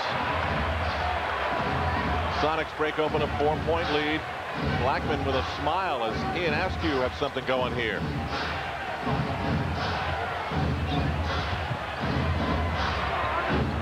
Blackman double team, 3 on the 24-second clock. It's stolen away from Charles Smith, and Payton saves it. Oh, what a play. What a play by Payton between the legs on the inbound save to his teammate.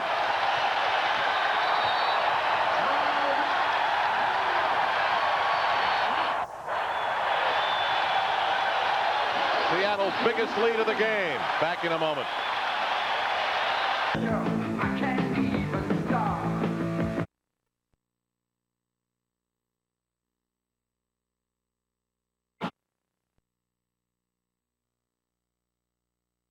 Charles Oakley's face. Number 50, Greg Anthony.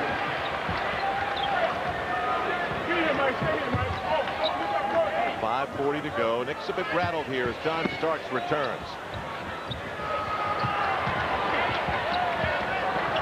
Pierce, quick release. Oakley, that extra bounce off the rim hurt his timing. Fresh cycle on the 24-second clock for Seattle. The Knicks have committed 12 turnovers now. Perkins rolls one in and out.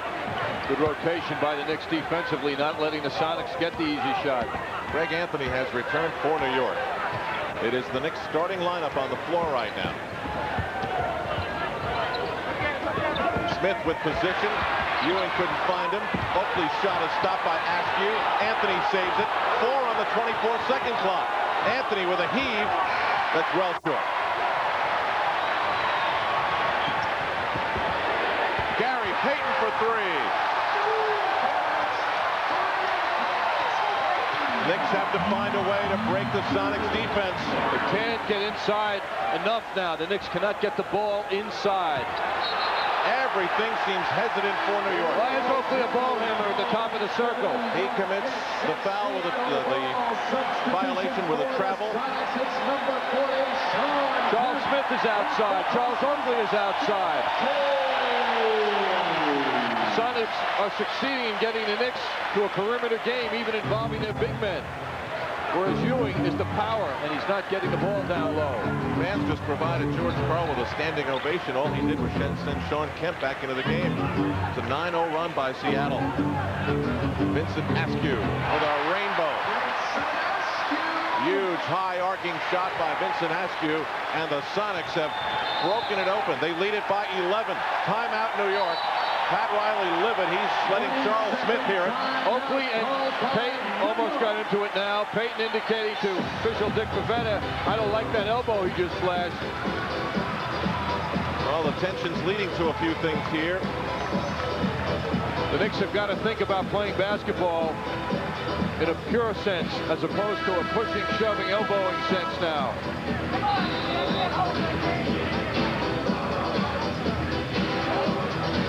The collision there of forces between two physical players. Payton doesn't have the size to match Oakley, but he's got the attitude to do so. Knicks haven't scored in more than 3 minutes. And the Sonics lead at 51-40. Greg Anthony. Almost stolen by Gary Payton. This Sonics team is quick.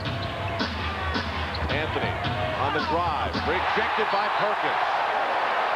Nick ball out of bounds. 10 to go on the 24-second clock. Anthony almost there, but Sam Perkins sends that baby away. Mason struggles to get it in, but does. Starks for 3. Way off. Mason follows, and that's a very important hoop. As important a hoop as you can have in the second quarter of an important game. How lucky the Knicks were on that play. Second team foul. Ricky Pierce commits the foul, and Kendall Gill will return. John Starks with a very low percentage shot. However, Mason is a good guy, Al. Did good things today before getting here because he got a break on that play. Mason gets it to drop. So Anthony Mason is 3 for 3 and has 7 points in the game. An important bench contribution by Anthony Mason. Gary Payton for Askew, picked up by Mason. Sam Perkins for 3. Oakley and Mason both there to corral the rebound. Sonics lead it by 8. Knicks are not making the life of the Sonics miserable enough inside around the basket. Ewing over Perkins, draws the foul, and that's something the Knicks haven't done for a long stretch of minutes, and that's get Patrick Ewing re-involved in the offense. Sam Perkins, his second foul on Sam Perkins. Detlef Schrempf returns, replaces Vincent Askew. This is the one dominating position and matchup that the Knicks have, and that is Ewing against anybody who's guarding him. The Sonics have done a great job diminishing the effect of the Knicks in that department by not allowing them to get the ball inside until a moment ago, as you mentioned, Al. Knicks gather at the free throw line for a mini caucus. Ewing off. They're holding up those yellow signs. They say Seattle's Brickyard. Patrick, over the last 6 games, is averaging 85% from the foul line. Best foul shooter among the top 4 scorers in the NBA, all of whom are centers. 1 for 2 there, and it's a 7-point Seattle lead. Payton with the slow, deliberate back in on Greg Anthony. Gill pops out, now Schrempf. Kendall Gill. I haven't seen a jump shooting performance by any team in the NBA like we've seen here in the first half tonight, and that's Seattle. They are doing a tremendous job with jump shooting. John Starks off again. Huge follow by Ewing. Starks is now 2 for 8. He's having a tough time in this first half. Ewing battles for the turnaround, and it's an offensive foul on Patrick Ewing. Seattle timeout. And there's a timeout on the floor here at the Coliseum in Seattle. Sonics 53, Knicks 44. Back and forth because the television station that carries Portland is also carrying the Super Bowl. It has been changed once again, we told you moments ago, but game night will be at 10 o'clock. The game will begin at 10:30 Eastern Time tomorrow, the Knicks and the Portland Trailblazers. 2:23 to go as you look at the evenly balanced shooting numbers so far in this first half, but it's not even on the scoreboard. Oakley in front of Kendall Gill on the rebound. Sonics by 9. Look how fast Seattle gets back. Starks off again. Oakley breaks free. Now Mason. Mason's first miss. The contrast in the perimeter shooting is so visible now between the two teams, and it's expressed on the 9-point difference on the scoreboard now in favor of the Sonics.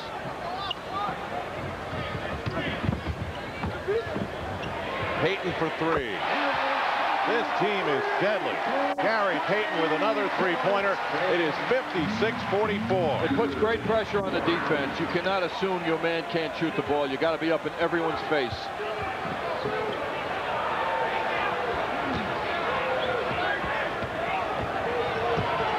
Starks, great pass.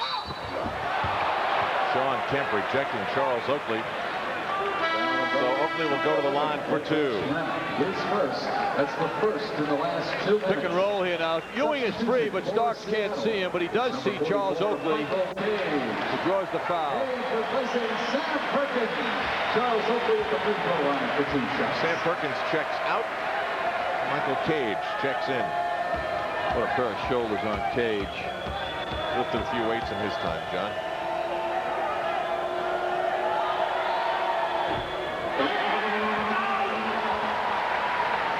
Michael Cage.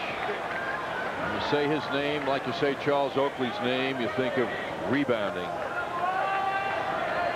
Meanwhile, free throws start to bother the Knicks. They're 6 for 10 from the line. You know, this is one of those games that, you know, the Knicks have to start thinking about how many good teams in this league they've gone up against on the road and how they've been unable to win those big games. Here's Seattle in the toughest arena to win in for road teams, and here's a call that goes against Seattle. Michael Cage with the pick. He was moving when he said it. Payton dribbling that ball up court. He just lifts up those arms to get rid of Greg Anthony and also to avoid some pain himself. He wasn't moving. He lifted the arms up. Meanwhile, Mason. Gonna be a man and take the pain, Al. You sound like want to put him on the John Madden team? Sound like Pat Riley, right? Be a man. Anthony Mason's 4 for 5 in this first half for 9 points. Payton and Trent work a give and go between them.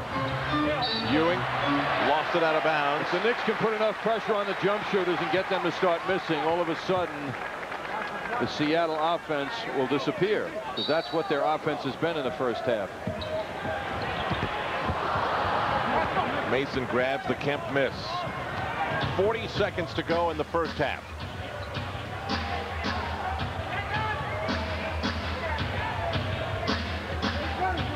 Starks gets the screen, lofts it for Ewing. And Patrick Ewing hits from the baseline, 9 points. See that left-handed pass by Starks? He doesn't do that often, but that was very nice. Left-handed pass enabled him to get that ball to Ewing on the double team of him.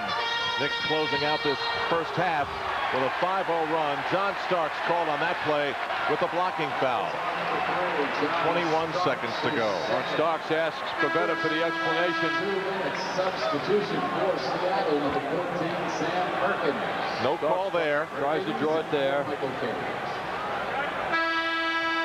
Also into the game for the New York Knicks, number 20. Sometimes things are tough to figure.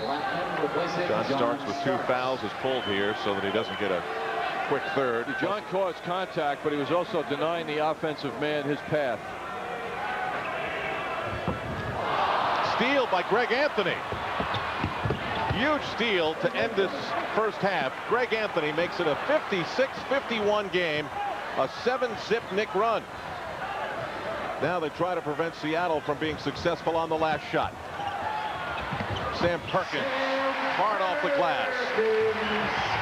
Except time for something.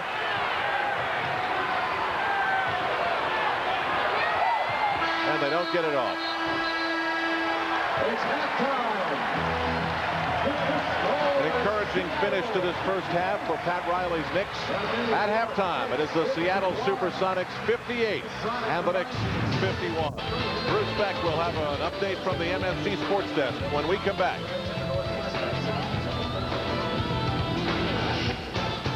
Who scored how many in a matter of moments, but first, the bigger picture from Bruce Beck at the MSG Sports Desk. Thank you very much, Al. The New Jersey Nets are also on the coast tonight, taking on the Golden State Warriors, who they crushed by 26 at the Meadowlands last Saturday. In the second quarter, the Nets trail the Warriors by a score of 32-29.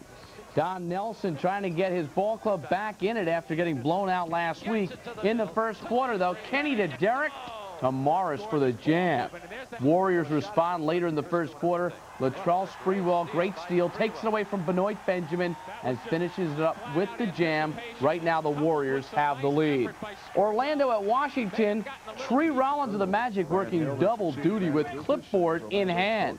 Washington rookie Calvert Cheney hit an 8 of 9 from the floor out of the gate. This layup made it 20-15 in the first quarter. Third quarter, Washington rookie George Murasan with a nifty steal of a Jeff Turner pass.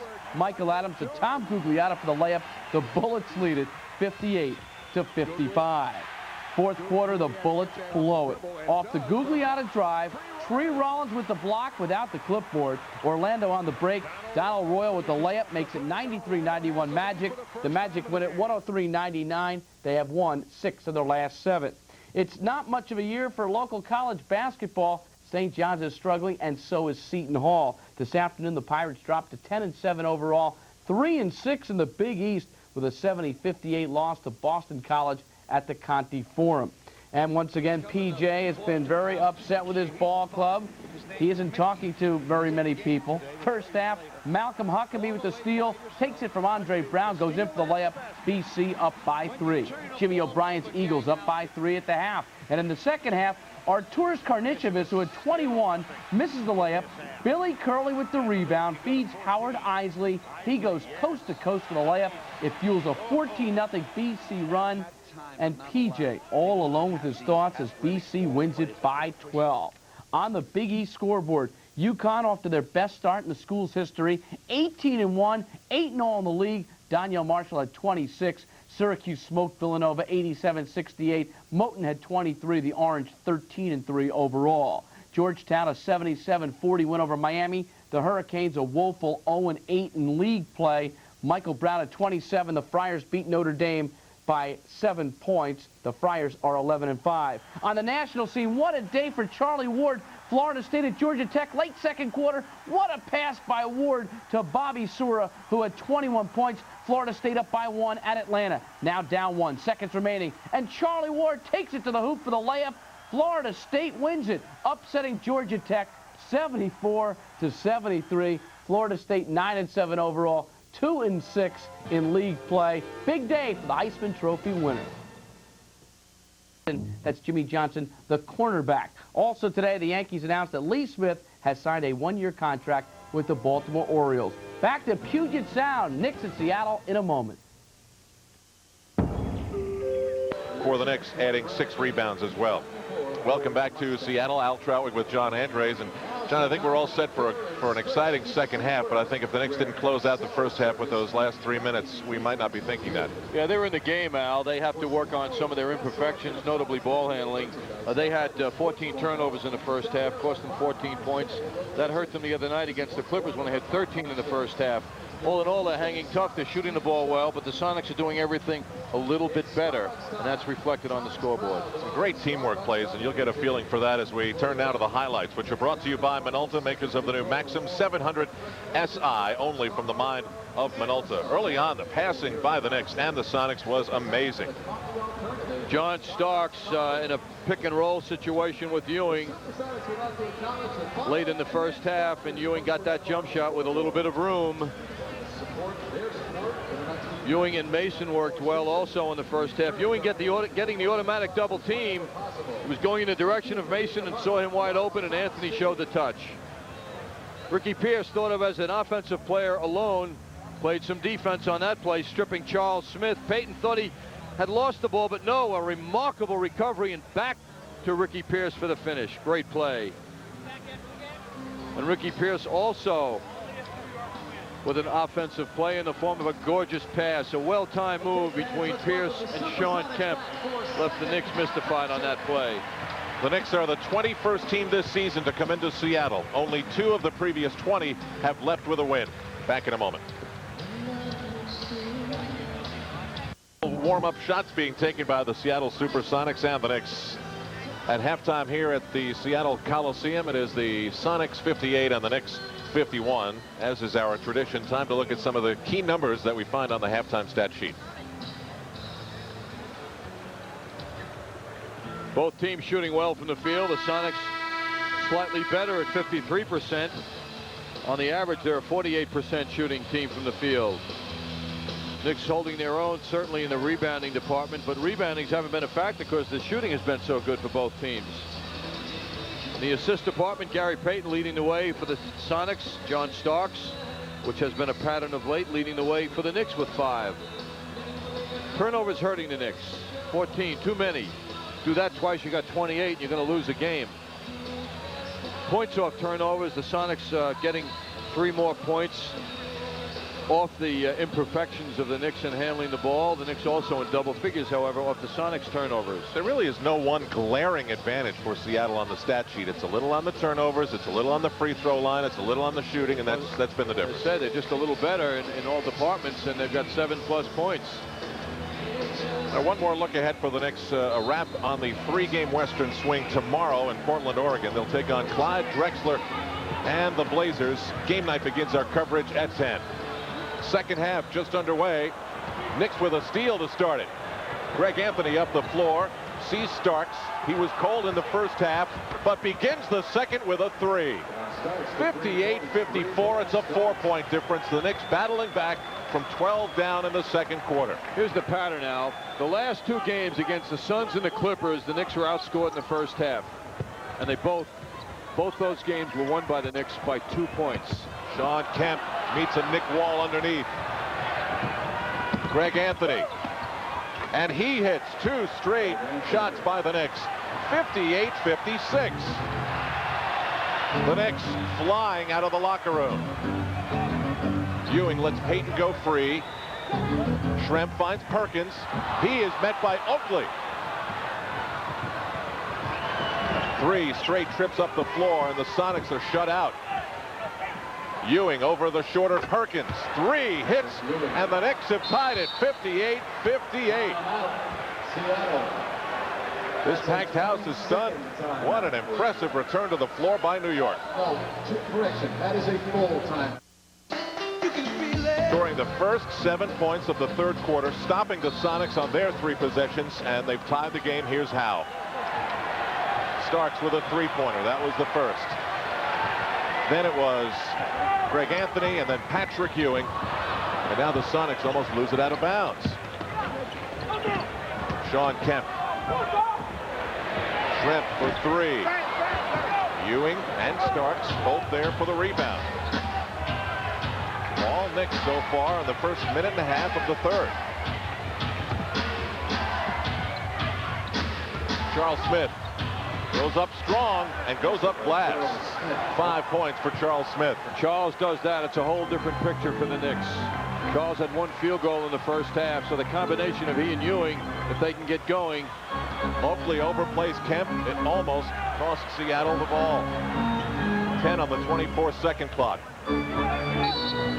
Illegal defense. Oakley and Greg Anthony got caught in between a double team, and it's illegal defense. It's a warning against the Knicks. Pat asked for the explanation, got it, and bought it.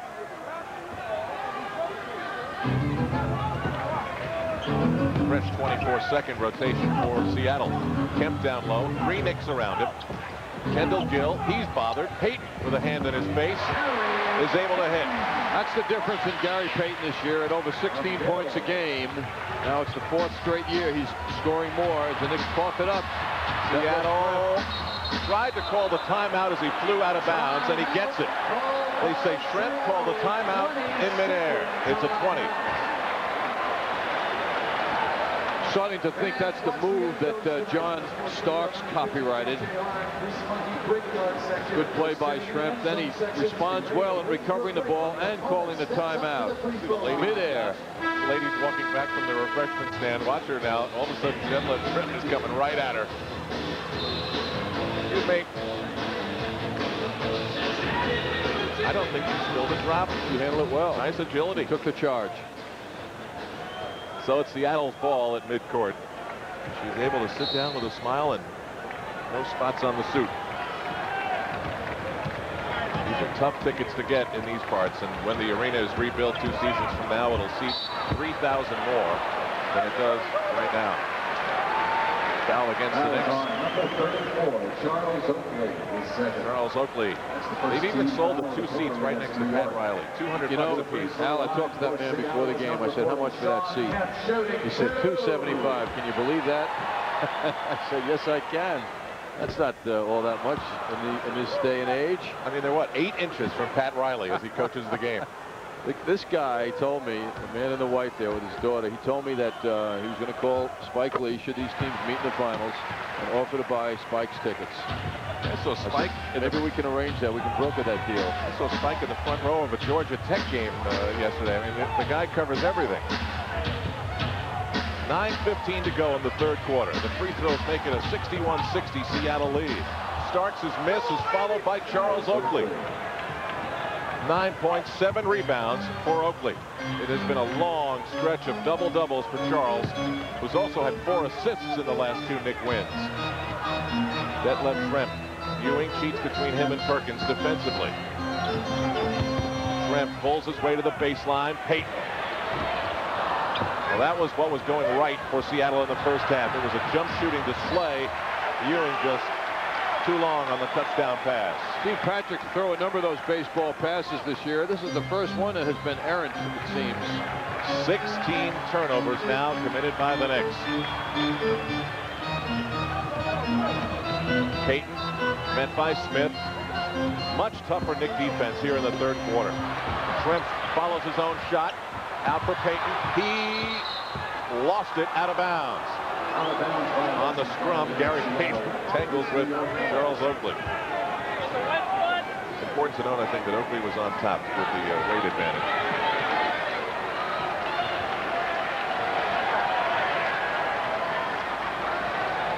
That's where Charles spends much of his life. That's on the floor. Anthony hesitates. He was met by pressure from Payton and Shrimp. And now as the Knicks get ready to get the offense going, 10 on the 24. Charles Smith hits his second straight shot. 7 points for Smith, 4 in this third quarter. Knicks in front by 3. It's a 15-point turnaround from midway in the second quarter when the Sonics led by a dozen. Kemp screens out Anthony, leaving Payton alone. Well long. Oakley, and that's kicked out of bounds by Detlef Schrempf. It'll belong to the Knicks. The 24-second clock. Challenge for the Knicks is still to get that ball in low to Ewing, where he has an advantage of size. Got to believe that Sam Perkins doesn't have the size to deal. He doesn't have the size to deal with Ewing. Stark sets up and hits his second shot of the third quarter. Well, the chilly stroke of the first half is but a memory for John Starks. Just bear in mind, the more the Knicks do that, the easier it will be for Ewing to get one-on-one matchups, as the Seattle defenders will have to come out more and guard the Knicks shooters on the perimeter, leaving Ewing alone with his man just in that matchup. Kendall Gill leaves. Checking in is Nate McMillan. Knicks on a 15-3 run. McMillan in for defense. Carl was not happy with the defense. Smith is blocking Detlef Schrempf's shot, who recovers it. Perkins well off on the 3. Knicks break out. Starks owning the boards. The alley-oop intended for Smith is intercepted. Schrempf met by Ewing, and the ball is swept out of bounds by Greg Anthony. It will be Seattle's ball. Knicks now with 2 scorers in double figures. Ewing 11, Starks with 10. Payton, he's throwing them up here in the third quarter. Ewing decides to dribble it up. Finally gets it to a guard in John Starks. Impressively done by Ewing. Starks hesitates, finds Ewing, gets 2 Sonics in the air, and misses. Nicely done by Ewing, though, on the fake.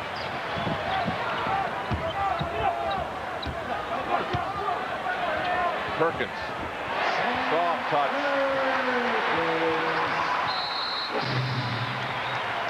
Timeout as the ball rolled away. Pat Riley imploring his team to come back as the Sonics greet the Knicks with pressure. Charles Smith is the safety valve. The Sonics now, of course, Ewing to bring it up, and Smith with some good dribbling finds Starks. McMillan's job is to not give Starks any room. That's what sent Gill to the bench. Smith sets the screen. Almost stolen by Payton. Starks is open for 3. John Starks hits again. 3 points. Knicks by 6. Starks has 13 points. Fine look by Greg Anthony, finding Starks open. That patience is the difference for the Knicks. 2 3-pointers by John Starks. 2 of 5 from beyond the stripe. Schrempf runs into Ewing. Kemp. McMillan is off. Perkins swats it out of bounds. The Knicks will get it. Knicks have played exceptional basketball here in this third quarter. Defensively, ball movement, shots are falling. Charles Smith, 4 third quarter points. Very active defensively against Perkins.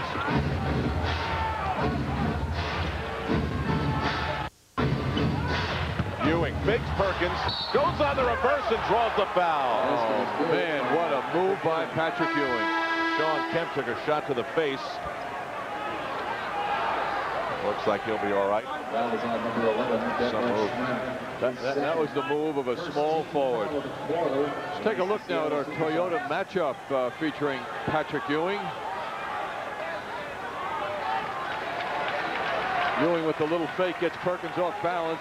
The 6'10" Detlef Schrempf comes around. Ewing keeps motoring and gets that beauty in off the backboard. John Ewing has a chance now to score his 14th point, so Perkins has 15. That's pretty even. The big difference is Patrick Ewing has 11 rebounds. Sam Perkins has 1.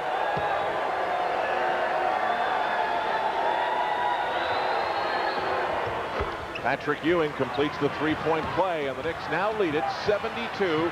A 9-point lead. They trailed by 7 at halftime.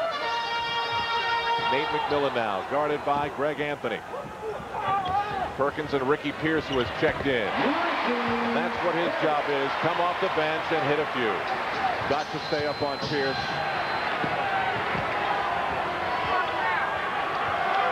Greg Anthony calls out a play. Mason in motion. Starks pops out using the screen. A high shot that just missed. Pierce, 2 in a row. Mr. Sixth Man, Ricky Pierce. Knicks up by 5. And a timeout is called by Pat Riley. 4:33 to go. Knicks in front in enemy territory. Responsibly, because friends know when to say when. A reminder from Budweiser. Substitution for Seattle, number 44, Michael Cage. So far in the third quarter, the Knicks are shooting at an amazing 82%. It's gotten them the lead in this game. The Sonics struggling under the Knicks defense. Oakley for Greg Anthony, pestered by Nate McMillan. 5 on the 24-second clock. Anthony with the reverse all the way. Beautifully done by Greg Anthony. Big time move by Greg. The lead is 7. Ricky Pierce. His first miss since coming back into the game, and Anthony Mason bursts out of the pack. Under 4 minutes to go in the third quarter. Starks and Mason try to post him up. He goes baseline, finds Ewing. Oakley, Starks, 5 on the 24. John Starks is fouled. The patience of the Knicks on offense on that sequence is spectacular. You know, it's amazing how a team can do such wonderful things in simple fashion, as the Knicks just did. Mason patiently. I mean, that's a shot that 9 out of 10 guys would have forced up as he had the line. And John Starks throws the foul. Live, John Starks hit the first free throw, and it has given the Knicks a 75-67 lead. Starks with 14 points now. 9 third quarter points with a chance to make it 10, and he does not. Interesting, Al. The Knicks come here tonight to Seattle 8-0 against Pacific Division teams this year.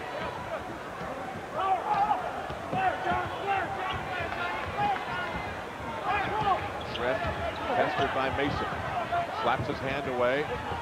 Pierce, 4 on the 24-second clock, and John Starks clobbers Ricky Pierce. Well, Pierce has such an assortment of offensive moves and fakes. Anthony Mason a moment ago on Schrempf, not allowing him to get that half step. And Pierce comes in, protecting the ball, gets John to commit. Pierce hits the first. Big difference, John. I mean, the Knicks are not allowing the Sonics the jumpers that they got in the first half, and I don't think we've seen one play where the Sonics have exposed the Knicks defense to that quick open pass underneath like they had 4 or 5 or 6 in the first half. 75-69. Knicks by half dozen. The fans turn up the volume. Greg Anthony for Patrick Ewing. Oakley tried to follow, but Cage beat him to the position. McMillan for Schrempf. Knicks, good job to get back. Pierce looks inside. Ewing is there waiting for Nate McMillan. Starks with the steal. Starks still going for Mason. Can't do it any better than that. John Starks with a gigantic play on defense. He was assisted by his teammates, though, and then the finish with Mason running the court beautifully. Anthony Mason really needed a game like this. He's the third Knick in double figures. He's hit 5 of 6 shots. McMillan overplaying his Oakley. Almost another steal. Substitution for New York, number 20. John Starks on his way to a rest after this big play. Comes up with that loose ball. Pushes up court, outruns a couple of the Sonics and muscles that ball over quite well to Anthony Mason, who doesn't bother with dunking that ball right up and off the backboard. Sonics come in with fabulous reputation for stealing the ball. Better than 13 a game. Well, right now the Knicks and Sonics are even in that category. 8 steals apiece. John Starks could probably use a break. He's been running. Sonics have had 3 games this year when they've had 20 or more steals. In fact, they have an NBA high of 3 this year. Rolando Blackman replaced John Starks. Blackman had a very effective first half. Kemp is stripped of the ball by Oakley, and it's a 24-second violation.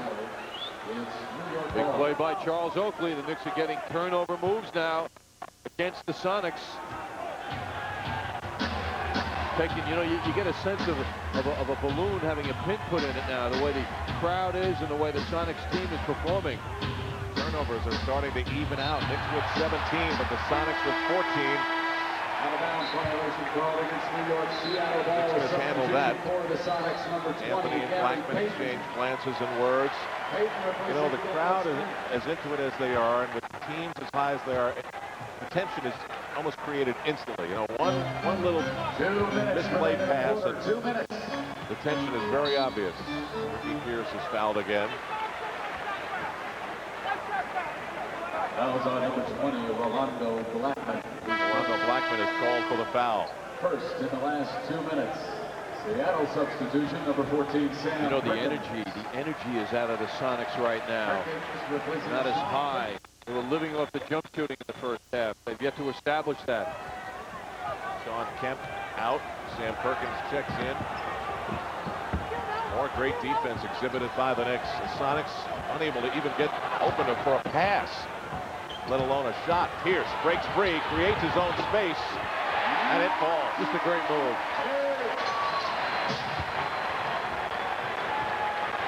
6 points is the Knick lead. 90 seconds to go in the quarter. Knicks trying to set it up for Patrick Ewing. Michael Cage is doing a good job on him. Yes, he's denying the pass into Ewing by overplaying him. Oakley with an amazing pass from Anthony. And it counts with the foul. That was some pass by Greg Anthony. That was on number 10, Nate McMillan, his first in the last 2 minutes. Greg, with that fadeaway on that penetrating move, he changed pace on it, got it to Charles perfectly. Little hesitation now. Pulls up and then drives, draws the attention. And what a finish by Oakley. That's twice now, John, where Greg has taken advantage of a defensive switch. Once, a few minutes ago, he went baseline, scored on a reverse. Now, oh, what a break by Ewing. He does it and passes off. Ewing with the steal. 1:05 to go. Picks up 8. Mason driving on McMillan for Oakley. When the defense is as aggressive as the Sonics is, you must make extra passes to break it down. Anthony for 3, followed by Oakley. The moaning and the groaning in the crowd is the prevalent noise right now. They're not used to seeing their Sonics play like this here at home. Rolando Blackman up, under, and in. Oh, what a touch! Rolando moving, wheeling, turning around, almost losing the ball entirely. Turns it into a hoop. Sam Perkins had the ball hit him in the back. Sonics coming apart a little here. 10-point Knick lead. 10 on the 24-second clock. It's Pierce. Way off. Oakley is there to grab the loose ball. Knicks will play for 1. The Knicks were down at halftime by 7 points. They lead it by 10. Anthony again, this time with a pull-up at the buzzer. Woo! Greg Anthony gets a chest bump galore from John Starks. And the same second half enthusiasm that we saw at the Garden against Phoenix and in Anaheim against the Clippers is evident on the floor right now. Greg Anthony with a confidence that I'm not sure we have seen as a member of the Knicks. The Knicks are up 12.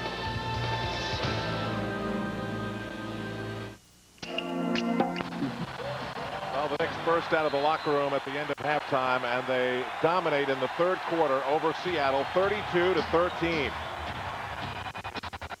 Shooting 78% to Seattle's 31. Patrick Ewing draws the foul. Trying to make this another come from behind effort for victory. Greg Anthony with this dazzler at the buzzer to end the third. Yes, that pick by Ewing got him free initially, but he made a spectacular shot when guarded by the taller Perkins. Patrick Ewing made the first free throw. Charles Smith. Some interesting numbers, Al, for the Sonics fans to ponder. They're 26-1 when they're leading at the half, but they're 4-7 when trailing after three quarters. Ewing has given the Knicks an 85-71 lead. 16 points for him. Knicks with 5 players in double figures, and Greg Anthony is among them. 11 points, 7 assists for Greg Anthony tonight. Foul on Patrick Ewing. You know, it's amazing for the Knicks, Al. During that explosive third quarter, they didn't have to live off Patrick Ewing. He only had 4 points in that third quarter as the team showed tremendous balance. But that does set him up for the fourth quarter because they're going to have to guard. The Sonics are going to have to guard the Knicks very carefully. The Knicks other than Ewing. Pierce with a high arcing shot. Anthony is beaten to the ball by Payton. Askew met by Smith. Perkins from way out. Mason is up there to tap the rebound to himself. Effort. Good hands. Blackman in trouble. Smith is tied up and gives it away.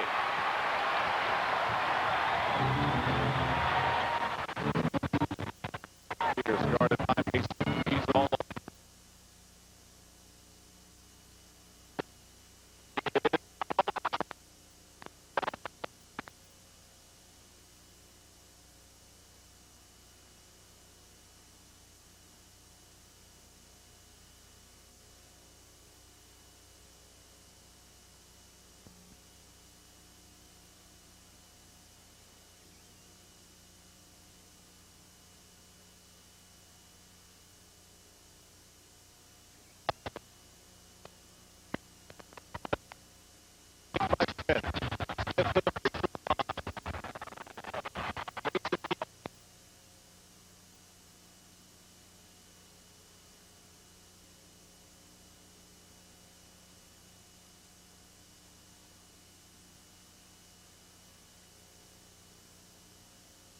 Charles Smith on the miss.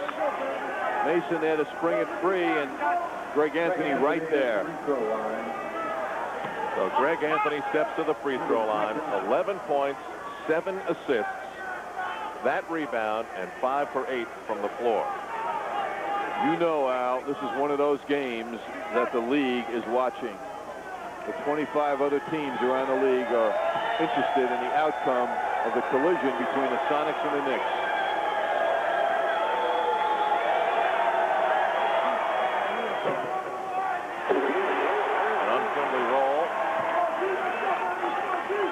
Supersonics, the top team in the NBA, looking a bit disillusioned at the moment. Earlier tonight, Houston lost at the Summit in Houston to Indiana, and that means that their coach, George Karl, will coach the Western Conference All-Stars in Minneapolis on the 13th of February. And one of the Sonic greats, Lenny Wilkins, whose number hangs here in Seattle, will coach the Eastern Conference All-Stars with the success that the Atlanta Hawks have enjoyed. Rolando Blackman fouls Gary Payton. Lenny Wilkins up there with Freddie Brown and Jack Sikma. 3 retired numbers and a banner saluting the 1979 World Championship team. Rolando Blackman in, replacing Greg Anthony. You can bet the way Greg is playing, he'll be back for crunch time. Got to feel good for a guy who has gone through the lows that Greg has gone through this year to see him come out and lift his game to the level he has tonight. Now, he's had some fine games over the last several games, certainly the last dozen. He's had some outstanding efforts. But tonight, in a game of this magnitude, that's really noteworthy. That left Tremp. Mason and Smith. Kemp wins the battle. The only thing that Gary Payton doesn't do well is shoot free throws. He's only 55% from the line. 52 from the field. Now that's so weird. It defies explanation. But Payton's 2 misses didn't necessarily hurt the team because the second one was saved by Detlef Tremp, and the Sonics have 15 seconds on the 24-second clock. Under 10 minutes to go in the fourth quarter in Seattle. Vincent Askew, guarded by Rolando Blackman. They had something going in the first half. All Knicks on the rebound, and here's Anthony Mason. Boy, the Sonics are tasting man-to-man defense at its best now as the Knicks have really come on strong. Charles Smith from Mason. Gotta love how Mason doesn't force his shots. Rolando Blackman. All net. Mason's hurt. Limping up court. Perfect stroke by Rolando Blackman. Yes, Anthony Mason is limping slightly as he returns to the Knicks bench. Timeout in Seattle. 9:27 to go. Knicks by 17. 7-13. Favor of the Knicks. The roof has fallen in on the Sonics. George Karl's team hasn't scored in more than 4 minutes. They have 18 points in the second half, and we've played almost 15 minutes of basketball. And from a Knicks standpoint, things were looking so bleak for as dominant as Seattle was midway through the second quarter. When the Knicks were mishandling the ball, missing shots, Seattle was hitting everything, and they had a 12-point lead. Well, it's all gone, plus another 17 points. A 29-point turnaround in this game. See if there's a walk here, Al. Kemp going in the air, coming down, and then getting rid of the ball. He traveled. Foul was on Charles Smith, sending Sam Perkins to the line.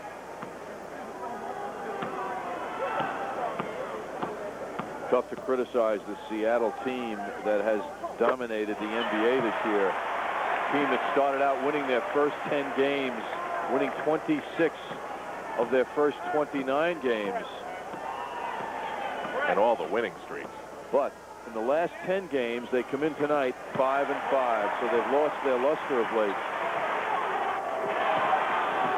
9 minutes to go as Anthony Mason beats the double team with a pass to Derek Harper.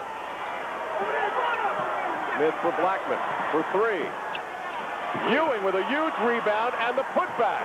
That's where Ewing is just annihilating Sam Perkins. Off the board. That's the superiority, though. He's got more size, and it showed.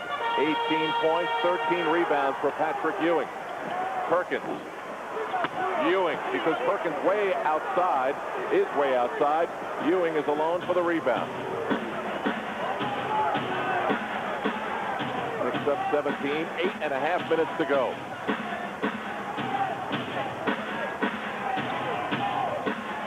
Knicks are spreading out the Sonics so well. Ewing under pressure draws the foul, but moving that ball as beautifully as they have any time this season. And when you move the ball and spread it out, even a team as tough as the Sonics on defense is subject to giving up good shots. It's spread out well now. I'll tell you what else, John. We caught a look at Sean Kemp a moment ago. Kemp's the all-star starter from the West. 1 point in the second half. Knicks have done so much defensively to completely turn this game around. Ewing hits. It is 92-73 lead for the Knicks. Talk about body language too, Al. The Knicks right now showing the great confidence that they've earned. Askew, wild off the rim pass. Again, it's Mason out of the backcourt. He's showing no ill effects from whatever injury he had a few moments ago. Quite a display of ball handling by Mason. Harper for Blackman. Ewing posts up, draws 3 Sonics, saved by Blackman. And Rolando Blackman hits another.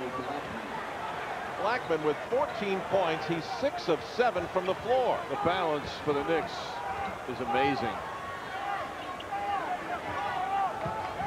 6 Knicks in double figures.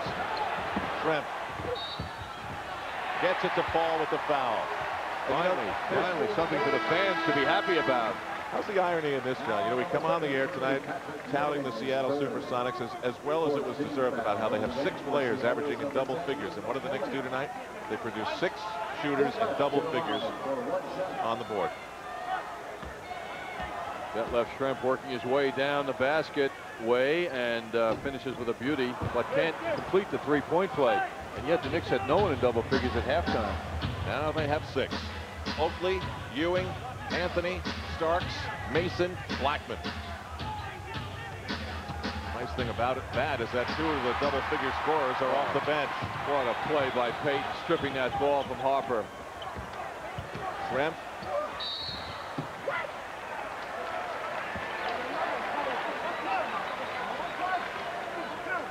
Foul is on Charles Smith. That's his 3rd. John Starks taking off the warm-ups. And you know, if you watch the first half, you know how explosive the Seattle Supersonics can be. But nothing seems to be working for them right now. John Starks replaces Rolando Blackman. Blackman leaves 6 of 7 from the floor, 14 points. John Starks, this is him watching the game. He's living and breathing with every pass and every shot. And now he's back on the floor. Sonics force Smith to bring the ball up. He does. Sees some space. These big men have shown great ability to dribble tonight. They've been forced to on many occasions. Anthony Mason with a reverse. Boy, Mason is really out tonight. He is wild, and what a performance by him. 13 points for Mason. He's only missed 1 shot. So Mason and Blackman both play, and right now they've only missed 1 shot apiece. But you know, in a way, Al, the fouls like this are good. They're showing the Sonics that they're not going to get to the basket without interference. It doesn't hurt to use some fouls when you enjoy a lead as the Knicks do right now. A 20-point lead. They're just still showing how tough they are physically and how they're not going to allow easy hoops. John, you mentioned you think a lot of people around the NBA have their satellite dishes pointed in MSG's direction tonight. What do you think they're thinking if they're not watching the game, but they are monitoring the score and they see 96-76 Knicks in the 4th? They're thinking the Sonics stink and the Knicks are great. And they're wrong.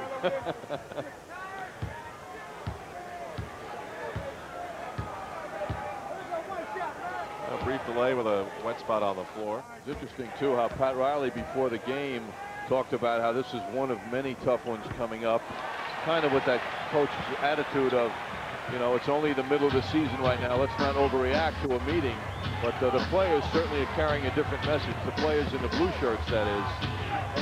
High pressure by the Sonics now in an effort to create a flurry of turnovers, maybe a run for themselves. But the Knicks have Derek Harper spinning away from a double team. Ewing way outside. 5 on the 24. Charles Smith for his 2nd three-pointer in the game. Charles is certainly defying the skeptics with his long-range jump shooting. I mean, the man is 6'10", and all of a sudden, the further out he goes, the more effective he gets. The Knicks now have 7 scorers in double figures as Charles Smith has now scored 10. 2 3-pointers tonight. A week ago, prior to the Orlando game, Charles Smith only had 1 in his entire career. Now he's had 4 this week alone. Meanwhile, the Portland Trailblazer scouts, looking at the Knicks tonight, are doing a lot of erasing from the prior scouting reports this year, as the Knicks are featuring so much balance. You know, defending Ewing was not the answer tonight, because the Knicks had other things in mind, or other executions rather. Sam Perkins at 6'9", the starting center for a team that is now the top team in the NBA. But so many of the skeptics in this town think that would be a weakness that would be exposed in a big way in a 7-game series against the Houston Rockets and Hakeem Olajuwon. Should it come down to that. Knicks up by an even 20 with 6 minutes to go in the third quarter. Harper finds Ewing, bounces for Mason, kicks it for Smith, who finds Starks for 3.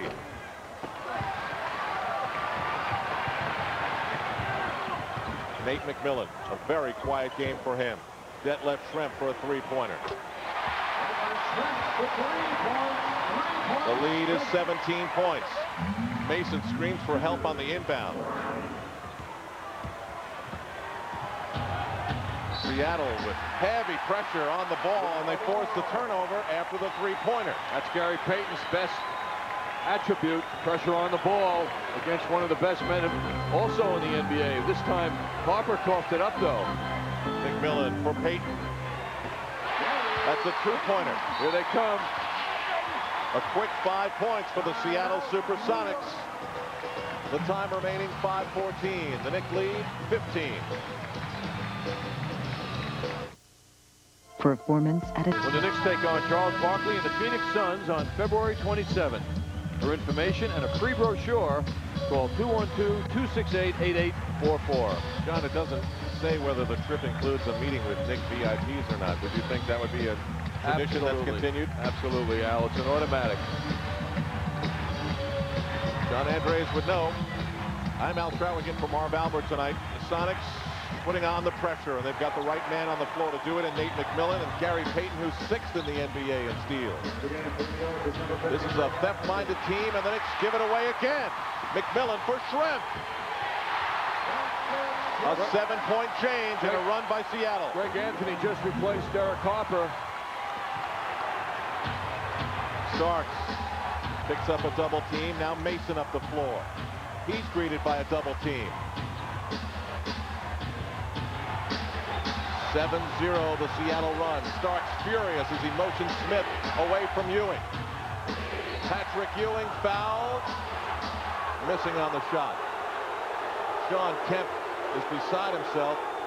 He doesn't think he fouled Patrick Ewing. That was on number 40. Sean Kemp is 5th.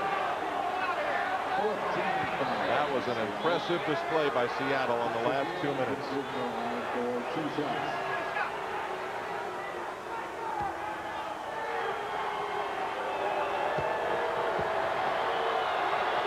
What the Knicks are facing now, and will face for the remainder of this game, 4.5 minutes to go, is defensive pressure, led by McMillan and Payton, number 1 and number 6 in the NBA in steals. Most unusual to have 2 members of the same team in the top 10, much less the top 6. This is where Anthony Mason's value really shows, how he is able to bring that ball up court. Sonics just short of their season average, 12 steals in this game. Knicks 9. McMillan. Sonics suddenly creating some space with their movement. Traveling was called on Detlef Schrempf. Knicks up by 14. 90 seconds ago, it was a 20-point lead. Anthony for Starks. Knicks go cold. Sonics heated up. Payton on the run. 12-point difference. 4 minutes to go. Anthony certainly gave ground on that move by Payton.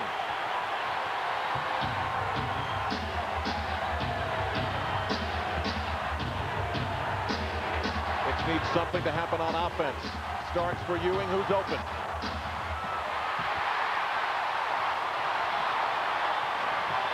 Now Kendall Gill. And Payton bangs into Greg Anthony. Sean Kemp with an invisible second half. Out to Gill. He's been quiet. Bad shot by Gill. That deflates his team. All the Knicks have to do is play even now. And they win by 12. Starks eludes Kendall Gill and is fouled on the drive. That was on number 13, Kendall Gill. Kendall Gill is called for his first personal foul. And a timeout has been called here in Seattle. 3:17 to go. Knicks trying to hang on to their big lead. 12 in the second quarter, down 7 at halftime. A complete reversal in the third quarter. They built up a 21-point lead. That lasted until about 3 minutes ago when the Sonics turned up the heat defensively, utilizing Nate McMillan and Gary Payton's speed. The difference now is 12, 3:17 to go as they try to hang on and corral what would be their most important road win of the year. As we said earlier, the Knicks are 8-0 against Pacific Division opponents this season. For New York. Number 3, John Starks will step to the free throw line. 5 of 15 tonight. 8 assists. 14 points.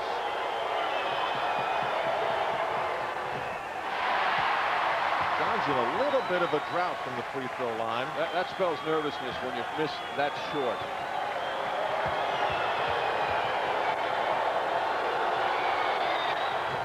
Got 2 of 6 from the free throw line tonight. Too much tension in his motion. Payton for Kendall Gill. Another way off shot. Ewing and Mason team up for the rebound. Now 3 minutes to go in Seattle. Sonics defenders draped over every Knick that carries the ball. Stark sends Greg Anthony away. We'll use the Ewing screen. Deflected out of bounds. It will be Knick ball. You want the ball in the hands of Mason. You got 4 seconds left on the 24-second clock, and a 20-second timeout is called by the Knicks. See how important Pat Riley thinks this little 4-second possession is going to be.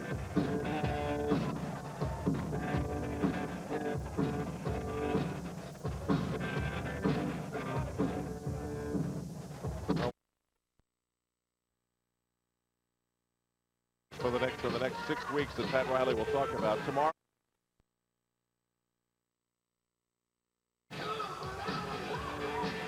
Knicks are showing their dominance on the boards right now, leading the Sonics in rebounding 38-31.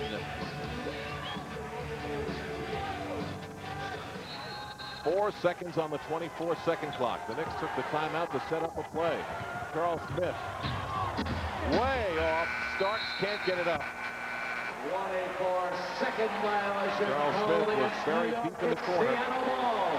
Whenever the Knicks screw up in that huddle, it didn't pan out the way they thought on that possession. 2.5 to go. Detlef Schrempf for Kendall Gill. Payton. Gary Payton rolls one in. Well, right around Anthony once again. The steal, and Payton misses on the layup. A big Knick break. Anthony is fouled as he passed it across midcourt. Foul on number 10, Nate McMillan. His second. Gary Payton. Smiling, he came so close to making this place erupt. Inbound steal.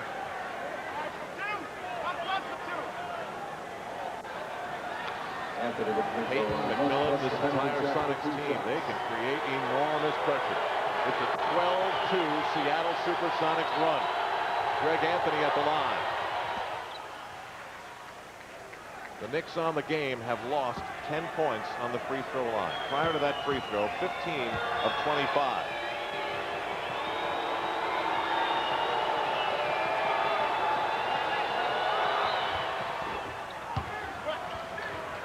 to 90. That's leadership.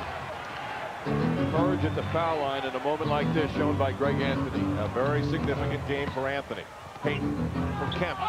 He is off. McMillan will be called for an offensive foul. Yes, Mason had the inside position and McMillan disposed of him. Loose ball foul on number 10. Loose ball foul against Nate McMillan. Seattle is over the limit. Third on McMillan, so it's a shooting foul for Anthony Mason.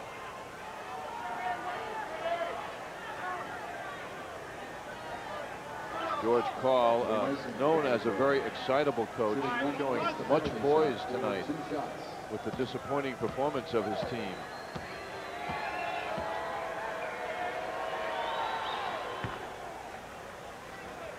Mason hits the first. George told us before the game that he had put so much preparation into this game, along with his assistant coaches, treating it much like a playoff game. They broke their 3-game losing streak the other night with the New Jersey Nets visiting here, and they felt they were back on track coming in to meet the Knicks tonight. 15 points, 8 rebounds for Anthony Mason. He and Greg Anthony a big part of this second half. Payton is off. Ewing is there for the rebound, and the Knicks seem to have settled down from that flurry that was created by Seattle a couple of minutes ago. That is 17 rebounds now for Patrick Ewing to go with his 21 points. 1:40 to go. Starks in traffic, helped by Smith. It's a race to the ball with 7 seconds on the 24-second clock. Mason draws a foul as he collides with Kemp and Trent. Well, you know, I think back to when George Karl asked before the game if Mason was playing tonight. Interesting how he focused on him. More interesting how Mason has presented what he has to the Sonics. He has been of immense importance to the Knicks tonight. And another sellout crowd begins to head to the exits here in downtown Seattle, Washington. They believe it will wind up being only the third loss by Seattle at home this season. But it is a little bit of a January trend. They've only been a 500 team in their last 10. And this would be their 4th loss in 5 games. 80 seconds to go. Kendall Gill, a bad game. Ewing with another rebound. That's 18. It has been a 56-32 second half. For the 3rd straight game, the Knicks, after trailing in the first half, have come on. Only the other 2 games, they won by 2. Doug, you'd almost have to think that from Seattle's perspective, they're going to deal with this game the way the Knicks dealt with what Houston did to them at the Garden in that big victory for the Rockets.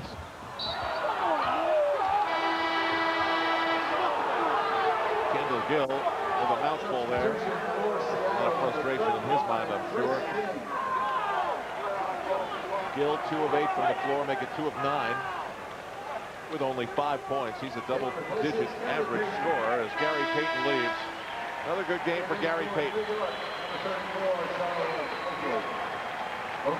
Gary Payton leaves, 19 points, 8 of 17, 5 assists, and more chest bumping by the Knicks, who will go 2-0 on this 3-game Western swing.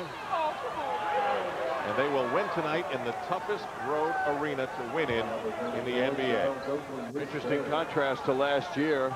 If you look at a happy Patrick Ewing when the Knicks were on this road trip, same 3 teams, and it was an 0-3 trip for the Knicks. Meanwhile, the Sonics will get an opportunity at getting back at the Knicks in New York on February 22nd. It's Chris King who just checked into the game for the Seattle Supersonics.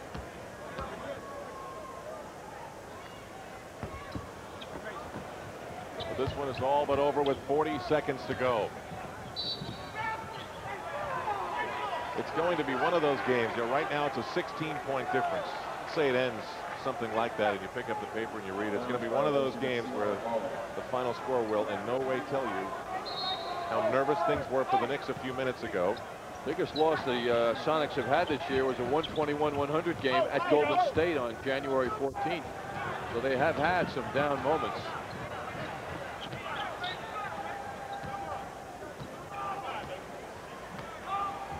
Greg Anthony trying to dribble out as much as he can. Sonics come in tonight averaging 105 points a game. They're 15 points away from that now.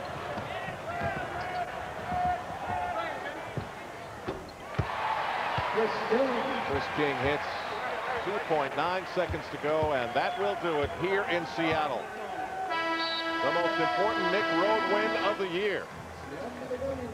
And it comes against the #1 team in the NBA. The New York Knicks are now 29-11. The Seattle Supersonics are 31-9. Only 2 games difference between these 2 teams. One more game on the trip. That's Portland tomorrow.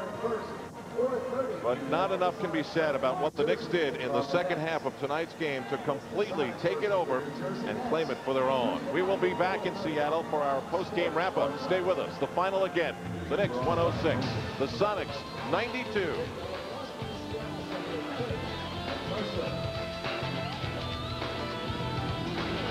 Game losses in Orlando and Philadelphia just a few days away are now ancient history. They've taken the first two games of this Western trip. Ricky Pierce and his mates just didn't have it tonight as the #1 team in the NBA. They shot just over 30% in the second half. The Knicks defense was suffocating. They shaved almost 15 points off the Seattle Supersonics per game average. This was a game in which the Sonics led at halftime by 7. But the Knicks, for the second game in a row, belly bumps galore. Player of the game, Anthony Mason.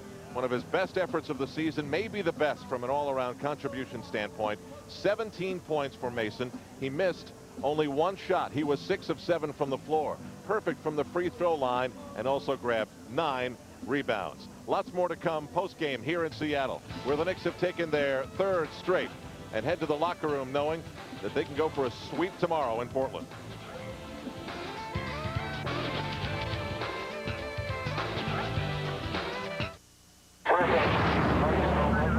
It's about time and making the most of it. NBA, they beat the #1 team 106-92. They owned the second half, largely due to the efforts of Anthony Mason. He was rebounding, he was scoring, he was defending. Watch what happens on this play. John Starks with the loose ball, and Anthony Mason will help him lead the break. A great assist is delivered softly off the glass. One more time, another look for Anthony Mason and his exploits tonight. He was sensational. 6 of 7 from the floor. He was doing it inside, outside, on the break as well. And he's with John Andres on the floor. Thank you, Al. Anthony Mason, first of all, you're back, you're healthy over that rib injury, and what a ball game. Did you expect to play this much tonight? First of all, I want to thank God and my family for, sticking by me when I was down and had a lot of things on my mind. But as for your question, yeah, I expected to play a lot. I knew I felt better than I felt this whole season. It seemed like from one minute with injury to the next injury, and now I'm getting there and I'm almost 100% and I'm ready to play.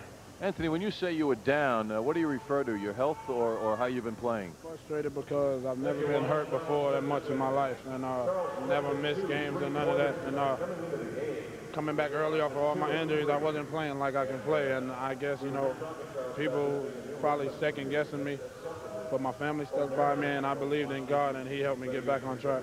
Well, you certainly did your talking with your play tonight, Anthony. What was the fear of the team playing the Sonics tonight, who come in with this gigantic reputation that they've earned so well? What was the hurdle that the Knicks had to get over to deal with them? Well, there really wasn't much of a hurdle. There was a lot of talk from their side, how we was a benchmark and all of that, and we were just coming out to play. We on the road, and you got to play 10 times more physical and 10 times less emotional. And we just came to play basketball. We wasn't really wrapped up into that sneak preview of the World Championship and all that. We just ready to play basketball now. There's a pattern that the team is playing much better in the second half now. The last 3 games were wins. But at the end of the first half in 3 games, the team's been behind. Has Pat Riley been giving out special messages at halftime to lift the team? Well, not just special messages. I mean, we were running a pattern, like you said, of coming out flat in the second half. And second half is really where you win games most of the time. You can be down 20 and win it in the second half. So, I mean, if we come out flat in the second half, either we're giving a lead away or we're never going to catch up. So that's the main focal point for us to play hard with super intensity and just keep moving the ball and playing hard and rebounding aggressive for the second half. Was there a special effort by the Knicks tonight in delivering the ball quickly against this very tough defensive pressure that the Sonics put up? Well, you have to move the ball. They're very aggressive, reaching in, trapping, little sneak defenses. And if you're careless with the ball, they're off and running. And they really capitalize on turnovers. So we had to move the ball quickly. We couldn't try to out-dribble a trap or, run around the trap. We had to move the ball quickly, find the open man, and we were lucky enough to do that tonight. You enjoy coming back, handling that ball under the pressure, don't you? Oh, yeah, I love to handle the ball, especially when teams pressing us and they run in traps. I love to handle the ball and dish off or either, convert a basket. But like I said, I'm just thank God again for getting me back on track where I can really help the Knicks. Anthony, it was quite a statement by the team in the effort department as far as not depending so much on Patrick Ewing tonight. You have to give the team a lot of credit, I would think, for the balance that was offered by your teammates. Yeah, you got to give the team a lot of credit, but you got to give Seattle a lot of credit too. They're experts at taking away a post game, and we had to step up and help out tonight. You know, when Patrick, and I can't get it going, but when a team takes it away from Patrick, the rest of us got to step up and help, or we'll be lost in the water. Well, the rest of the players certainly did step up, and Anthony, welcome back to your healthy status, and congratulations on a fine game and being the Knicks player of the game. All right, thank you. Love you, Mom. Love you, Latifah. Anthony Mason sending his good wishes home, and now let's get back to Al Troutwig. All right, John, I think we covered everything there, and Anthony Mason will receive an American Express gift check. Think of it as a universal certificate that can be used to buy anything just about anywhere. Gift checks are available where American Express travelers checks are sold. And some of our guests also receive Bulova timepieces. Bulova, make every minute count with timeless elegance and precision design. The Marine Star collection from Bulova. Anthony Mason, one of 7 Knicks in double figures. 7 Knicks in double figures. They won tonight in Seattle.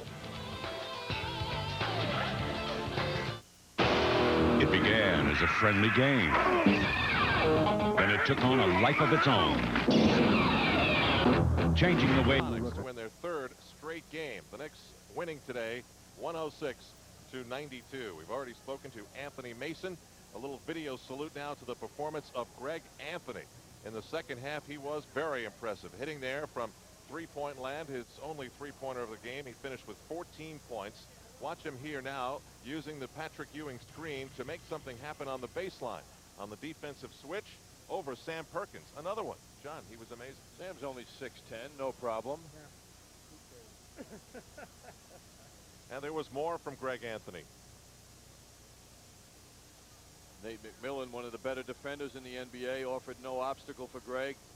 Bigger people came over, and Greg kept going up and under to beat the bigger men. It all brings us to the scoring summary brought to you by your Tri-State Jeep and Eagle dealers. 7 Knicks were in double figures. Leading the way, Patrick Ewing, 21 points, 18 rebounds. We've talked about Anthony Mason. Rolando Blackman, another good game off the bench. He shot 6 of 7 for 14. John Starks, 14 points, 5 of 16. Greg Anthony, we talked about his numbers. Charles Oakley had the double-double, 11 points, 10 rebounds. And the other double-digit scorer was Charles Smith with 10 points, 4 of 7 from the floor. He had a good second half as well. As for the Seattle Supersonics, Gary Payton had 19 points. He had a very good game. Sam Perkins, 17 points, 7 of 15 from the floor, but Ewing out-rebounded him 18-1. Detlef Schrempf, 16 points. Ricky Pierce, 12. He had one flurry in the second half where he got very hot coming off the bench, but was not able to sustain it. Sean Kemp had 1 second-half point. The starter in the Western Conference All-Star picture finished with 11 as the Sonics shoot 44% and the Knicks shoot 56% tonight in Seattle. Greg Anthony, Anthony Mason, Patrick Ewing, a lot of heroes for the men in blue tonight.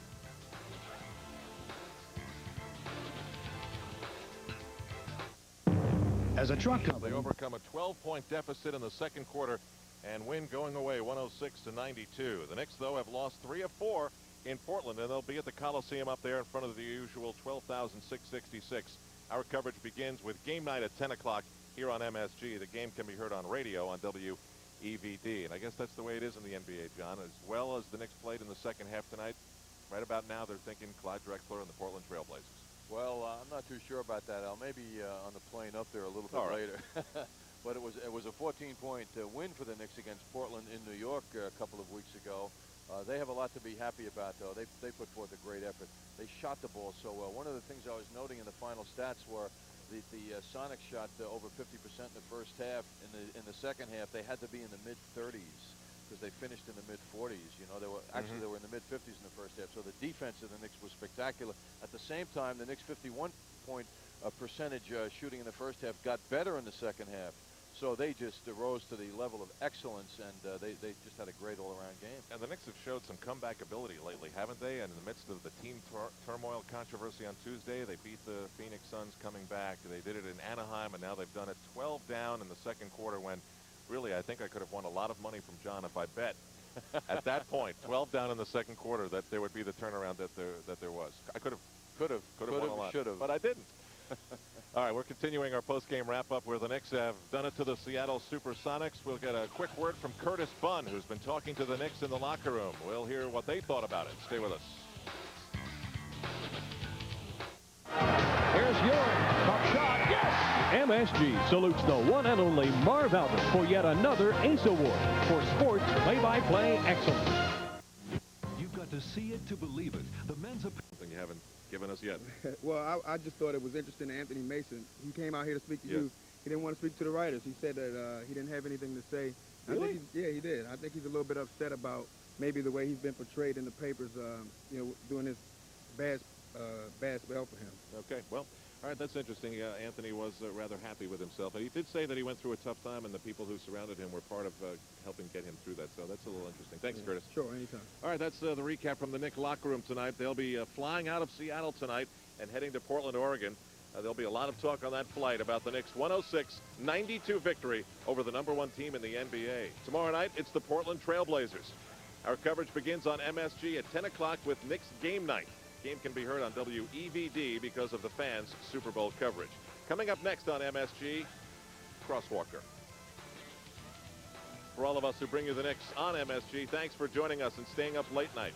For John Andres and Curtis Bunn, Bobby Lewis, and Howie Singer, I'm Al Troutwig. Good night.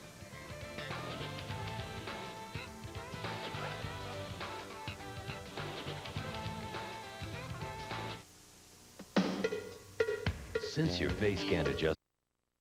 When a player first comes to an NBA team, you look at his resume and his statistics. You learn a little bit about the player, but then you have a conversation in the hotel, maybe on an airplane somewhere, and you learn a little bit more. In Hubert Davis's case, we find that his life is one of triumph and, unfortunately, tragedy. And you might wonder exactly how he's gotten through it all. We're about to meet the man who is the reason why. It's another day on the job for Hubert Davis. Another day of trying to hit the jumper, and another day of keeping the faith. You too. Have a great game tonight. I want to be back. People at the Garden who've come to know Hubert like him. Steve, the concierge, is one of those who also knows Hubert's family is always on his mind. My little sister's coming, so she may show up like a little bit late. Okay, I'll just send her down here. Okay, send the tickets in. Okay, I will. Okay, see you later. Yeah. Okay. Bye. In the NBA, Hubert is on the way up. Nothing flashy, though, just what works. Like that backpack. I've always had a backpack since college. I don't see any use of buying a Gucci bag for $200 to put my Bible, my wallet, and toiletry bag in there. I like that bag. It's nice. It's cheap, and it gets the job done. So. Like the backpack, he also gets the job done. And a large part of doing that comes with accepting that he's not a starter, but a man who is a big part of a Knicks' strength, the bench. Davis is also unique because he's a Knick who's decided to live in the city, which is about as far from Chapel Hill as you can get. Still, he eats it up. The only thing that they deliver in North Carolina is pizza. Here I can get Chinese food, I can get a steak and sit right there in front of television. I don't have to move a bit. They'll bring it right to my door, bring my groceries to my door. So you can be treated very nicely in the city. These days he's looked upon as a player who's come of age. His reliable shots are winning games, and more he's shown he wants the big shot. So how did all this happen for him? A quick look at his family tree, and you'd assume it came from his uncle, former NBA standout Walter Davis. But you'd be wrong if you assumed that. I love my uncle very much, but he's had no help in my playing career at all. It's been my father who's the one that's helped me become the basketball player that I have been. Now we discover Hubert Sr., a dad who in reality is a lot more. He's my father, he's my best friend, he's my boy, he's everything, and we talk at least twice a day, probably 3 times a day. Not a day goes by that we don't talk to each other. And it doesn't matter where he is, and it doesn't matter what time of day. My dad's brought me up with good morals, and he's still my father, and he still tells me things to do. To know the difference from right from wrong. To know that things are not always going to go his way. and realize that that when they don't, that it's a test to see how strong you are. One of the worst tests that can happen to a young boy is for him to lose his mom. It was cancer that took Bobby from him when he was 16. Today is her birthday. What came from her loss was a strong faith in God that helped ease the pain of why. He was just having all kinds of problems wrestling with his mom death, what life meant. It doesn't mean anything. You know, God took his mom away from him. At the time, I started back going to church, but every time I went, I would just cry. I mean, but I told Hubert that every time I went, I felt better. To be honest, that's the only reason that I even looked at a Bible.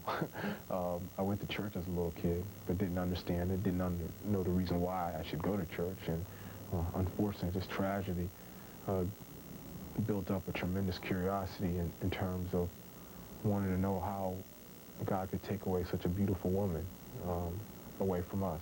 He would see passages in the Bible or something, send them to me. I would go to church, see things that the preacher talked about that may help him talk about it on the phone. It's helped me out, a different perspective of looking, not hating God for taking away my mother, but thanking him for giving me a tremendous mother for 16 years. A year later, tragedy struck Hubert's dad once again, and then almost mercilessly again, days later. My father was a diabetic and wasn't doing that well. And, you know, we knew that, you know, that he could take a turn for the worse at any time. In May, he passed away, and my brother Walter, we had so many thoughts about our mother, what we were going to do. She was going to come up and stay with me for a while and go out to, at the time, Walter played for the Phoenix Suns, so she was going to go out there for a while. And then I was at work that Tuesday after coming back from the funeral on that Saturday, and Walter called and said that Mom was in the hospital and she's not expecting to live. And I said, well, what happened? So I left work and went home, and he called me back and said that she had passed, and she had a heart attack.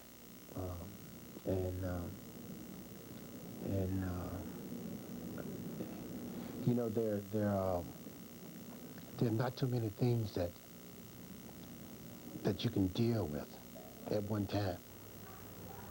I don't know how he's gotten through it, because I get stressed out sometimes about little things. It's unbelievable what this man has gone through. These events have shaped a person who gets it, who understands that what's important is what he has, not what he doesn't. There's still his sister Keisha and his father, the smiles, the strength, and a relationship where the feeling is mutual. He's the greatest man that I've ever met and will ever meet. I have never seen, well, I've seen very few decent persons like you. I mean, loving, caring, tender. I can't explain in words the relationship between my father and I. Words can't explain what he means to me, you know, as a human being. It's unbelievable.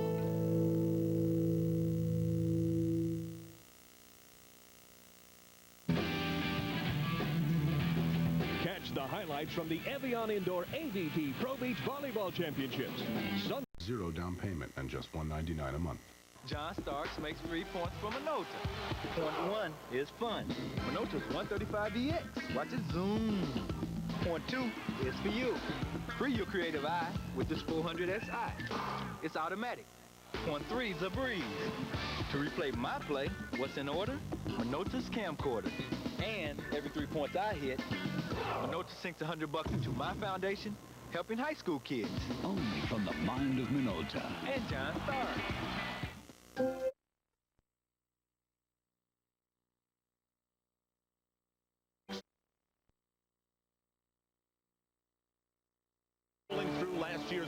season with 63 amazing wins. Their dream was ripped apart by Denver in the playoffs opening round. These bitter images and memories of what could have been threw the coach and the team into emotional turmoil. The reality was that, like the Knicks, all they could do about it was go after it again and rely on their two stars. Gary Payton runs the show and has matured into one of the game's best point guards. He leads the team in scoring, assists, and steals.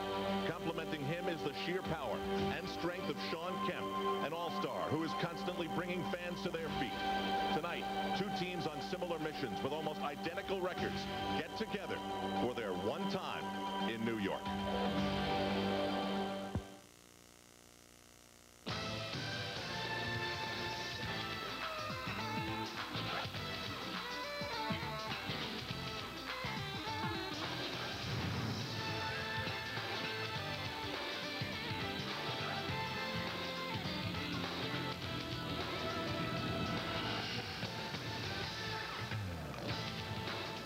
Of the Knicks welcomes you live to Madison Square Garden in New York, where tonight the New York Knicks play host to the Seattle Supersonics. More similarities with these two teams. Seattle's had a fine season at 39-19. Their big problem is that they're in the division of the Phoenix Suns. The Knicks equally strong this season with a record of 39-20. Their big problem is that they're in a division with the Orlando Magic.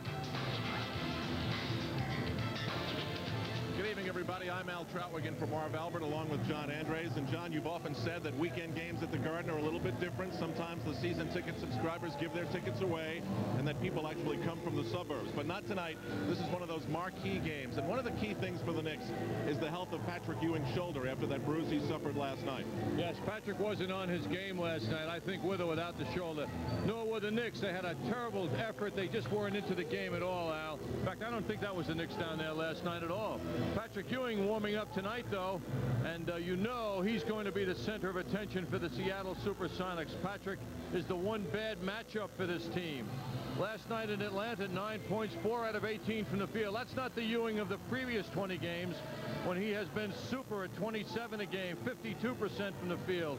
Knicks want to keep that 4-game home winning streak alive tonight, and they want to also show a quality team that they can be ready for them and that they can beat them. This is also the 13th time that the Knicks have played back-to-back games. Two games in 2 days. They've never lost both, but they've got a problem because the Seattle Supersonics are stacked. Gary Payton leads the way for them. As Gary Payton is having an all-star year, as are his all-star teammates, but Gary has been terrific while leading this team in scoring.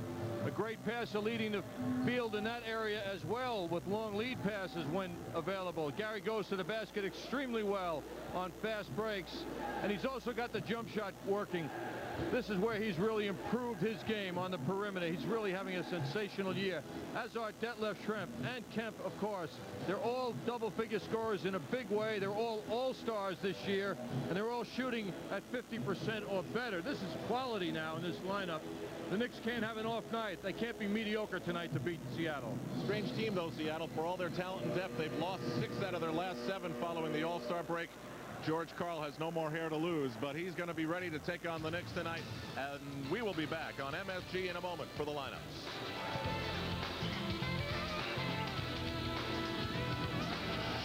Citibank, the city never sleeps.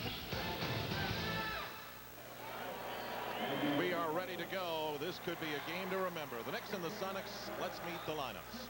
Sonics at guard, a 6'5" from Illinois, number 13, Kendall Gill. At guard, at 6'4" from Oregon State, number 20, Gary Payton. At forward, at 6'10" from Washington, number 11, Detlef Schrempf. At forward, at 6'10" from Trinity Junior College, number 40, Sean Kemp. And at center, at 7'1" from San Francisco, number 24, Bill Cartwright. The trainer is Frank Furtado, assisted by Mark St. Ives. Assistant coaches Bob Weiss, Jerry Stolle, and Dwayne Casey, and the head coach George Karl.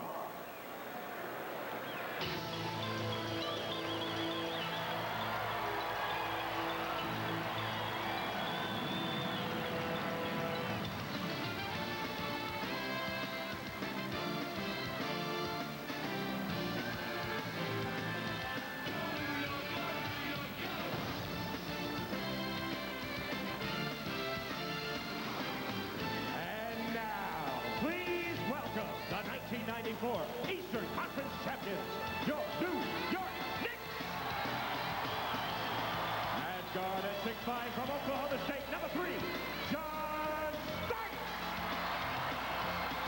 At guard at 6'4" from Illinois, number 11, Derek Harper. At forward at 6'7" from Tennessee State, number 14, Anthony Mason. At forward at 6'9" from Virginia Union, number 34, co-captain Charles Oakley. At 7 feet from Georgetown, number 33, co-captain Patrick Ewing. The head trainer is Mike Saunders, the assistant trainer Tim Moss, assistant coaches Jim Van Gundy and Jim Nick, and the head coach for the Knicks, Pat Riley. Well, the Garden's got that little extra buzz coming into tonight's game. Pat Riley's Knicks and George Karl's Seattle Supersonics. Now you want to get into team psychology. What does George Karl think about his team's chances facing the Knicks tonight, especially considering the Knicks were blown out last night in Atlanta? Just the psychological paranoia that coaches go through. You know, we think they'll play well. We're playing pretty well, but we're not winning games. So it's always been a kind of a fighting game, an aggressive attitude game. Coach Riley does a great job of motivating his team, and I think we're going to be ready. Playing well, but not winning games. You're not going to hear too many coaches say that. I don't know when George Karl has projected such a laid-back persona, because he really is not like that in his coaching role, but he seems very laid back, doesn't he, Al? Yeah, he does. Rare start for Bill Cartwright, only the 16th time this season. Nice hug there with Ewing and Cartwright. But, you know, George Karl recognizes the respect that the big man on the Knicks has for Bill Cartwright. And Bill Cartwright has given Patrick Ewing very, very difficult times wearing a Chicago Bulls uniform. So Bill Cartwright, and correct that, his 17th start. This is a player who has been a DNP 30 times this year. Joe Forte, Lee Jones, Bruce Alexander. Here we go. Knicks take the tap, and we'll set the matchups. The sensational point guard of the Sonics, Gary Payton, is the problem of Derek Harper tonight. Charles Oakley has to deal with Sean Kemp. Starks with Kendall Gill. Mason with Detlef Schrempf, and for now, Ewing with Cartwright. Starks spins away from the baseline. 3 on the 24. Patrick Ewing shows an early sign that his shooting touch is fine. That's where Bill Cartwright will not bother Patrick, because Patrick will drive around him. But down low, Cartwright can be tough. Banging Cartwright. Schrempf spun away from Mason. He had the opening, but the pass went away. Banging into Ewing, that is, down low, and Patrick sets up. Schrempf, the one-time great sixth man, now is a great starter for Seattle. Harper in trouble.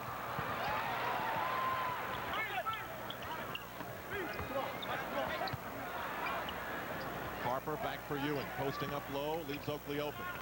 Oakley just gave it to Gill and then fouled on the reach back. Well, you see the pressure of the Sonics. This is a fine defensive team. They lead the NBA in steals, had the second best steal season a season ago in the NBA. There's one thing I notice about their recent games, John, is that when you go back to the stretch in January when they won 10 straight, consistently 12, 13, 14, 15 steals a game. Lately, it's 7, 8, 9.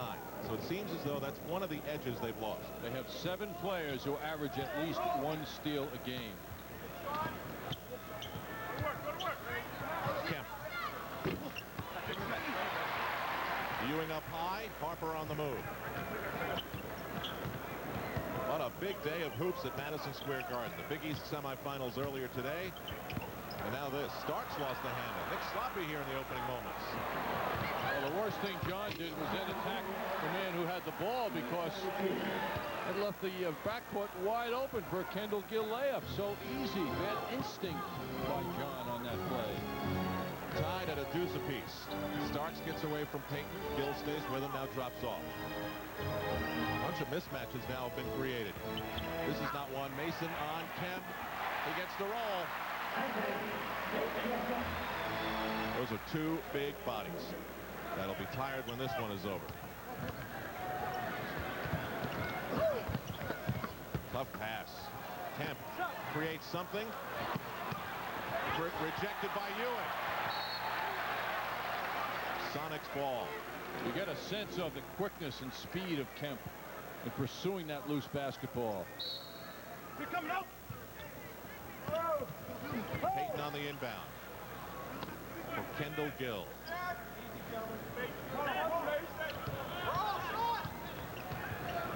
Cartwright wide open. Sonics not hitting their shots. Knicks are going to assume that Bill Cartwright will not be sharp to attempt to leave him open. Charles Oakley gets involved. Knicks in front by 4. 9.5 to go. Gary Payton with a quick release. Oakley is running, but the Knicks decide to proceed up slowly.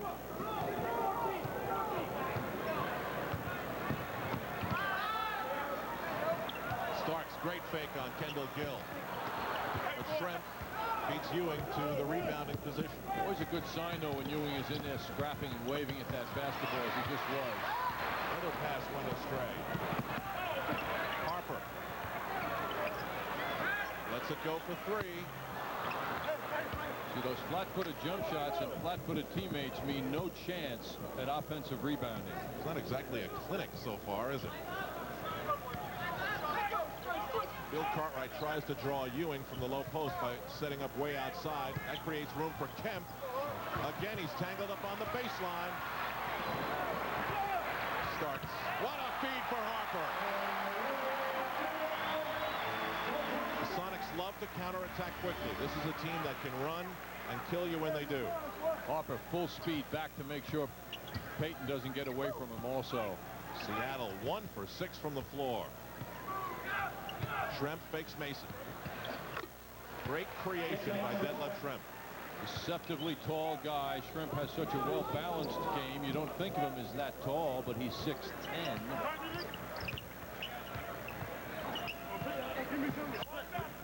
Oakley way out. Kemp will not respect Charles unless Charles looks at the basket. Another turnover for the Knicks. Charles has got to position himself as a scoring potential when he gets the ball, not just look elsewhere. 3 early miscues by New York. Gill. Almost an air ball short. Saved by Kemp. Gill gets to do it again. And the do-over goes.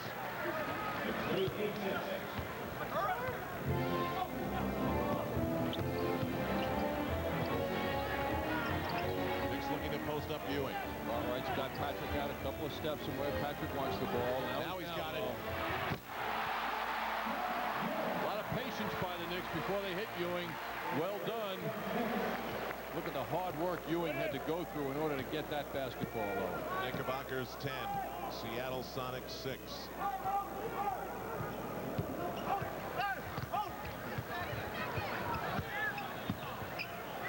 Kemp guarded by Oakley. Another misfire. Knicks are owning their defensive boards right now. Sean Kemp is 0 for 4. Mason. Starks. Well off. John rushed that. He wasn't ready to take that shot. It was evidenced by the result. The crew-cutted Detlef Schrempf is really hit hard. Foul on John Starks. We've got our first timeout at Madison Square Garden with 6:20 to go in the first.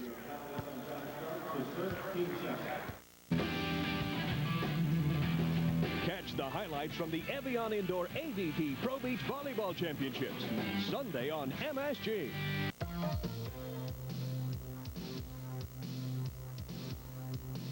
Nobody beats Long Island Diamond prices.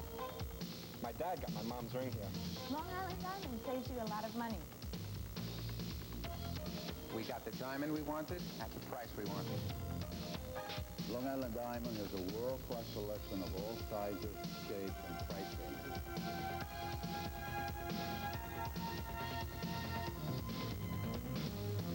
I'm being held here at Franklin Square Ford, and you can save me and... Our door got stuck again. Did you call a contractor yet? Yes, I called the contractor. He told me to call the manufacturer, who told me to call the contractor. It's the same old runaround we got when the front door got stuck and the windows leaked. Don't get the runaround. At Elegant Entries, we manufacture, install, and service every door, window, and garage door we sell. For free shop-at-home service and a location nearest you, call Elegant Entries at 1-800-482-6900. Pat Riley last night said his team needs to get back to a defensive disposition, and that's what they're doing. On offense right now, though, patience by Ewing and his teammates results in Bill Cartwright letting up for just a moment. That ball comes back to Ewing, who's in great position for that slam dunk. The high-scoring Sonics, though, are having an excellent year. Here's the two big opponents. Getting a little friendly there in the middle of the fray. Detlef Schrempf at the line gets the roll. His last 8 games, 75% he's been shooting from three-point range coming into tonight. 24 for 32. He can hurry inside, too, so. I've never seen Cartwright and Ewing so friendly during a game as they are right now. Starks moving on Gill. Ewing draws the double. Oakley's wide open on the near side. Oh, Ewing took on the entire team, it seemed, and drew the foul. Cartwright is called for his first foul. A lot of battling going on between these two friends. Immediate double teaming on Ewing all the way. Then the nice pass inside at least enables him to draw the foul. Patrick Ewing in the free throw groove lately. Oh, way to go. Well, he had made 17 of his last 20 coming into tonight. Why does that always happen? I don't know, but it sure does. It's as soon as you cite the assets of a player and what he's doing well, it seems the next thing you see is him not doing it well. It's actually it's an act of nature, Al. Something metaphysical. It's the world we live in. Midway through the opening quarter, Schrempf sized up the three, kicks it back for Payton. Oh, Seattle just can't hit from the outside. Knicks. Oakley. Ewing just got beaten to that rebound by Sean Kemp. 2 consecutive years to the All-Star team. Sean Kemp. What a move by Kendall Gill. John Starks frozen. No help. No help. That's what happens also when you surrender the baseline. The likelihood of help is very slim. That's why you tend to want to push the opponents to the middle of the court where there are more teammates to help you. Ewing from the perimeter. Patrick Ewing rebounding from last night's off shooting night. He's 3 for 3. Knicks up 3 with 5 to go. Kemp rejected by Ewing. Weird move attempted by Kemp. Harper. Now Starks. Mason goes right around Kemp. At times, Kemp can be a defensive liability, and you'll see in the fourth quarter whether George Karl decides to go with him or not. Mason beat him that time. I think Mason took a knee in the left thigh. He seemed to be limping slightly as he came up after that beautiful move. Schrempf. He goes baseline on Anthony Mason. Yep, Anthony Mason is grimacing in pain with that left thigh. Good catch. Try to play through it. Fourth steal by Seattle. Whoa, move by Kendall Gill. What a beautiful move. Going down right, and then switches to the left at the end of that move. Gill has 8, Schrempf has 6. That is it for Seattle. Only 2 scorers in the game. Mason working hard for that jumper. It's become a rare sight lately. Charles Oakley is staying out top of the circle pretty much the whole first quarter. Not much offensive rebounding from Charles as Detlef Schrempf hits that jump shot again. Detlef has been shooting the ball at a tremendous clip of late. Well, he's 3 for 3. Gill's 4 for 5. It's everybody else who's having a problem. Oakley beaten to the rebound by Schrempf. 6-0 run by Seattle. Payton with a burst of speed, and he'll go to the line.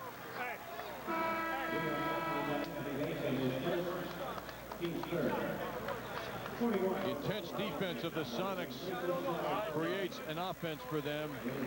On this play, Knicks are unable to control that ball. Watch this beautiful finish by Kendall Gill. So beautiful when you see a player get pressure on one side as he's going up for a shot, and then have the ability to go to the other side and finish a play as he just did. Anthony Bonner replaces Charles Oakley. Coming in early. Payton is a perfect 14 of 14 from the field, or was 14 of 14 from the field January 4th. What a game. The highest draft pick in the history of the franchise 4 years ago, and he has really turned into be something. Yes, he was the #2 pick that year. Mason drives on Schrempf. Looks like his thigh is okay. Bonner being offensive, but traveling in the process. Seattle comes in with plenty of depth, and you can see they've acquired these players from various places, but they've all been thought of highly in their respective years. Cartwright, Perkins, Schrempf, Payton, and Gill. Timeout at the Garden with 3:05 to go. Sonics up 1. Back underway at the Garden. Final 3 minutes of the opening quarter. Sonics up by 1, 16-15, because of Detlef Schrempf, that man with the ball, and the man that he was looking for, Kendall Gill, who has 8. Nice breakup of that intended pass for Payton by Derek Harper, who gets a little pat on the back from Payton. Schrempf guarded by Bonner. Now it's Payton backing in on Harper, and he's got room because everybody else cleared out. Lucky bounce as Ewing had it all alone. Sam Perkins has checked in for Seattle, and he draws a foul. Seattle can increase their lead. Sonics come in off a loss 2 nights ago to Charlotte by 13. Prior to that, they beat Minnesota, lost to Golden State, lost to Phoenix, beat the Clippers, lost again to Charlotte. They really haven't had a quality win.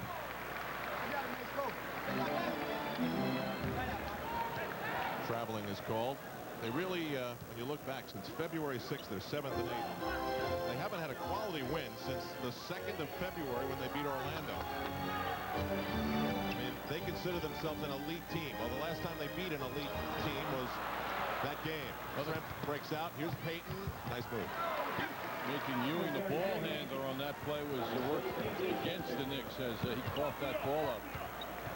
But Al, you know they've beaten San Antonio twice this year, and they've also beaten Orlando twice, one of them by 40 points, believe it or not.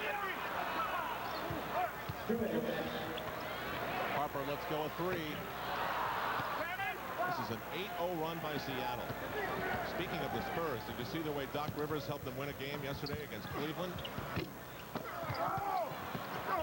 1 second to go, and he found Sean Elliott all alone under the basket. Quite a finish. Hubert Davis enters the game. Certainly hope you were with us on Knicks game night. Producer Howie Singer crafted a marvelous life story of Hubert Davis.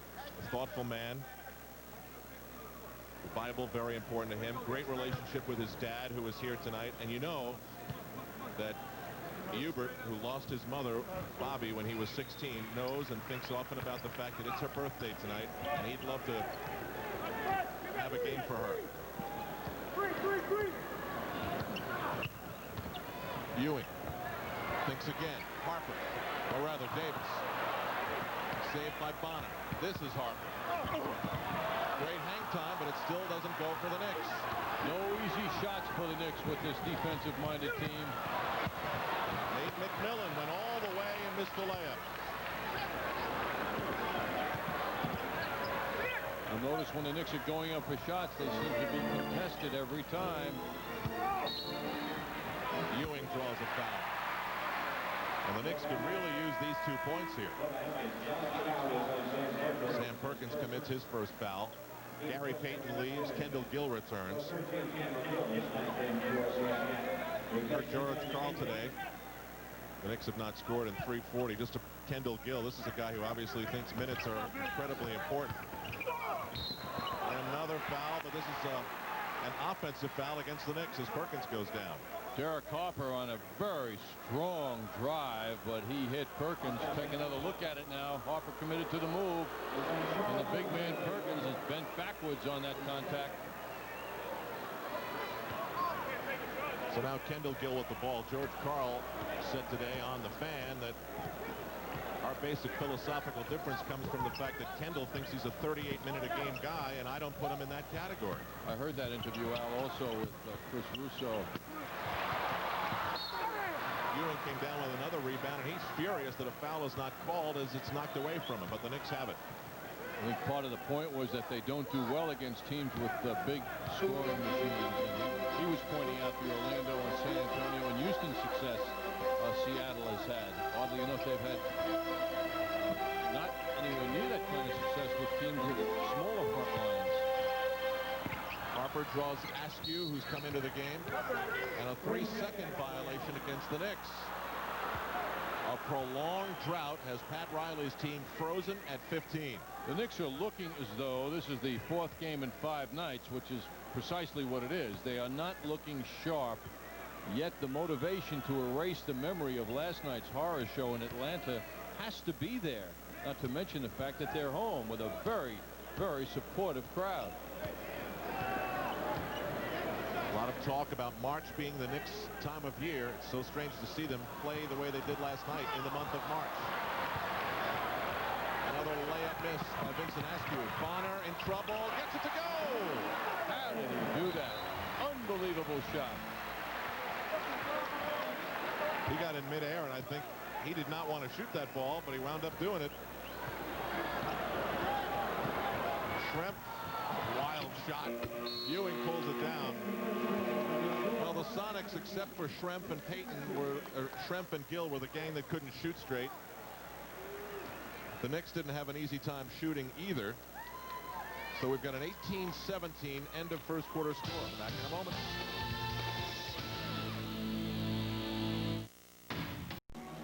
There have been trades that almost happened. There has been discontent between Kendall Gill and his coach, George Karl. Karl says things are better now than they were earlier in the season. The focus mainly playing minutes. Here's Gill earlier tonight. I really don't want to comment on it any further. You know, I've decided to, you know, we made a promise to each other that we would drop it as far as talking about it in the media and to anybody else. So, you know, I don't really want to comment on that right now. All I can say is that it's all been done with, and I'm glad that it is. Michael Kay, our man on the case, and I guess after listening to George Karl on the radio today, I mean, he didn't say anything disparaging, but he did discuss it on the radio, so I don't know that he's upholding his end of that bargain. Coach's privilege, Al. Okay, we'll give him that. Make the rules, break the rules, whatever. Sam Perkins at the line, hitting the first of 2. We're 16 seconds deep into the second quarter. Sonics 19, Knicks 17. Perkins hits them both. This is not a happy night for Sam Perkins if he has to guard Patrick Ewing. Now the Knicks have to make it happen, though. See the way McMillan jumped back. What quick reflexes. Almost picked that pass off. Well, Al, the other part of it was he's not about to guard Bonner 22 feet from the basket. Illegal defense called. First offense against the Sonics. We're told that Gary Payton has a stinger in his right shoulder, John, and he will return. Offensive foul on the Knicks. John, you're the expert here. A stinger is what? Well, Al, as long as you made me the expert, I'll say that it's a very painful injury he's suffering, but he will return. Patrick Ewing called for his second foul, and immediately Pat Riley pulls him. The Knicks are flat. Hubert Davis to the rescue. Coming up, Al. Or somebody has to step up. Again, Gary Payton will return. Sam Perkins goes by Oakley and goes all the way in. See what the Knicks lost as far as defense inside with Ewing leaving the floor. Nobody's stepping up to make it difficult for Perkins. Knicks wrapped up the first quarter by hitting 3 of their last 15 shots. Davis into Mason, who was held by Perkins. Perkins was traded up to Seattle in the trade that brought Doug Christie to the Lakers. Christie, of course, now a member of the Knicks. Anthony Bonner leaves, and the Sonics are on a 12-2 run.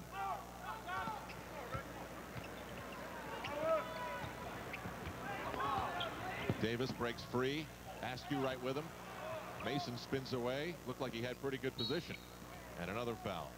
You can see, excuse me, Al, you can see how well the Sonics react to each other when one man's man gets the ball as somebody right nearby to help.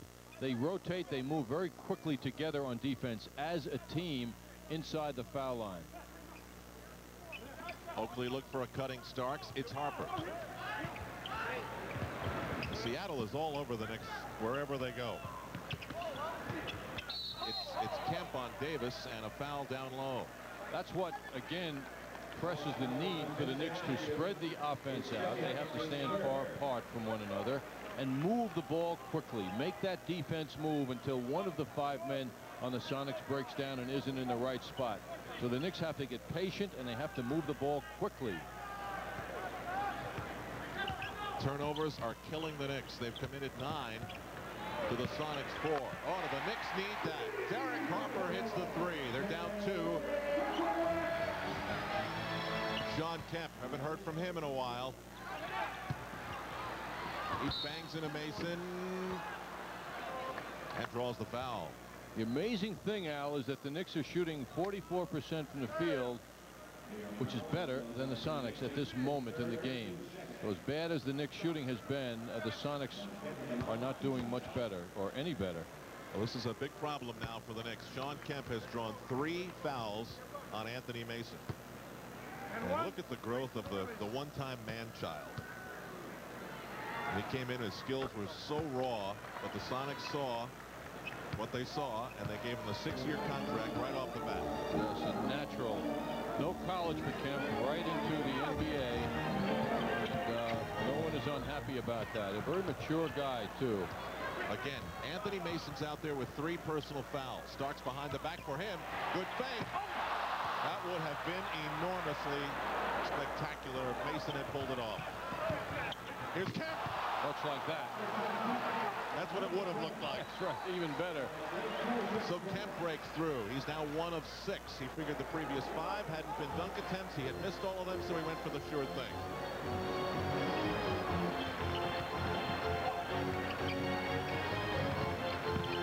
And they'll kill all over Hubert Davis. Angered Mason, though, you can see he's anxious to get back. Derek Harper's hit 2 in a row.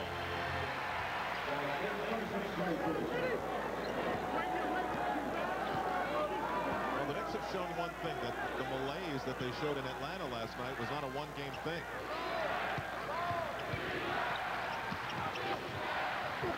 What a rebound by Kemp. Lost the handle. Starks is able to grab it. The crowd getting into it.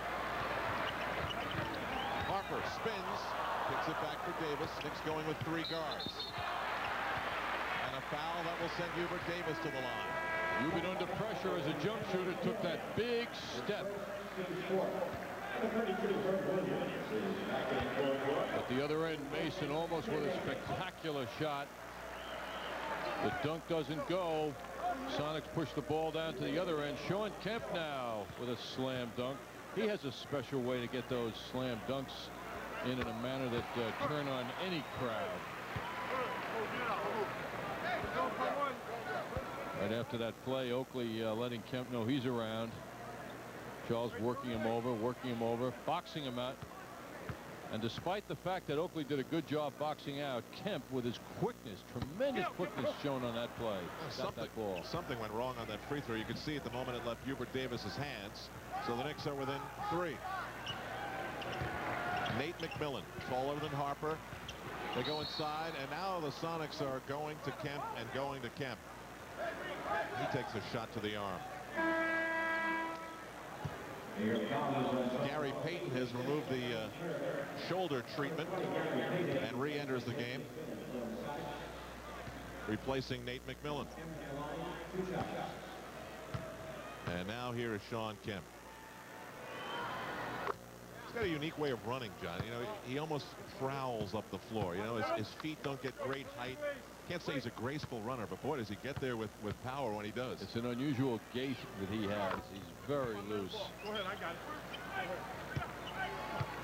So it's Harper on Payton. Kemp is waiting to pick up Oakley. Herb Williams is in against Sam Perkins. Vincent Askew. And Starks goes right by Kendall Gill. Kemp with a quick transition. Out for Perkins. Look at this mismatch. Hubert Davis on Sam Perkins. Gill hits Starks. It's amazing they didn't go back to Perkins, though. They just ignored him. He still had Hubert Davis on him. They're going to count that basket. And they're going to send Sean Kemp to the line.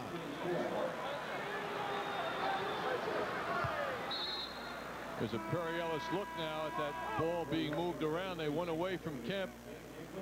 Payton handling that ball down low. Well, Sean Kemp is hurting the Knicks in two distinct ways. He has scored the last 8 Sonic points as Patrick Ewing returns, and he's created a situation in which Charles Oakley and Anthony Mason both have 3 fouls. Patrick Ewing back in the lineup now for the Knicks.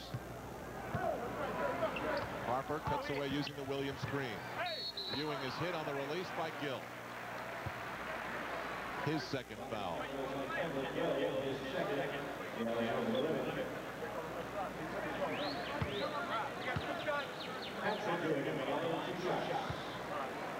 .744 to go in the first half.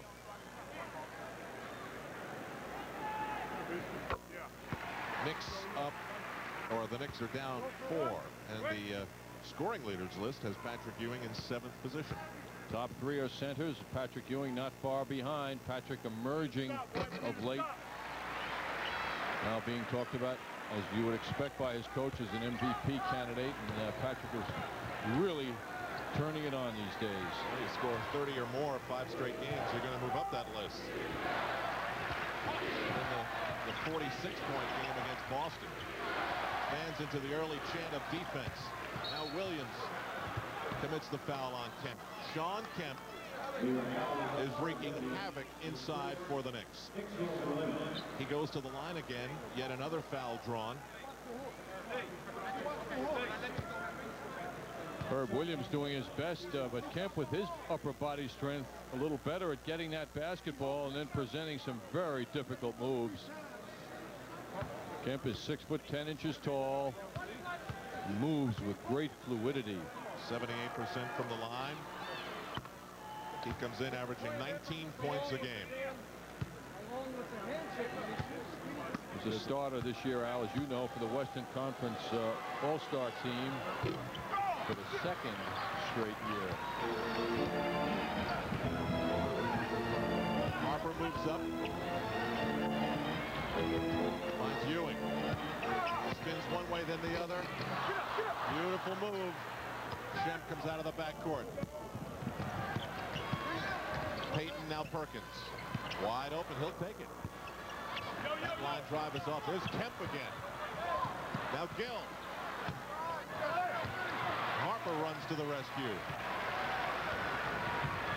Sonics by 4. Nice move by Harper. Williams didn't want to shoot. Now thinks about it on Kemp. Kemp bothered the shot. Davis comes away with it. Kemp recaptures it. Jump ball. I had to throw a curveball a moment ago. Kemp was Shemp, and we were thinking about the Three Stooges real quickly. Did I say Shemp? It slipped out. Our guys in the truck were very responsive as Three Stooges fans, you know. See, I don't know how I did that because I was always a curly guy. I really always was. Very nice. Whoop, whoop, whoop.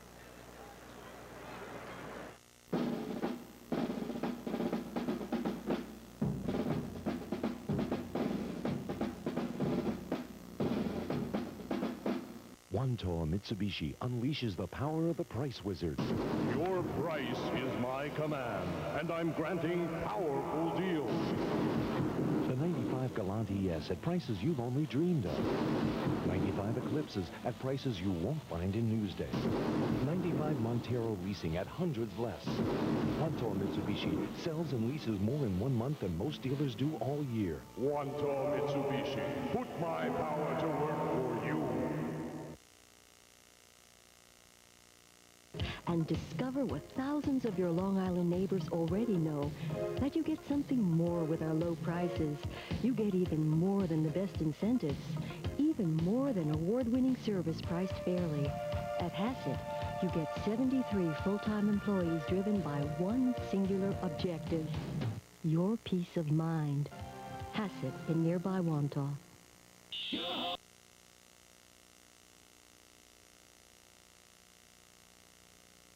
I know we need a new sliding patio door, but I want one that never needs to be painted. And slides like it's floating on air. And how about a screen that never pops off the tracks? And don't forget about solid, secure, draft-free construction. Why can't someone build the perfect sliding door? Somebody just did. Introducing the Magnum 7000 patio door system from Elegant Entries. All the features you've been looking for at incredible introductory prices.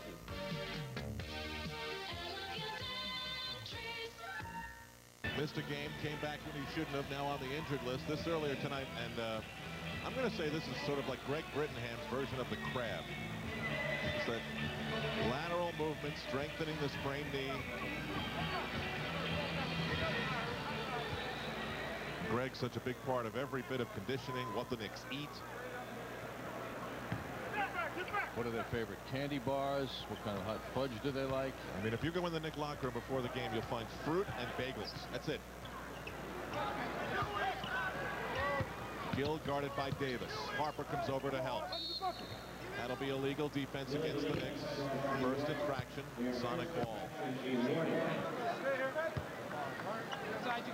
Pat Riley's future with the team, a big topic this week.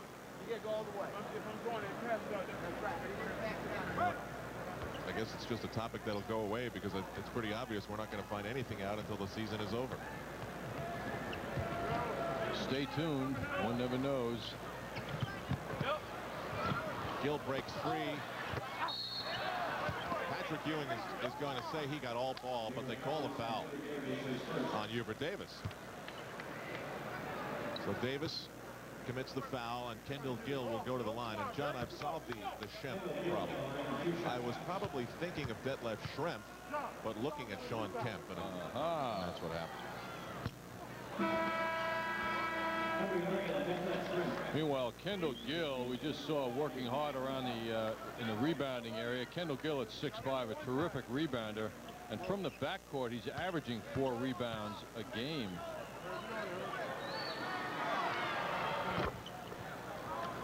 You don't strike me as a Three Stooges kind of guy. Once in a while, Al. I don't dig for them, but I do enjoy them when they appear. Don't get much time these days to sit in front of the tube, you know. Davis looks inside for Herb Williams. He's working on Sam Perkins. Herb is off. Schrempf guarded by Starks. A lot of difficult matchups for the Knicks. Here's a steal by Hubert after the pressure by Starks. Davis goes all the way, beating 2 Sonics. Hubert is so forceful in his driving. He doesn't look like he's forceful, but he gets it done. Kemp, no look for Schrempf. He couldn't handle it.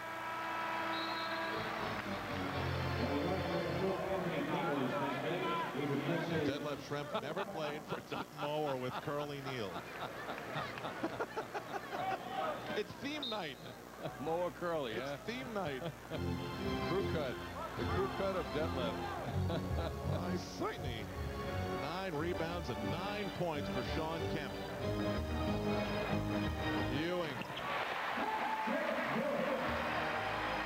Ewing's got 11 to lead the Knicks. Harper is the next highest with 7. Ewing's really getting it done. 11 points, 7 rebounds. Payton, helped by Bonner, knocks the ball out of bounds, but that's an example of rotating defense. Bonner coming around. His teammates were focusing on the man with the ball, and he instinctively went to the logical area, passing area where that ball was going to be and broke it up. Gary Payton on the inbound thought about Kemp, instead went to Gill. Under 5 minutes to go at Madison Square Garden in New York. Way off on that shot. There's Kemp again. So strong, beating the 24-second clock. Oh, he loved it. He loved it as he comes up court, knowing the battle he just won. He has been enormous. He's got a double-double already. 11 points, 10 rebounds. Starks spinning every which way to lose Payton. Ewing pops out. Tipped out of bounds by Kemp. Patrick's asking a lot of himself under pressure to throw a cross pass and hope that it hits its target. Kendall breaks away. Another Seattle steal behind the back. Payton. Textbook. Beautiful play. Beautiful play. Hubert Davis threw that pass too low to Ewing. Knicks have committed 10 turnovers. Down by 5 now. Knicks had 18 costly turnovers last night in Atlanta. Patrick Ewing stays hot. He's hit 5 of 6 for 13 points. Knicks have to extract as much as they can from Patrick. Perkins is not the stopper that Ewing fears. Shrimp drew the foul as he passed off. Herb Williams commits the foul, and Mr. Bill returns to the game. He started. You can see George Karl doing this too, because once you get a sense that Ewing's getting the touch over the shorter Sam Perkins, why Sonics don't want to let him get much, and that's why they have Bill Cartwright back out there to push Patrick around. Detlef Schrempf on the line for George Karl. He's got 9. Kemp's got 11. Gill's got 9. The big 3 of Seattle so far. Big foul troubles. Mason 3, Oakley 3. Ewing and Herb Williams both playing with 2. Sonics always looking for the pickoff. John Starks draws the foul.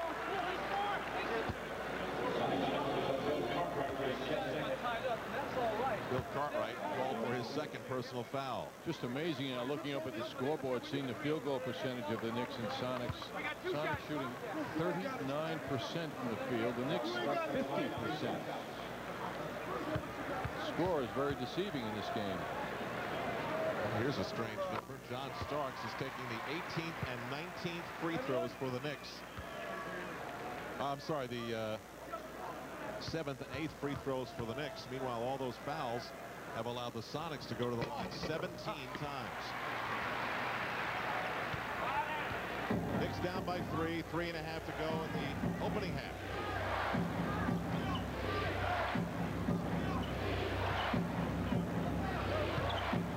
Schrempf guarded by Bonner. 3 Knicks. It results in the steal. Davis sees Starks. Oh, quickly, Payton right there with him. Starks gets the screen from Herb Williams. Ewing with a rainbow. Schrempf up high for the rebound.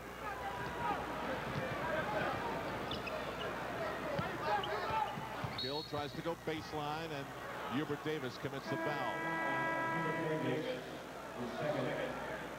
With that foul and the upcoming free throws, a break at the Garden. With John Andres, Gus Johnson here as well, Walt Clyde Frazier. Seattle taking free throws number 14 and 15 of the second quarter. Gill hits the freeze, and he's got 11. Knicks have not been able to get it going consistently offensively.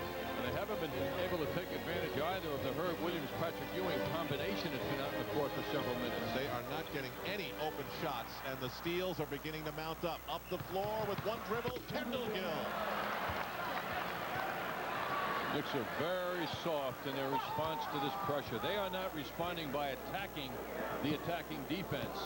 Ball movement, it's just not there. Just watch Seattle and how they play the defense and how they make every switch. Patrick Ewing is able to break it. Good look from John Starks.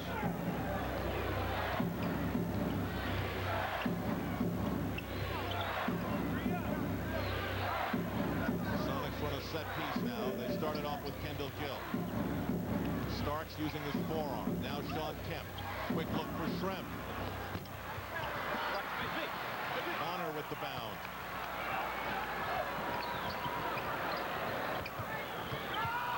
Ewing out a little further than he would like. Another Sonic steal. Up the floor again they go. Kemp! Offensive foul. What a play by Bonner. Boy, did he analyze that one. And that was tough. He was the one with 2 coming at him. Bonner quickly getting in the way to draw that foul. I mean, this had the look of a monster dunk. I mean, here's a case where he guarded 2 people successfully. How rarely that's done in basketball at any level in a successful way. Well, we mentioned the steal numbers of the Seattle Supersonics down in this stretch after the All-Star break. They've got 8 already with 1:36 to go in the half. 20-second timeout underway here at the Garden. Well, it's the foul shooting, Al, that you've been pointing out that's saving the Sonics. They're shooting the ball at 40%. The Knicks are at 50%. This season first, last season first, second best steal season in the history of the NBA, and first the year before that. A lot of pressure here from the Sonics with the Knicks. The hands are up, and that loose ball goes to Shrimp, who knows what to do with it. Pitches it up forward to Kendall Gill, who's way up there for the finish. 90 seconds to go. Another one, almost. Payton's got it. He tried to get tricky. Here's Kemp. Kemp again. He knew who he was getting tricky with. You can imagine how many times he and Kemp have done that, Al. He just lofted that ball up there, knowing that if Shawn Kemp could, he would have grabbed it out of midair and slammed it. 9 steals. Oh. Very creative. And the competitive fire of Kemp keeps working till he throws that foul.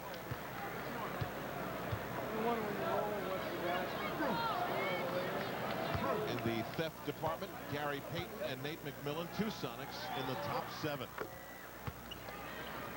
Mookie Blaylock last night had 4 for the Atlanta Hawks against the Knicks. Shawn Kemp has 13 points in this quarter alone. Missed his first 5 shots. That's a kick. So a fresh 24 for the Knicks. Look at Gary Payton. He is all over Derek Harper. Derek just can't lose the guy.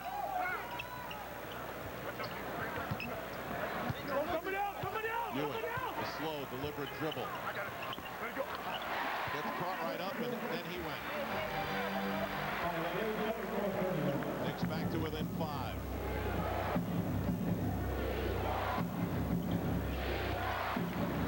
Gary Payton with a lot of room. The Knicks go at him, then they back off, then they go at him again. The Sonics want to post up Gary Payton on Derek Harper, and they get the foul. Harper is called for the 3rd foul. Harper a lot stronger looking than Payton, but Payton is one of those wiry people who looks not as strong as he obviously is as he posted up Derek Harper. John, at this point of the game, I've got to give enormous credit to George Karl coming in with a game plan, if you want to call it that. Let's get Shawn Kemp on Oakley. Let's get Shawn Kemp on Mason. Let's take some of the key performers and try to get them in foul trouble, and it has worked to perfection.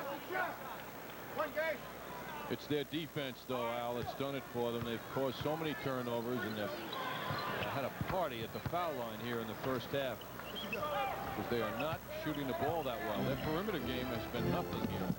Sonics up 6. Seattle has missed 6 free throws. Davis, everything is done under pressure when the Knicks are on offense. Ewing way out. Illegal defense. This will result in a technical free throw for the Knicks.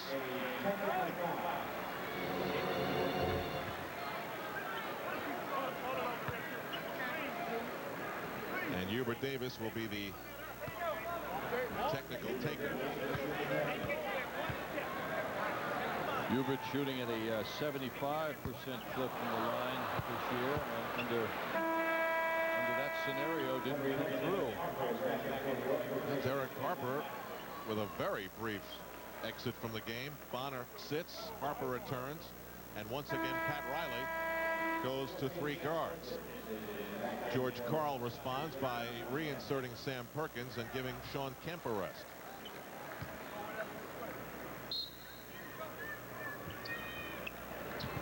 .6 to go. The shot clock is off. Perkins looks like a boxer, doesn't he, Al, with his stance and how low he is and how quick his feet are. But Payton, he wants that ball. That's all he wants. And Harper knows it. Spins from Payton. Comes up hard on the shot. Payton's got a chance with one. Now it's over. He rolls off the rim. It would not have counted. The first half is over at the Garden. Pat Riley's Knicks under the pressure of Seattle's defense, trailing by 6. Gus Johnson will be with Walt Clyde Frazier. Mike Crispino's at the MST Sports Desk. All when we come back.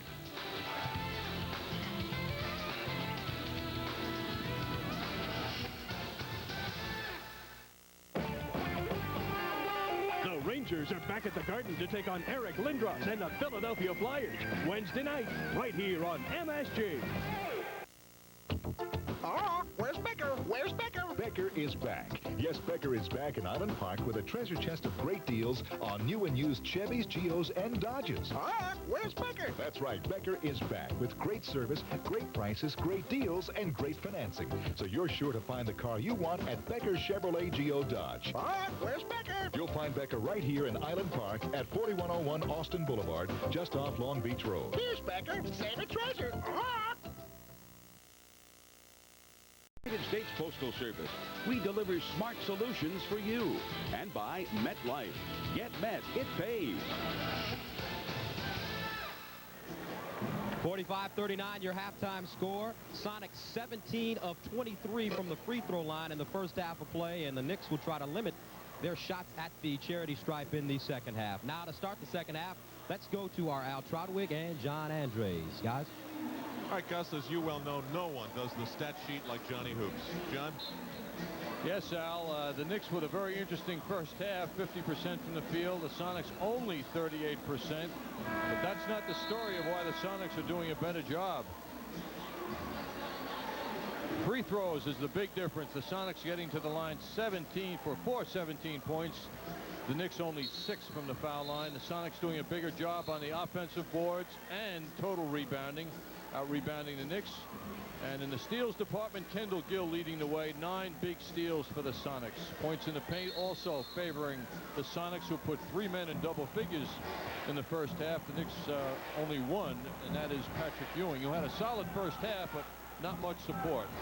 On we go. Seattle up 6. Kendall Gill for Sean Kemp, who's met by Mason.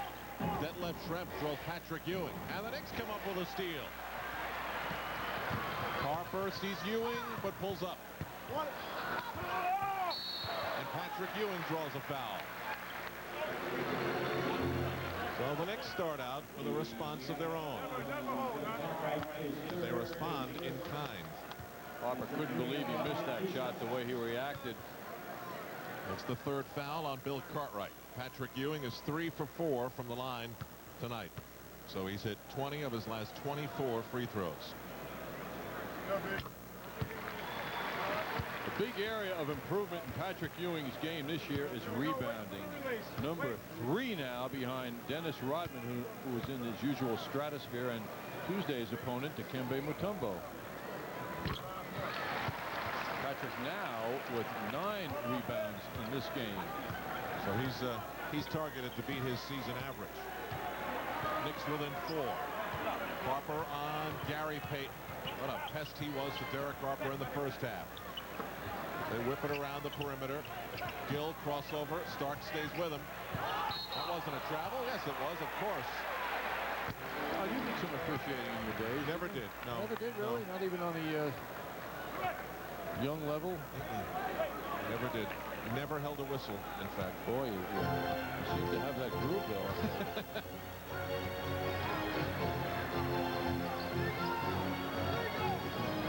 Ewing draws 2. Starks with a very quiet 1 for 4 first half. Gill swipes at the ball. Starks tap dances along the baseline. Charles Oakley beats the 24-second clock. Strong finish for Oakley, getting his 2nd field goal. Charles was 1 for 2 from the field in 15 first half minutes. And he's still waiting for his breakout game following the return from toe surgery.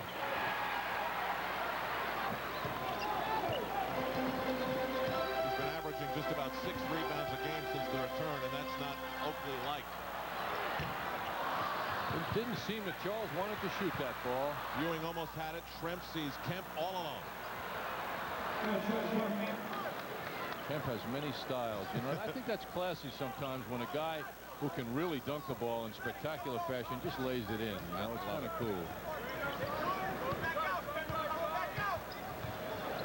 cool as I think it's become to getting into the end zone and just letting the football roll out of your hands. Right, right.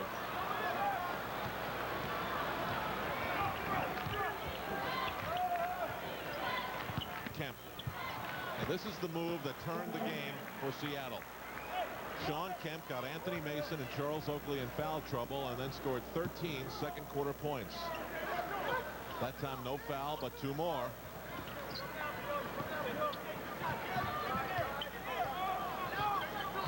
Derek Harper with his shadow, Gary Payton. Another tip. Every pass, it seems, is tipped or touched or almost by Seattle. I never saw the actual call. Traveling, perhaps. Meanwhile, Sean Kemp has the touch going after missing his first 5 shots. He's made his last 5. Gary Payton finds Gill inside, but the Knicks shut it down. Ferocious battle for that rebound, won by Oakley, who comes up on the break, gets 2 Sonics up. Here's Ewing.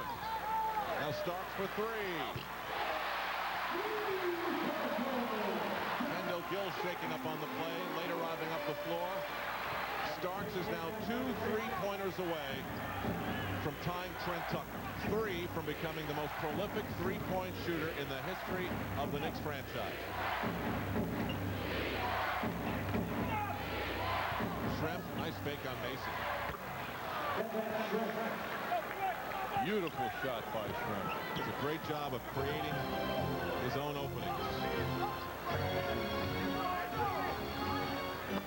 The sense this crowd is dying to break out too. Starks 2 in a row. Knicks coming to life now. They're playing with confidence.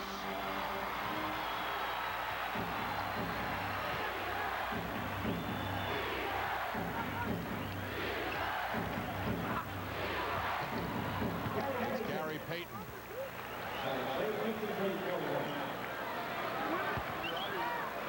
Payton is one of those highly energetic players who just keeps charging at both ends of the court.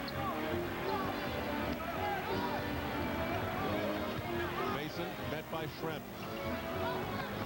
Ewing goes right at Bill Cartwright and draws Bill's 4th foul. So Patrick Ewing will go to the free throw line. Or rather, the Knicks will inbound. I think Lee Jones saw Patrick looking to pass off on that contact, so he wasn't in the act of shooting.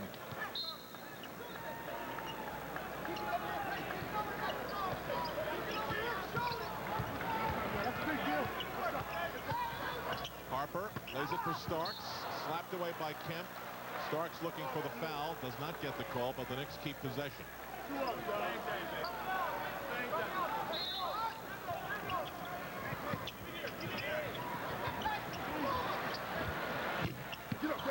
Ewing is off, and here's Kendall Gill. There always seems to be pressure on the jump shooters on the Knicks.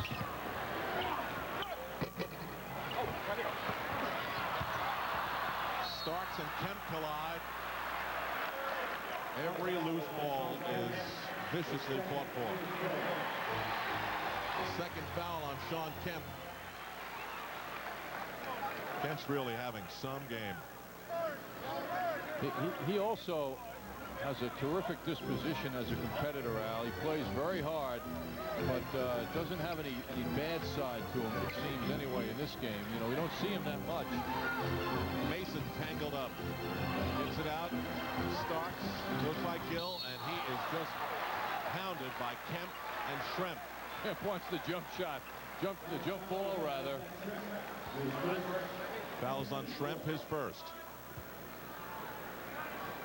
Speed of the Sonics finding that basketball, double teaming, quick move. A Perry Ellis look at John Starks getting squashed while drawing the foul. Sonics have a lot of speed and they know how to use it. Their lead is 3. Starks can make it 2 with 7 minutes to go in the 3rd quarter. That 3-point field goal of John Starks a few minutes ago tied the all-time Knicks club record for 3-pointers in a season. 386. And you think of the bomb squad of 88, this right? is it. 1988. And there's still so many games left. last 11 games, the Knicks are shooting 40% as a team beyond the three-point line. Payton, 5 on the 24-second clock. Gary Payton draws the foul, and it will count. With 3 seconds left on the 24-second clock. Timeout at the Garden with the Sonics up 5.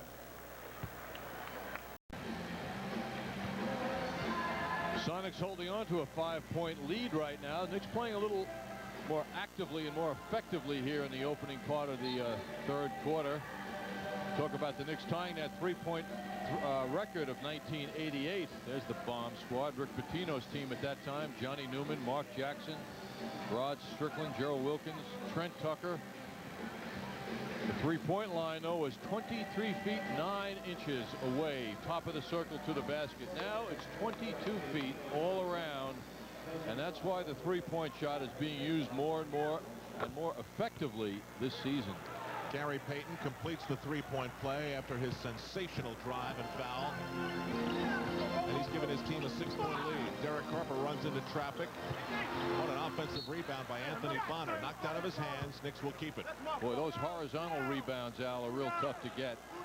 When a guy's jumping in the air and he's going sideways to get that basketball as Bonner did. Starks looks inside. Yelling and screaming inside, an awful lot of contact. And I mean, John Starks gets that ball, he's just about wide open, and before he can release it, there's 2 guys on him. Not many teams in the NBA could thwart Anthony Mason in a move like the Sonics just did. Nate McMillan checked in for George Karl. Bill Cartwright still using that strange, awkward style. It's been with him for 15 years. His first year was 1979 when he broke in with the Knicks. Ewing going up against his old teammate, and Bill Cartwright's going to be called for a foul. Cartwright's 5th personal foul. Tonight was the 17th time in 59 games that Cartwright started. That was just his first field goal. He was brought to this franchise, though, Al, as much for his locker room and off-the-court attitude and demeanor than as a player. A mature guy, came from 3 championship teams from the Chicago Bulls. This team was shaken up badly last year with their early round disappointment in the playoffs. No big man. No big man, right? Very important point. And Bill has been rewarded for his good behavior, so to speak, many years in the NBA. Well, the rap was that in the regular season, the Sonics could just run you off the floor, but of course in the playoffs, the tempo and everything changes. Half-court offense is a lot more, and you can expose the lack of a good center. So Bill, in a game like this, plays a pretty good role for Seattle. Giving Patrick Ewing a rough time. Patrick is highly respectful of Bill Cartwright.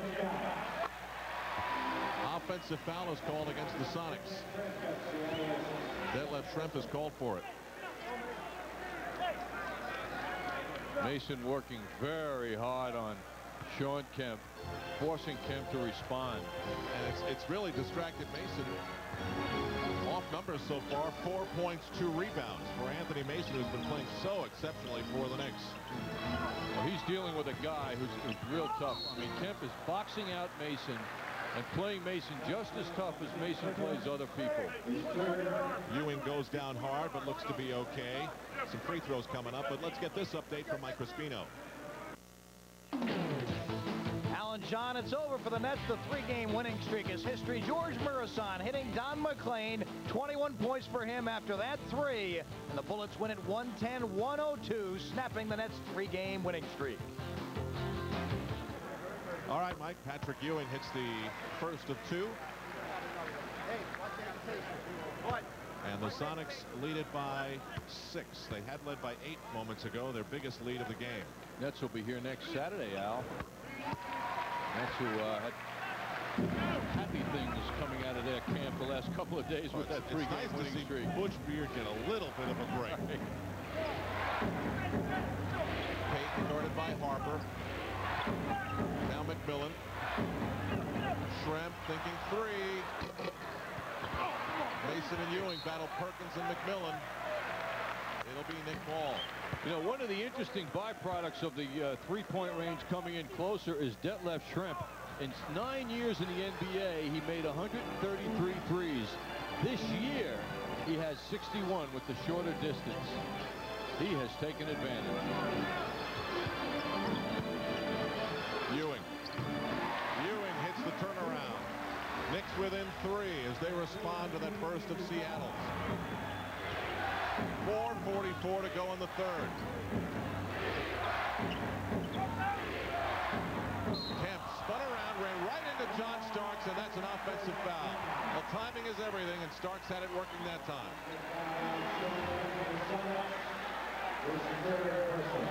John Starks immediately over to help. And the big man just living his life. It's called for the foul. I bet that squeezed the air out of John's lungs on impact. Third foul on Kemp. Starks. Mason and now Harper. Ewing kept it alive, but he could not do it himself. Payton. Schrempf. Very graceful.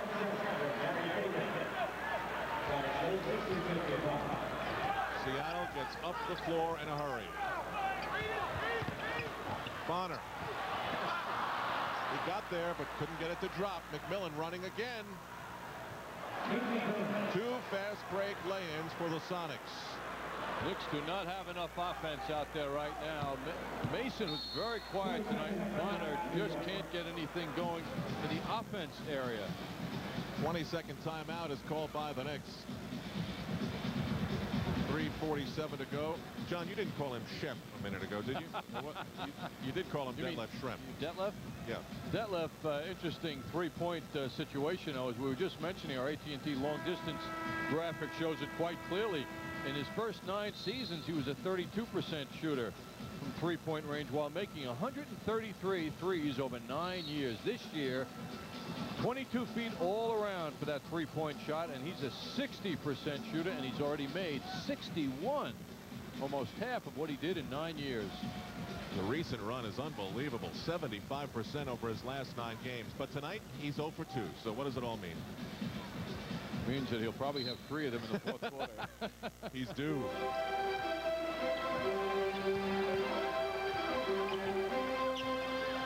Every little opening that Derek Harper creates is from a lot of hard work. Starks. Powerful rebound by Kemp. 3.5 to go in the third. Sonics up 7. Knicks had an advantage from the field prior to this last few moments. Now both teams shooting 44%. Schrempf, he got free. Patrick Ewing came over to help out, but he could not prevent the shot. Schrempf has 16. 17 for Kemp, 13 for Gill, 10 for Payton, 4 in double digits for Seattle. Knicks go to Ewing. And a bit of a breakthrough now for the Knicks because Shawn Kemp was on Ewing, and that is Shawn Kemp's 4th personal foul. What's the coach to do? If the 2 forwards, Schrempf and Kemp, are going to score as they are, Ewing has to do double duty because he's not getting it from his forwards at all, scoring-wise. So the Knicks have got to raise Patrick's output, which is what they're going to try and do. Patrick has a big load to carry now offensively. Well, not to demean Vincent Askew, but he's not Shawn Kemp, and this would be a time of the game now where the Knicks would look to take advantage. For as dominant as he has been in this game, Shawn Kemp leaves. Hubert Davis returns. 3 guards for Pat Riley. Davis, Starks, Harper, Ewing with Mason. Patrick Ewing has 25 points and 9 rebounds. Last night is officially history for him. Last night was 4 for 18 from the field and a total of 9 points. A rare performance for Patrick Ewing.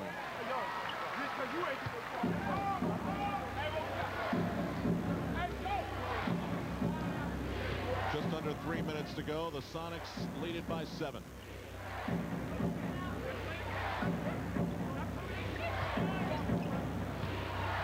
Schrempf for Payton. McMillan from way out. Vincent Askew, who wears number 17, in honor of Chris Mullen, pulled down the rebound. John, we're told, as Sam Perkins goes inside with a wild shot, The WMVP radio in Chicago is reporting that Michael Jordan will return to the Bulls on March 24th at the United Center to face the Magic. His second game would be right here at the Garden on the 28th. Traveling is the call. Again, that is being reported by WMVP radio in Chicago, and you've got to think that they've built up some pretty good Bull sources in their time. With that thought, a break on MSG.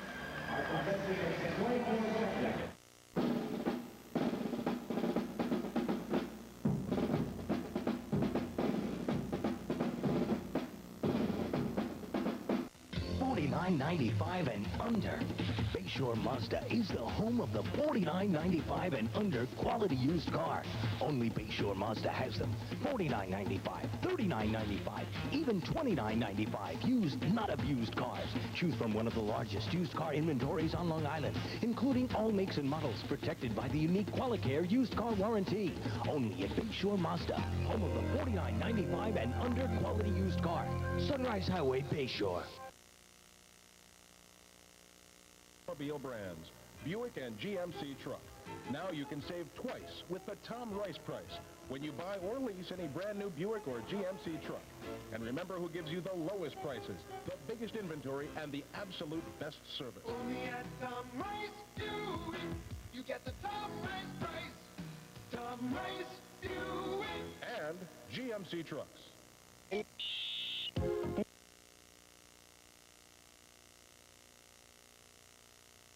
Universal Tool of Mastic, Long Island's leader in tool sales, service, and rentals, is proud to bring you the leader in power tools, Bosch Power Tools. They let you cut quicker, drill faster, and they have the best jackhammer in the world.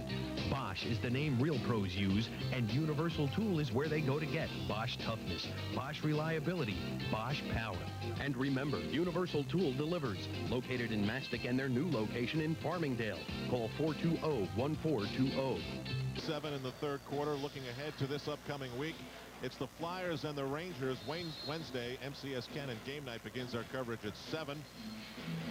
You can catch tonight's Rangers game from the Forum in Montreal on Rangers Rewind. That's tonight at 11:30. Report from the Sonics is that Kendall Gill has a bruised kidney, took a shot to the lower back, and most likely will not return.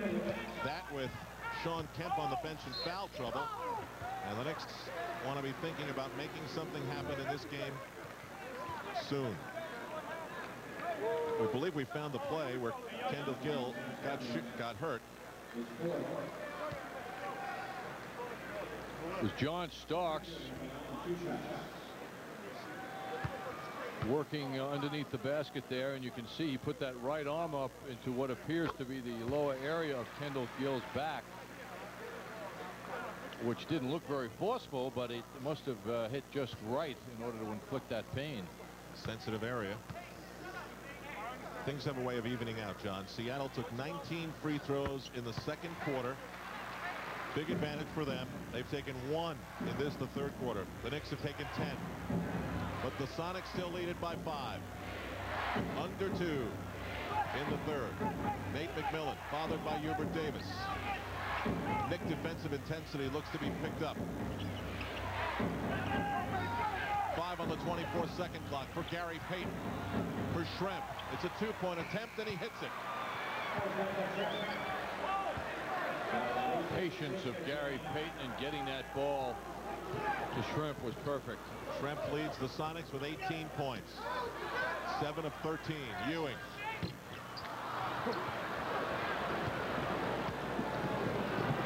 What a pass. What a pass to Detlef Schrempf. Boy, you know, it's so rare when you see Anthony Mason in a manner that you don't feel him in the game. It's one of those games, Al, you know. Mason wasn't sure that pass was coming. Some boos in the last seconds at the Garden. 10 on the 24-second clock. The penetration of the ball is just not there. Seattle's just not letting it happen. Harper got in, but he was bothered every step of the way. Sonics by 9, their biggest lead of the game. Air ball by Payton. Saved by Askew. Right out of Patrick Ewing's hands. Now it's It's an 11-point deficit. Knicks were right on the verge of closing this thing. Harper draws a double team at midcourt. Ewing looks for Mason. 23.7 to go, so the 24-second clock is off. First points of the second half for Anthony Mason. He's got 6.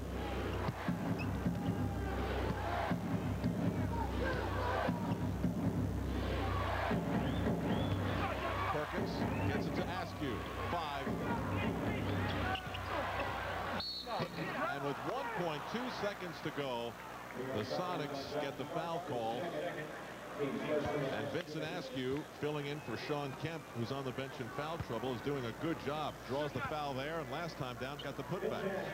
Knicks right now 42% for the game from the field. At the half they were 50, so they've been in the 30s for the third quarter. And the defensive intensity, which is what Pat Riley wants from his team, their defensive personality has been very much suppressed. Certainly last night it was, and tonight it's just not matching that of the Sonics.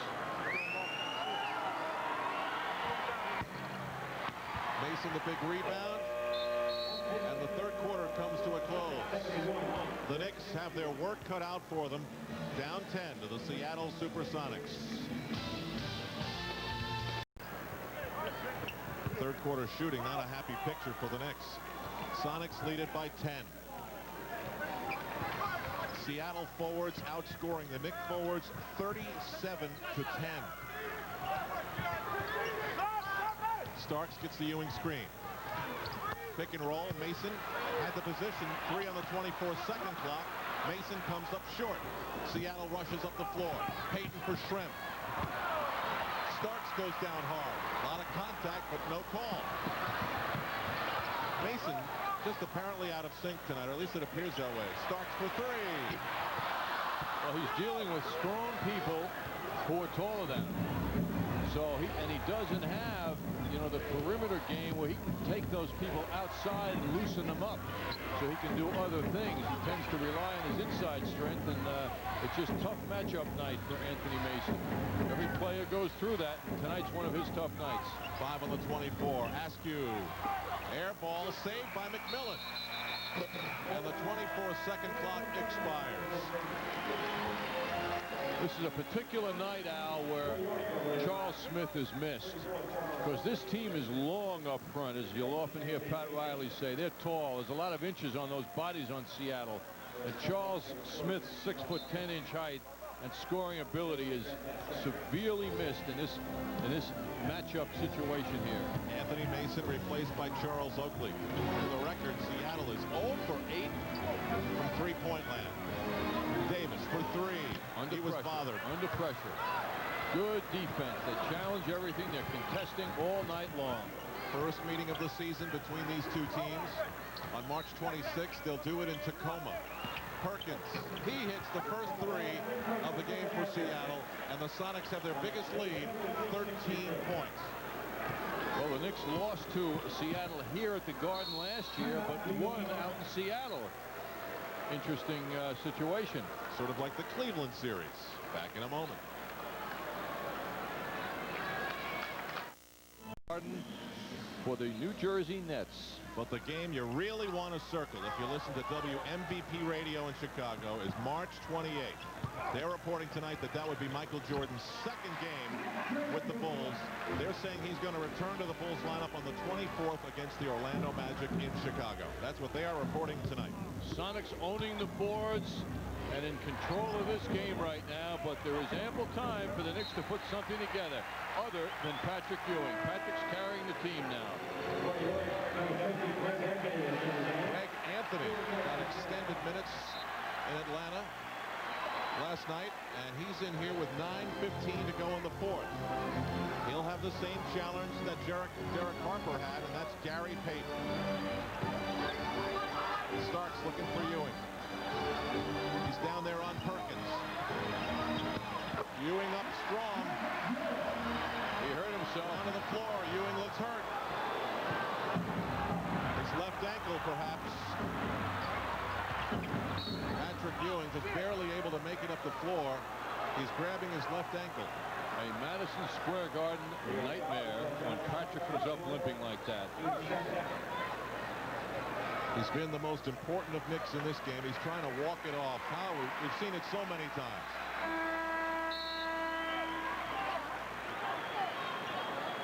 Patrick working hard on Sam Perkins, who lets him move. Patrick takes the spot he wants, makes the shot, but perhaps came down on someone's foot at the end of that play. Another look at it now. Patrick going up for the shot. Could be Perkins' left foot under Patrick as he came down. That's 34 points, 10 rebounds, and an entire franchise on the floor right there. Back in a moment.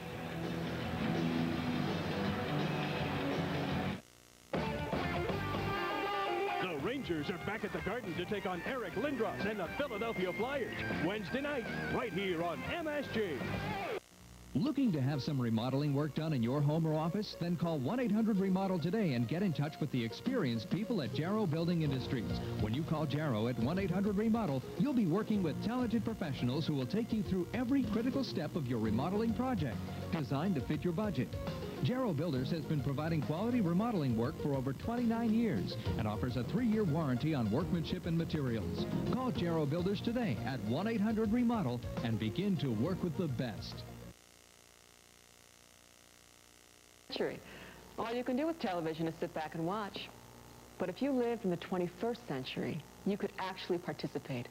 You could use your remote control to conduct market research, fill product orders, check inventories, buy and sell stock, send and receive mail, hold business meetings, and call up a real menu for a change, and order lunch.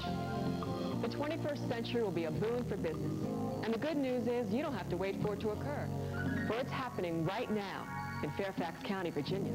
The perfect place to relocate a business. Call this toll-free number and we'll send you a Fairfax County brochure.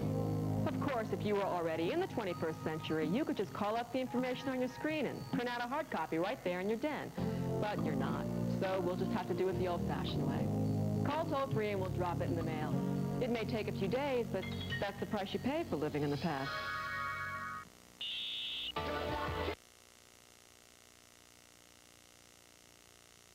Ominous sign. The Knicks continue to try and come back against the Sonics. They're down 9, and Patrick Ewing has left the floor suffering from an apparent sprained left ankle. Sean Kemp roars to the basket, and we've got a whistle.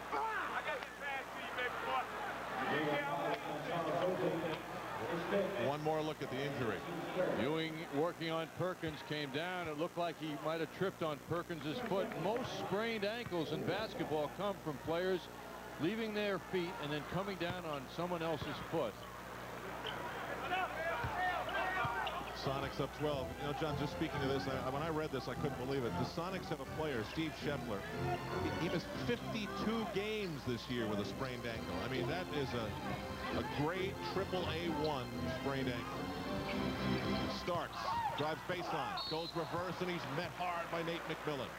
The foul will send him to the line. Say this about Seattle. They play this game with a tremendous amount of intensity. So does that man.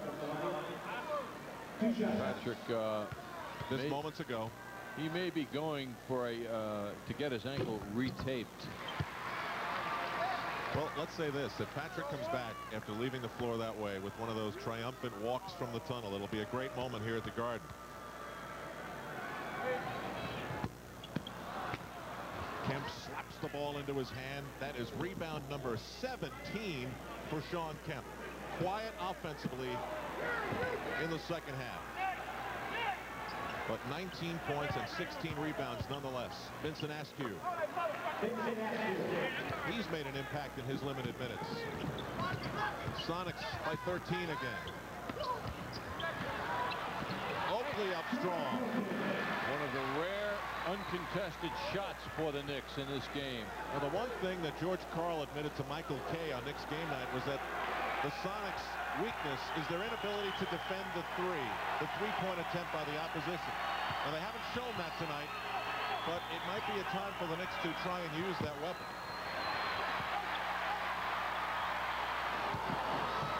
Starks. He wants to go to the hoop. Out of bounds, Knicks ball. And here's what Patrick Ewing takes out of the game. He was 11 of 15 from the floor, John. The rest of the Knicks, 14 for 42.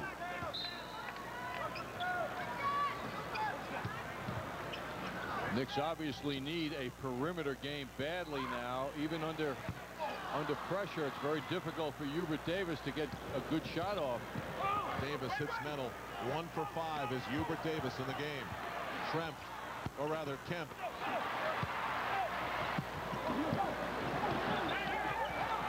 Greg Anthony. Starks runs into Askew. That's a bad matchup for the Knicks. Davis.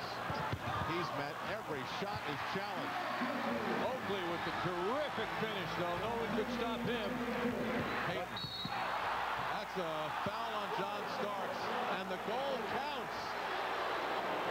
So the Knicks score, and the Sonics turn the pages back to the Celtics of yesteryear when they would take the opposing team right down court quickly and score on them, and maybe a three-point play. This is almost identical to a shot that Gary Payton hit earlier in the game for another three-point play opportunity. Payton hits the free throw, and he's got 13 points. Knicks with 3 guards out there now have got to get some outside shooting. And that is their offense right now. It's basically Hubert Davis and John Starks.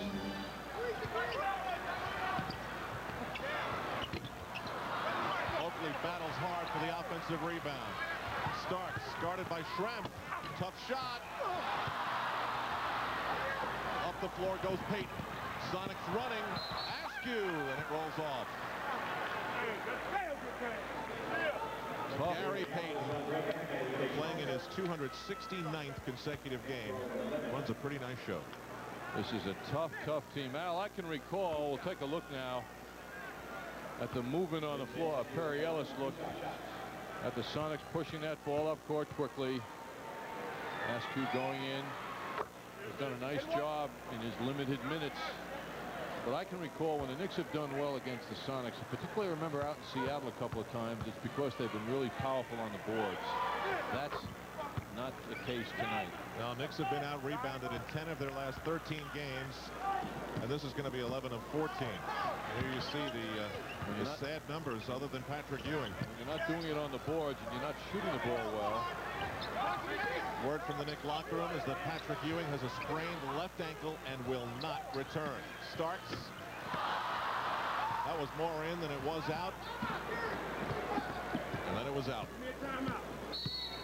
Knicks are down 14 points with 5 minutes and 30 seconds to go.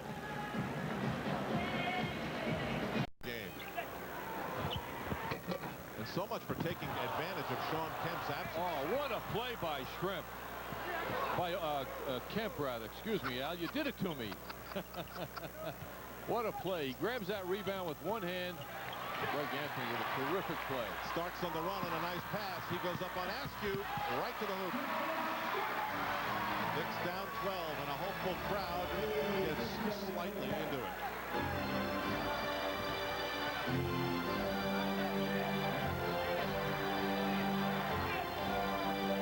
Now Schrempf and the Sonics give him room to move. I can't believe that the Knicks are going with Starks on left Schrempf. Is that just a transition defensive pickup? I mean, there's nothing good that's going to happen there. And not much when Schrempf is on Starks, because he can move well. Greg Anthony heaves up an air ball. Well, this is turning into a real disaster. Gary Payton. The Knicks in danger of being swept in back-to-back nights for the first time this season. They're playing Ray Milland to his lost weekend. Ewing has been the only forceful player for the Knicks tonight on offense. I mean, not even close when you go beyond Patrick.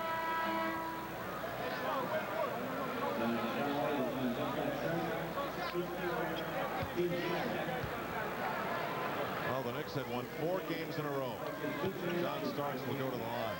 Interesting story in the Post the other day about Derek Corporal and his leadership abilities, which are obvious. But in a game like this, it's disappointing, you know, for Pat Riley not to have Derek rise to the occasion of the Seattle Supersonics and show his leadership and effectiveness that he has. He just might be in a mid-season slump, so to speak, you know, which reflects his many minutes and the load he has carried for this team in the backcourt. And you just wonder also whether this team has hit a little bit of a wall. I mean, this in Pat Riley's era has been the month where they showed their stuff. Undefeated last season, winning record the year before that, and the one before that. And they started off great, 4-0, but now 2 very disappointing losses. Very disappointing losses. Last night, you know, you're going to have your blips on the schedule. You're going to have nights when it just doesn't happen for you, especially if you've got Seattle at home the next night. You know, you can easily say they look past it. But well, also the fatigue potential, 4 and 5 nights. But Seattle's on the road, too. They have a game tomorrow night in Detroit. Well, the road is cruel to everybody. Pat Riley reflecting on these green uniforms of Seattle. I'm sure can remember last year when the Knicks played here, a disappointing effort. And Pat was reflective in that situation also, where he was very down on the effort of his team. I don't think there was a lack of effort tonight, though, Al. No, I don't think that either. Just a matter of the Knicks have been severely outplayed position for position, with one exception, and that is the center position where Patrick Ewing got it done. And if you're looking at it from a Seattle Supersonics perspective, a team that comes in losing 6 or winning 6 of their last, losing 6 out of their last 7. Or 6 and 7 since the All-Star break. Finally, we got that right. As you pointed out, this is a big step. This is a big step in the right direction. Their last quality win was early in February against Orlando, several games ago. This has been a struggling team till tonight. Amazing. Against Charlotte the other night, no fast break points in the game. Watching this game, that's almost impossible to imagine. You can't imagine that with this team, right? Alonzo Mourning had 35. That's the soft spot for the Sonics. The center position is a difficult one for them to defend. Hubert Davis is wide open. I think he's the first Knick to take a wide open shot tonight. If not the first, pretty close. The Sonics running their way to 18 fast break points.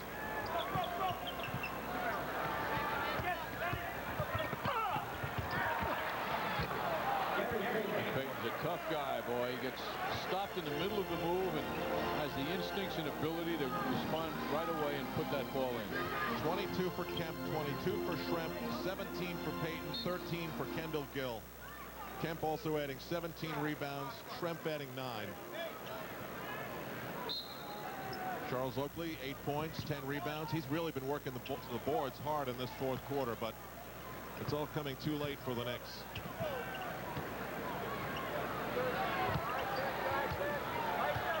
Pat Riley said last night in Atlanta, the team has to get back to their defensive disposition. And it just hasn't happened. Certainly, it hasn't happened at the offensive end. The Knicks were coasting for a while with their offense, shooting the ball very well. But tonight, at both ends of the court, they've been handled. 8 on the 24. Sonics using the clock. Payton in midair gets fouled with 1 minute and 5 seconds remaining. Well, this is just about an L, so the Knicks have to start hoping that Patrick Ewing's sprained ankle is nothing serious. Ewing left the game with 8 minutes remaining, and the Knicks down 9. Tell you, the next 2 days, Sunday and Monday before their next game, it's going to seem like a 2-week vacation, the way the schedule has been.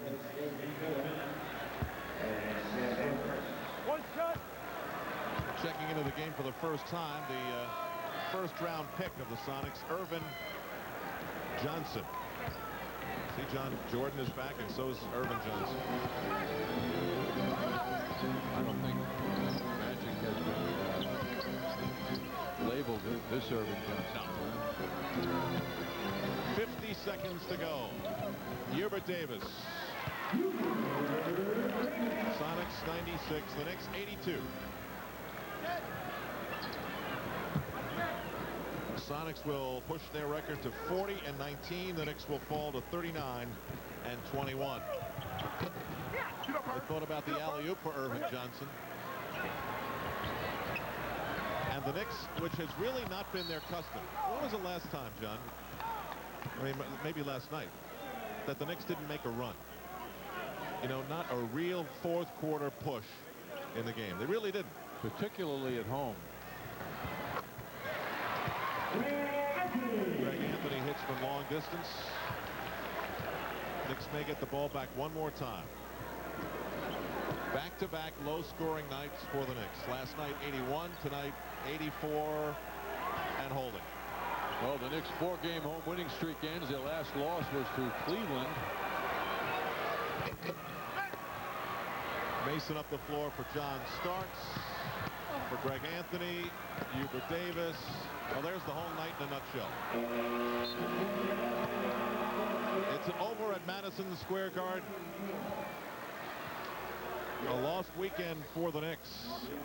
The Seattle Supersonics come into their house and win for the second consecutive year. Tonight it's a 96-84 defensive showcase for the Seattle Supersonics. George Karl's team has been struggling lately, but they show all the signs of heading in the right direction. We'll be back as Gus Johnson anchors our post-game coverage on MSG. Stay with us.